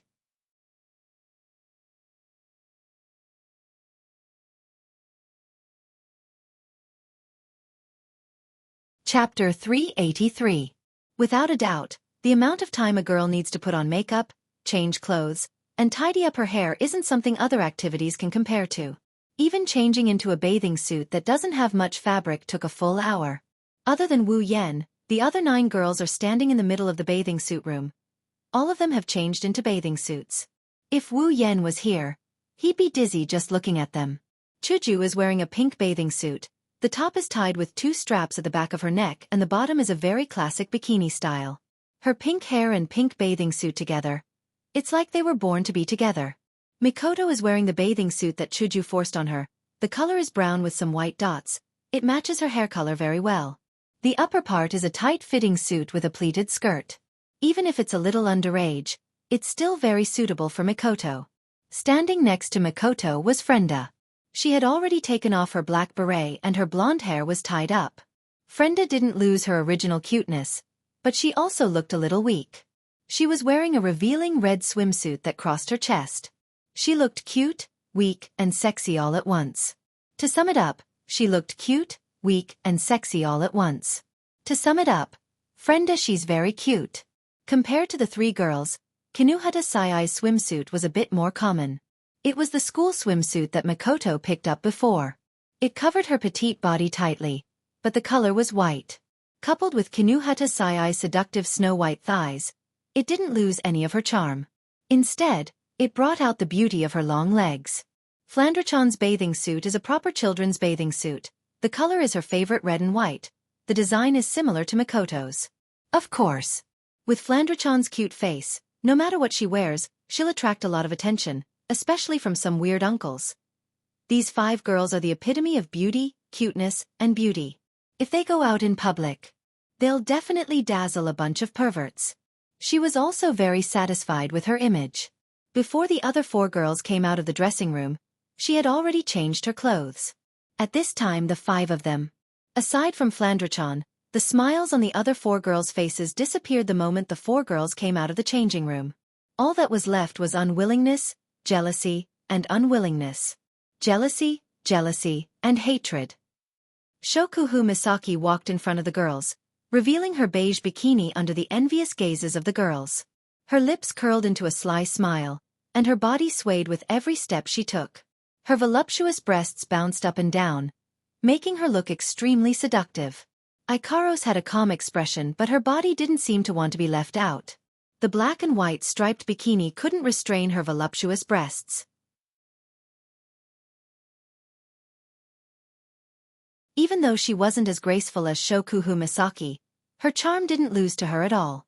In fact, she's a little more charming. Astria, on the other hand, was the one who pissed off Mikoto, Hinajuku, Frenda, and Kinuhata Sai the most. After coming out of the changing room, Astria jumped up and down in her pure white bikini with a happy expression. However, her large breasts bounced up and down with each jump, causing the 4 girls to almost spit fire from their eyes. On the other hand, Takitsubu Riku followed behind Shokuhu Misaki, Ikaros, and Astria with a sullen expression on her face. She felt like she didn't have the right to stand next to them. But reality proved that her voluptuous breasts under the contrast of the black bikini made it clear to everyone that she had a place in Shokuhu Misaki, Ikaros, and Astria's group. Chuju, Mikoto, Kinuhata Sai, and Frenda sized up Shokuhu Misaki, Ikaros, Astria, and Takitsubu Riku as if they were trying to find a loophole. After a while, they looked at each other and lowered their heads in dejection. Without a doubt, in the war between the Pauper Party and the Juru Party, the Pauper Party lost. Frenda carefully looked at her petite body, gritted her teeth, and muttered angrily. Humph, what's the point of having a good body? Right now, having a good body doesn't mean you're the winner. Having a cute face is the way to go. Chuju, Mikoto, and Kinuhata Sai heard Frenda's grumbling and their expressions lightened up.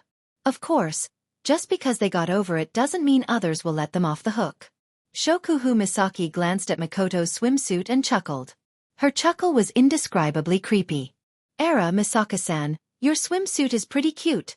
Mikoto's expression changed dramatically. She forced a smile and said, You think so too? I think so too, at least you won't show off like that. She's mocking Shokuhu Misaki for showing off. Showing off isn't a bad thing. Shokuhu Misaki smiled and yawned. She stretched her body and pushed her voluptuous breasts up. She almost broke the straps of her swimsuit. Even if you want to show off, you need to have what it takes to do so. Shokuhu Misaki looked at Mikoto's body and said meaningfully, "Of course, Misaka-san, if you want to show off, you'll have to wait a few years, no, maybe a decade." Asterisk beep. Asterisk a bolt of lightning flashed across Mikoto's forehead, illuminating her embarrassed and angry face. She glared at Shokuhu Misaki with rage. Shokuhu Misaki, on the other hand, didn't seem to care about the fact that she's powerless. She was still giggling as if she knew Mikoto wouldn't attack her. Mikoto almost lost her rationality. At this time, Flandre-chan pouted her lips in dissatisfaction and pulled Hinagiku's hand. "Sister Hinagiku, can we go out now? Flandre-chan wants Oni-san to see her swimsuit." Hinagiku smiled sheepishly. "It's not that I don't want to go out, it's just that these two haven't settled their grudge yet." Mikoto, on the other hand, smiled brightly at Flandre-chan's words. Mikoto looked at Shokuhu Misaki and smiled. "What's the point of showing off? Are you going to seduce other men? I think it's fine if you don't have the right to show off, as long as you say you like it." Simple words. That's what everyone wanted. Chuju, Kinuhata Sai-ai, and Frenda, who were looking down, suddenly regained their spirit. Astria and Takitsubu Riku, who weren't interested in this cup war, also perked up. Even Ikaros, who didn't say anything, had ripples in her eyes. Does he like my outfit or not? This thought appeared in everyone's mind, even Shokuhu Misaki. However, Mikoto's counterattack made Shokuhu Misaki unhappy. She immediately retorted, "Little Yen will definitely like it." Shokuhu Misaki sounded confident. Wu Yan's personality is something that even Hinagiku, Mikoto, and the others know about. She's good at manipulating people's minds. To put it simply, he doesn't care about outsiders, but he's a pervert to them. Shokuhu Misaki is confident in her body, so she didn't think that Wu Yan wouldn't be attracted to her. When they're in bed, her body is one of the most delightful to him. Of course, all the girls felt the same way except for Astria. She was the only one who didn't get pushed down. She didn't know what Wu Yan thought of her.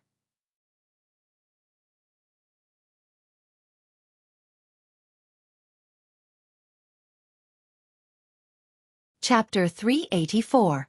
Beside the Azure Sea, on the Golden Beach, several huge parasols had appeared out of nowhere. Under the huge parasols, there were 10 long reclining chairs. Several small round tables were placed between these reclining chairs, on which there were various iced drinks and desserts. In the hot weather, one couldn't help but feel a chill in one's heart when looking at it. Under one of the umbrellas, Wu Yan is wearing a pair of shorts. He's wearing a pair of sunglasses and he's leisurely sipping from a bottle of drink. He looks like he's having a good time. "Oni-chan, master!" Flandre-chan and Astria ran over and jumped under the parasols. However, one of them jumped on Wu Yan while the other jumped on the table filled with drinks and desserts. When Flandre-chan jumped into Wu Yan's arms, a creaking sound could be heard. Wu Yan didn't feel any pain from Flandre-chan's attack, but the recliner under him groaned in pain. Wu Yan might be strong enough to withstand Flandre-chan's attack, but he still had a drink in his mouth. Flandre-chan's attack caused Wu Yan's eyes to bulge. The drink in his mouth turned into a mist and splashed onto the beach. Wu Yan didn't know whether to laugh or cry as he hugged Flandre-chan. "Flandre-chan, are you trying to choke me to death?" Flandre-chan stuck out her tongue and smiled sheepishly. However, she didn't want to come down and she snuggled into Wu Yan's arms. Wu Yan couldn't help but smile bitterly. "Ha! Yan, you're quite fast. You've even prepared all these." Hinagiku leisurely walked in front of Wu Yan, staring at the parasols and said with a bit of surprise. Wu Yan can only roll his eyes and said in an exasperated tone, "What do you mean fast? These things. It took me an hour to prepare them. That's the time you two took to change." Hinagiku chuckled dryly before muttering to herself, "What are you talking about? Girls change clothes. It takes some time anyway. Unlike you." Then, Chuju glanced at Wu Yan. He's naked except for a pair of shorts. She blushed and turned her head away. Even though the two of them have been naked for quite some time now. "Big brother, look at this swimsuit I'm wearing. Isn't it beautiful?" Flandre-chan lifted her head from Wu Yan's arms. She tried her best to raise her body so that Wu Yan could see her. She looked at Wu Yan with anticipation. Not bad. It's cute.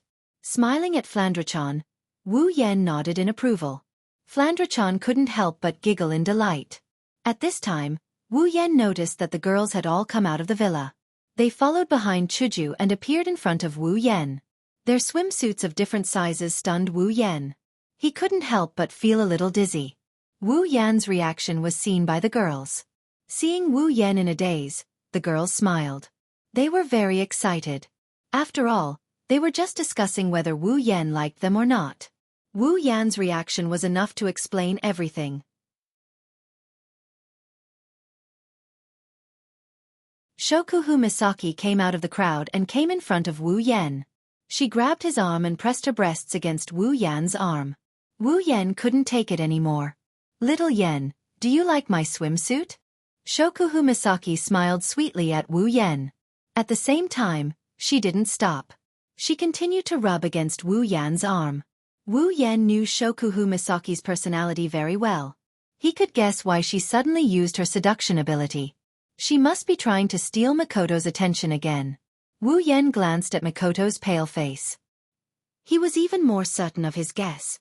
He became vigilant. He didn't want to say the wrong thing and cause a fire in his backyard. Not bad, it looks good. Wu Yan chuckled. He didn't mention whether he liked it or not. Makoto relaxed a bit, but Shokuhu Misaki was also displeased by his response. Shokuhu Misaki touched her face. She looked like she was about to cry. Did I really become old? Little Yan, you don't like me anymore? Wu Yan raised an eyebrow and the corner of his mouth started twitching. He wanted to flip the table. Shokuhu Misaki might have become old, but she must have lost her integrity. He rubbed his forehead and he didn't say anything else. Shokuhu Misaki got bored and her tearful expression disappeared. She clicked her tongue and she turned her head away in frustration. She saw Makoto gloating at her misfortune. She's saying, "See, you only know how to show off." Shokuhu Misaki's expression froze up. She bit her lip and looked at Wu Yan. Her starry eyes turned around and after her first plan failed, she came up with another. She grinned. She pulled out a bottle of sunscreen from somewhere and held it in her hand. She looked at Wu Yan with hope in her eyes. Little Yan, help me put on the sunscreen. When the words "use sunscreen" came out of her mouth, Wu Yan's emotionless face rippled and his heart rippled as well. How could Wu Yan not know what it means to put on sunscreen? It means that his chance to take advantage of her has arrived. The other girls were shocked as well. They didn't expect Shokuhu Misaki to have such a trick up her sleeves. Wu Yan's eyes were filled with a sinister glint. Wu Yan looked at Shokuhu Misaki with surprise. Wu Yan knew that something must have happened between these girls. Otherwise, they wouldn't be fighting in the dark like this. Wu Yan told himself that he must not get involved in this. His past experiences have proven that if he gets involved, the one who will suffer in the end will be him. When he heard that Shokuhu Misaki wanted him to help her apply sunscreen, he tossed his guard aside.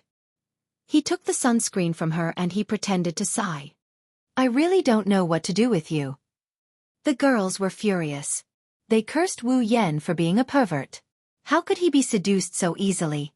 Shokuhu Misaki gave Makoto a provocative look. Makoto gritted her teeth in anger. She stood up and pointed at Wu Yan while shouting loudly. Me too. Help me put on the sunscreen too. Makoto ignored Wu Yan and she looked at Shokuhu Misaki. Shokuhu Misaki didn't back down and she glared back at Makoto. Their gazes collided with each other and it felt like a storm of blood was about to erupt. As for Wu Yan, looking at the two beauties going at each other like this, he had a timid look on his face but inside, he's laughing like a flower. He finally realized that a fire in the backyard doesn't necessarily mean it's a fire that's burning the eyebrows, it could also bring about a lot of benefits. In any case, in the end, he would be the one who would gain the most advantage from the fight between the two women. Behind Makoto, Hinajuku and the other girls looked at each other. They didn't know what to do. They knew that Wu Yan is going to be the final winner. Thus, Hinajuku picked up Flandre-chan. Hey, Flan, big sister will take you swimming, okay? Flandre-chan's eyes lit up. She clapped her hands and cheered. Okay. Flan wants to swim. Kinuhata Sai and Frenda looked at each other and said at the same time. We want to go too. The four beauties left just like that. Astria only had food in her eyes. Only Ikaros and Takitsubu Riku were left. After some hesitation, Ikaros stood up and lowered her head shyly. Ma master, I want to. Me too. Takitsubu Riku raised her hand meekly to show that she was willing to be taken advantage of. Wu Yen looked at Mikoto, Shokuhu Misaki, Ikaros, and Takitsubu Riku. He smiled wickedly. Since you guys came to me willingly, don't blame me for being rude.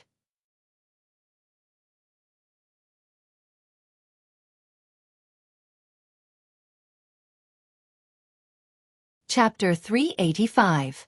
Not far away from the beach, Chuju, Flandrechan, Kinuhata Sai, and Frenda were happily playing in the water. They seemed to have forgotten about the conflict in the mansion. Astria was still eating and drinking under a parasol. Everything looked so peaceful. Shokuhu Misaki, Mikoto, and Takitsubu Riku were lying on 3 mats under a coconut tree. Behind them, a wolf was uncorking a bottle of sunscreen. Its claws were rubbing against each other. It looked like it was ready to pounce. As for Ikaros, she's just standing there in a daze. Her indigo eyes stared at Wu Yen with a pitiful expression.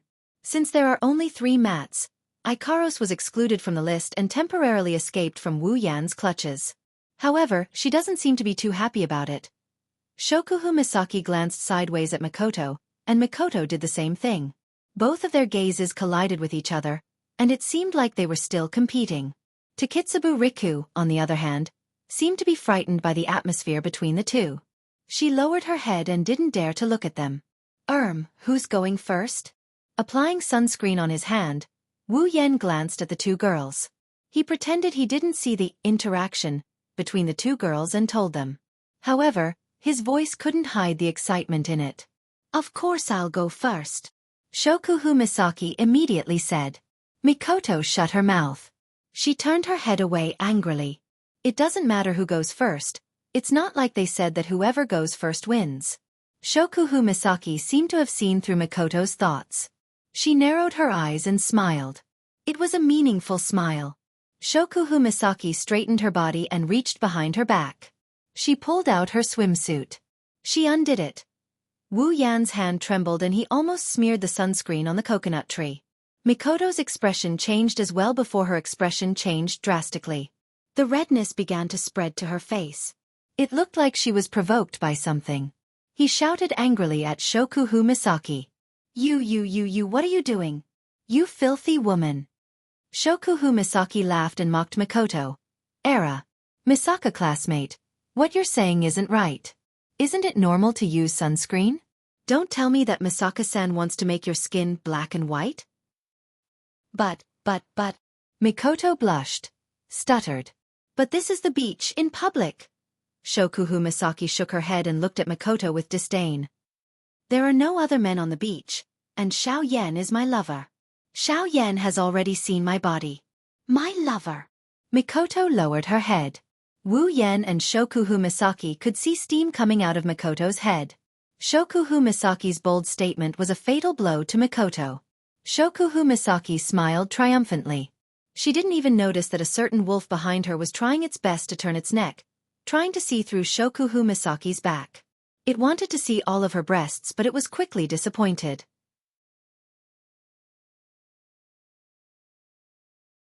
Shokuhu Misaki made it sound like she's a generous person, but she's not that generous to expose her ample bosom to the sun. She prodded Mikoto for a bit before she laid down on the mat. Her 2 bunnies pressed down on the mat and her ample bosom started poking out. Wu Yan's mouth went dry when he saw this. He almost lost control of himself and decided to use Shokuhu Misaki to vent his lust. Taking a deep breath, he looked at Shokuhu Misaki's back and he decided to let go of his pretense. He applied sunscreen on his hand and he pressed down on Shokuhu Misaki's back. Ah! The sudden chill made Shokuhu Misaki scream. Mikoto, Ikaros, and Takitsubu Riku's face turned red when they heard Shokuhu Misaki's scream.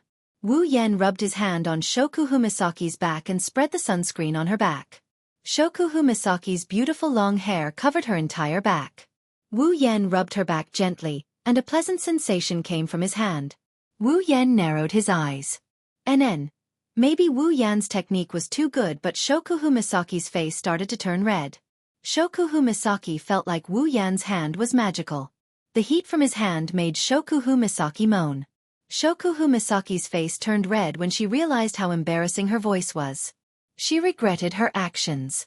Shokuhu Misaki never thought that Wu Yan's hand would make her lose her composure.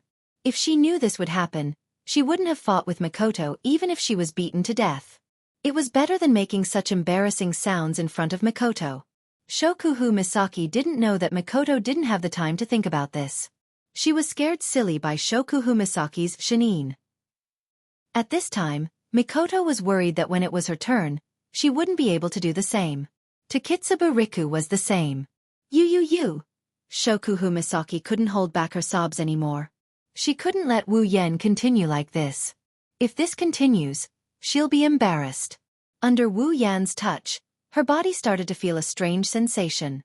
Her skin started to turn red and she started to panic. At the end of the day, Shokuhu Misaki only had sex with Wu Yan once. She didn't sleep with Wu Yan after that. After tasting the forbidden fruit for the first time, her resistance to this kind of thing dropped quite a bit. Now that Wu Yan is teasing her, it's only natural for her to react. Worried that she might embarrass herself, Shokuhu Misaki quickly explained herself. Okay, Yen-chan, go help Misaka-sen. Shokuhu Misaki wanted to stop, but a certain someone didn't want to. How is it okay? There are still a lot of places that haven't been cleaned yet. Wu Yan said in a righteous tone. He didn't seem like he was going to stop. Shokuhu Misaki was stunned. She realized that in the end, this wolf is going to be the one who will win. Before Shokuhu Misaki could react, an indescribable sense of pleasure surged through her body. Shokuhu Misaki couldn't hold her breath, so a seductive moan escaped her lips. Shokuhu Misaki finally panicked. Shokuhu Misaki's bikini covered lower half of her body. A hand had already reached in and grabbed her buttocks and started to rub them hard. No way. Shokuhu Misaki stared blankly at the hand on her buttocks. She panicked when she thought about her current state. If Misaka Mikoto saw her like this, she wouldn't be able to face anyone anymore. Fortunately, Mikoto was scared by Shokuhu Misaki's moans. She buried her head like Takitsubu Riku. Shokuhu Misaki heaved a sigh of relief. The smart Shokuhu Misaki knew that she couldn't back down now. She could either surrender and beg Wu Yan in front of Mikoto for mercy. However, she would rather die than make this choice. Rather than begging Wu Yan for mercy in front of Misaka Mikoto, he might as well continue to shinin. At least he can use the excuse of being too comfortable to refuse. However, if he begs for mercy, he will be laughed at by Misaka Mikoto for the rest of his life. Shokuhu Misaki had no choice but to endure Wu Yan's assault. She tried her best to hold back her moans.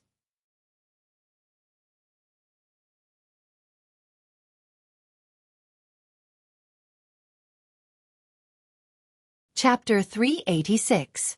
Big Sister. Quick. Go there. Pointing in a random direction, Flandre-chan chuckled at Frenda, who is sitting on her back. Her voice is filled with joy. This game may seem childish, but Flandre-chan is having a lot of fun playing it. Yes, I got it.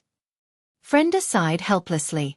She wasn't happy about Flandre-chan calling her Big Sister, because her name is so similar to Flandre-chan's. Flandre-chan had no choice but to call her Big Sister. But I told you not to move around, okay? Otherwise, I won't be able to stand properly. Wah! As soon as she finished speaking, Frenda stepped on a round rock.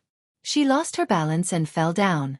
Flandre-chan, who was riding on her shoulder, fell into the water as well. Wah! Ah! Frenda was shocked. She quickly carried Flandre-chan out of the water. Flandre-chan had swallowed a few mouthfuls of seawater, and her face was filled with bitterness. She stuck out her tongue and her face fell. Pooey, it's disgusting. Are you super okay? Kinuhata Sai looked at Flandre-chan and asked. She put a swimming ring on Flandre-chan so that she can float on the water. Flandre-chan looked at Kinuhata Sai with a bitter face and shook her head. She stuck out her tongue again. Why is the water in the sea so disgusting? Kinuhata Sai and Frenda looked at each other and laughed awkwardly. How are they supposed to explain such a profound question to a child? Even if they roughly explained it, Flandre-chan would only be confused. She might even ask more questions. They've seen a lot of this in Academy City. Chuju swam over from afar and kicked the water with her little legs. She looks like she's having a lot of fun. But if you look closely, you'll notice that Chuju's yellow-green eyes are constantly looking at the beach. Seriously, why are they taking so long? At this moment, under a coconut tree in the distance, the ripples were still going on. Isn't it time to change the person? Shokuhu Misaki's face was flushed red. Finally, she could not help but turn around to look at Wu Yen. Shokuhu Misaki felt that her eyes were filled with water vapor, and they were rippling like the surface of a lake. If Wu Yen continues like this, I will really lose my composure. Wu Yen giggled as he toyed with Jusama's buttocks. He pulled his hand out of Shokuhu Misaki's bikini pants. Shokuhu Misaki released a sigh of relief. However, Shokuhu Misaki's heart skipped a beat the next second. Her heart skipped a beat. Wait.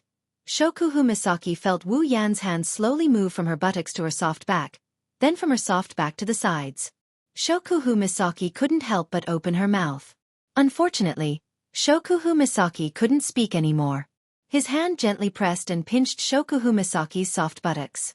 Wu Yen could clearly feel Shokuhu Misaki's body trembling along with his movements. Her skin started to turn red. Wu Yen laughed in his heart. As expected, her chest is Jusama's weakness. Shokuhu Misaki bit her lips to stop herself from letting out the moans that were already at her throat. Shokuhu Misaki wanted to cry but no tears came out. For the first time in her life, Shokuhu Misaki hated her breasts. No matter the shape, size or smoothness, Shokuhu Misaki was always proud of her breasts. But why was it her sensitive spot? Her body trembled along with Wu Yan's touch.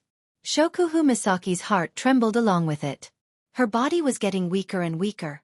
Shokuhu Misaki wanted to beg for mercy, but when she remembered that Misaka Mikoto was beside her, she couldn't bring herself to do so. In the end, she could only look at Wu Yen with pleading eyes. Wu Yen continued to pinch Shokuhu Misaki's soft buttocks. Shokuhu Misaki moaned a few times before he finally pulled his hand back. At the same time, Shokuhu Misaki lost all her strength and collapsed onto the mat. She gasped for air and couldn't lift her body. She still needs more training. Shokuhu Misaki wanted to punch him in the face. Wu Yen turned around and smiled at Mikoto. Mikoto, it's your turn. Mikoto raised her head and saw Shokuhu Misaki's blushing face. Recalling Shokuhu Misaki's shinine, Mikoto's face turned even redder. I think I should ask Chuju to help me. Mikoto giggled. She couldn't help but avert her gaze. When she thought about how she will end up like Shokuhu Misaki, her heart started pounding. She hurriedly said that and she stood up. Suddenly, Shokuhu Misaki, who was still gasping for air, got up from the mat. She didn't care that her boobs were exposed to Wu Yen as she pounced on Mikoto. She hugged Mikoto's waist and pressed Mikoto back down on the mat. What are you doing? Mikoto was shocked when she saw Shokuhu Misaki hugging her waist and refusing to let her get up. Mikoto yelled. Shokuhu Misaki's face was still flushed red and she was still panting, but she forced a smile on her face. She gritted her teeth and said to Mikoto, Since this queen is already in this state, don't you dare think you can stay out of this. You damn woman. Mikoto finally understood that Shokuhu Misaki was trying to drag her down with her. She screamed and pushed Shokuhu Misaki away with all her might. Yen, quick, help her put on the sunscreen. Shokuhu Misaki shouted at the dumbfounded Wu Yen. At the same time, she unleashed her full potential. As a sports idiot, Shokuhu Misaki managed to restrict Mikoto's movements. What the hell is going on? Wu Yan's jaw dropped as he watched the two girls wrestle with each other. He didn't know whether to laugh or cry. Shokuhu Misaki is really desperate. She actually helped her husband hold down another woman. Fine, Wu Yen has to admit that this is an unimaginable situation. It's a good thing anyway. Wu Yen snickered and rubbed the sunscreen on his hands.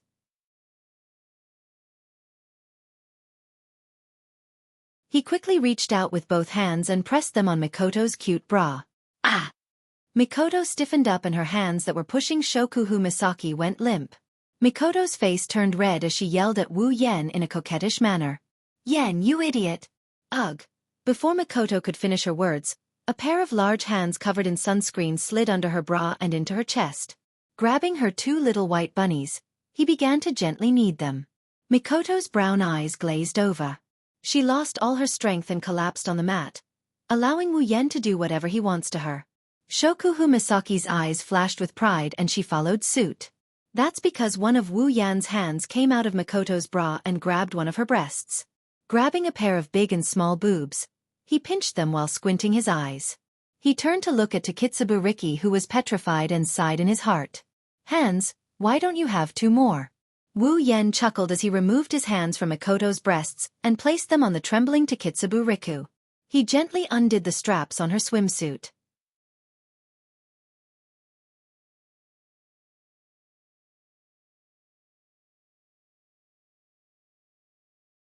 Chapter 387. Time passed by slowly. The noon sun is slowly setting in the west.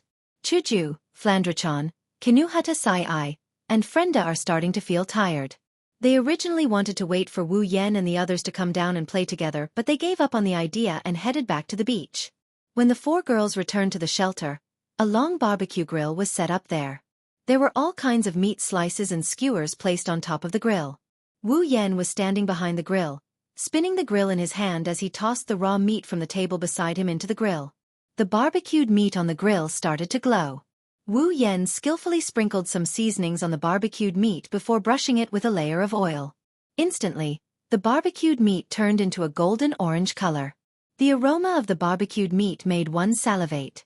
One look and you can tell that the barbecued meat isn't just beautiful on the surface. Astria stared at the barbecued meat with her crimson eyes. The aroma of the barbecued meat wafted into her nose. Astria couldn't help but twitch her nose. Her face was filled with desire. That was to be expected. With Astria's digestive system, as long as the food wasn't too disgusting, she could eat it all. Even raw food that wasn't processed wasn't too bad. Wu Yan's culinary skills are top-notch. On the ability tab. Even though he doesn't have cooking expert anymore, it's only because he merged it with infinite martial arts. Wu Yen still has cooking expert. Back then, Kaisha-sama was slowly conquered by Wu Yan's stomach before he started attacking her heart. Even Kaisha-sama couldn't resist the temptation of Wu Yan's delicious food, let alone Astria, who has a huge appetite. "Master." Astria looked at Wu Yen with teary eyes. She looked at Wu Yen with a pitiful expression. Her eyes were filled with pity. It's obvious that this gluttonous angel who just stuffed 10 cakes into her mouth was once again lured out by Wu Yen. "Got it, I'll be done soon." Wu Yen chuckled at Astria. He couldn't help but sneak a peek at Astria's flat stomach. He complained in his mind. Which part of Astria's body did she stuff all those things into? Is this the reason why Astria's combat prowess is so strong? She's a god of war. Is it because she has the ability to transform food into combat power? Flandrechan saw this scene and yelled out. He immediately yelled and ran over. Hinajaku, Kinuhata Sai, and Frenda wrinkled their noses in dissatisfaction. "You're back." Wu Yen flashed a bright smile as he greeted the four girls. He acted like nothing happened. "It's very infuriating.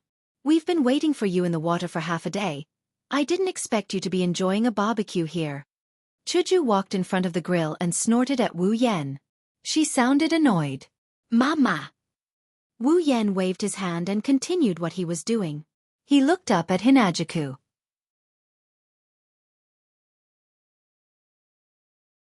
"I was worried that you might get hungry, so I prepared some food for you." Kinuhata Sai raised an eyebrow. She looked at Wu Yen and mocked him. "Are you really that considerate?" Frenda tilted her head and glanced at Wu Yen. She asked suspiciously. "So, did you do something bad that you don't want us to know? Is that why you're having a barbecue here, to cover it up?" His body trembled for a bit before he regained his composure. Wu Yen shook his head as he laughed at the three girls. Inside, he's scared witless. Kinuhata Sai and Frenda, they've only been with him for less than 2 months, yet they know him so well. Don't tell me they know the rumored mind-reading ability? Chuju narrowed her eyes and looked around. She suddenly remembered the sunscreen incident. She turned to Wu Yan and asked in a serious tone. Where are Mikoto and the others? His body trembled and he almost dropped the barbecued meat in his hand onto Kaisha-sama's flat breasts. Wu Yan laughed dryly and he gestured towards the coconut tree beside him with his lips. Aren't they sunbathing over there? Chuju, Kinuhata Sai-ai, and Frenda looked in the direction Wu Yan pointed at. They saw Mikoto, Shokuhu Misaki, and Takitsubu Riku lying on a mat under the coconut tree. They looked like they had fallen asleep. Ikaros was fanning them. It did look like they were sunbathing. The three girls were relieved. Of course, if the three girls were to get close to Mikoto, Shokuhu Misaki, and Takitsubu Riku, they would notice that their skin is flushed red and their swimsuits are a little messy. Most importantly, their bodies are trembling and their chests are heaving up and down violently. Retracting their gaze, they looked at the barbecued meat on the grill. Kinuhata Sai-ai and Frenda swallowed their saliva as they looked at the golden barbecued meat on the grill. Looks like it's super delicious. I didn't expect you to be so good at cooking. Looking at Kinuhata Sai-ai and Frenda's drooling faces, Wu Yan smiled proudly. Chuju stroked her pink hair and said with a sigh. Yen, you're really good at cooking. Now that I think about it, it's been a long time since I've eaten your cooking. She recalled the first time she met Wu Yan. She brought him to the student council for revision, she brought him to the exams and she took in the homeless Wu Yan as her housekeeper. They went to school together, left class together, and went home together. When it was time for their meals, she and her mother would sit at the dining table and wait for Wu Yan's cooking. She would eat as much as she could. The memories kept replaying in her mind and a warm smile slowly blossomed on her face. Looking at Wu Yan, her gaze gradually softened. After all, those days may have been ordinary but for Hinajuku, it was a very happy and unforgettable experience. After becoming Wu Yan's summon, Chuju's days were very fulfilling and happy. Even more so after having Mikoto and the others as her friends. Even though there were dangerous battles, it's undeniable that compared to her previous life, Chuju was happier when she was with Wu Yan. The only blemish was that this scoundrel had too many girls around him. Thinking up to here, Hinajuka's gentle gaze started to show signs of dissatisfaction. Coincidentally, Wu Yan raised his head at this moment. He didn't see Kaisha-sama's gentle gaze but this dissatisfaction is well hidden. His body trembled again as his heart started beating faster. Did she find out about his sunscreen incident? Master, are you done yet? Astria's wings started flapping as hard as they could. Her pure white wings unfurled and the feathers started falling towards the barbecue on the grill. Chuju, Kinuhata Sai-ai, and Frenda were shocked. Their 3 pairs of arms and 6 palms quickly waved above the grill to catch the feathers that fell from Astria's wings. Oi, don't throw the feathers around. No matter how fragrant the meat is, once it's stained with feathers, I won't dare to eat it anymore. Kinuhata Sai-ai grabbed a handful of feathers and muttered in dissatisfaction. Frenda nodded her head furiously as she looked at the barbecued meat on the grill with lingering fear. It seems like they were really attracted by the aroma. I can't wait anymore. Astria pouted and said with teary eyes. Wu Yan couldn't help but feel helpless. He looked at Chuju and said, Chuju, go get some desserts for Astria to fill her stomach. Hinajuku nodded and Astria cheered before jumping into Wu Yan's arms. Yeah, master is the best. Disciple, let go. Meat. The sun slowly sank below the horizon amidst the laughter of the crowd. You're tuning in to the Wisdom Diary YouTube channel. Don't forget to subscribe and join us on this journey to catch the most captivating stories.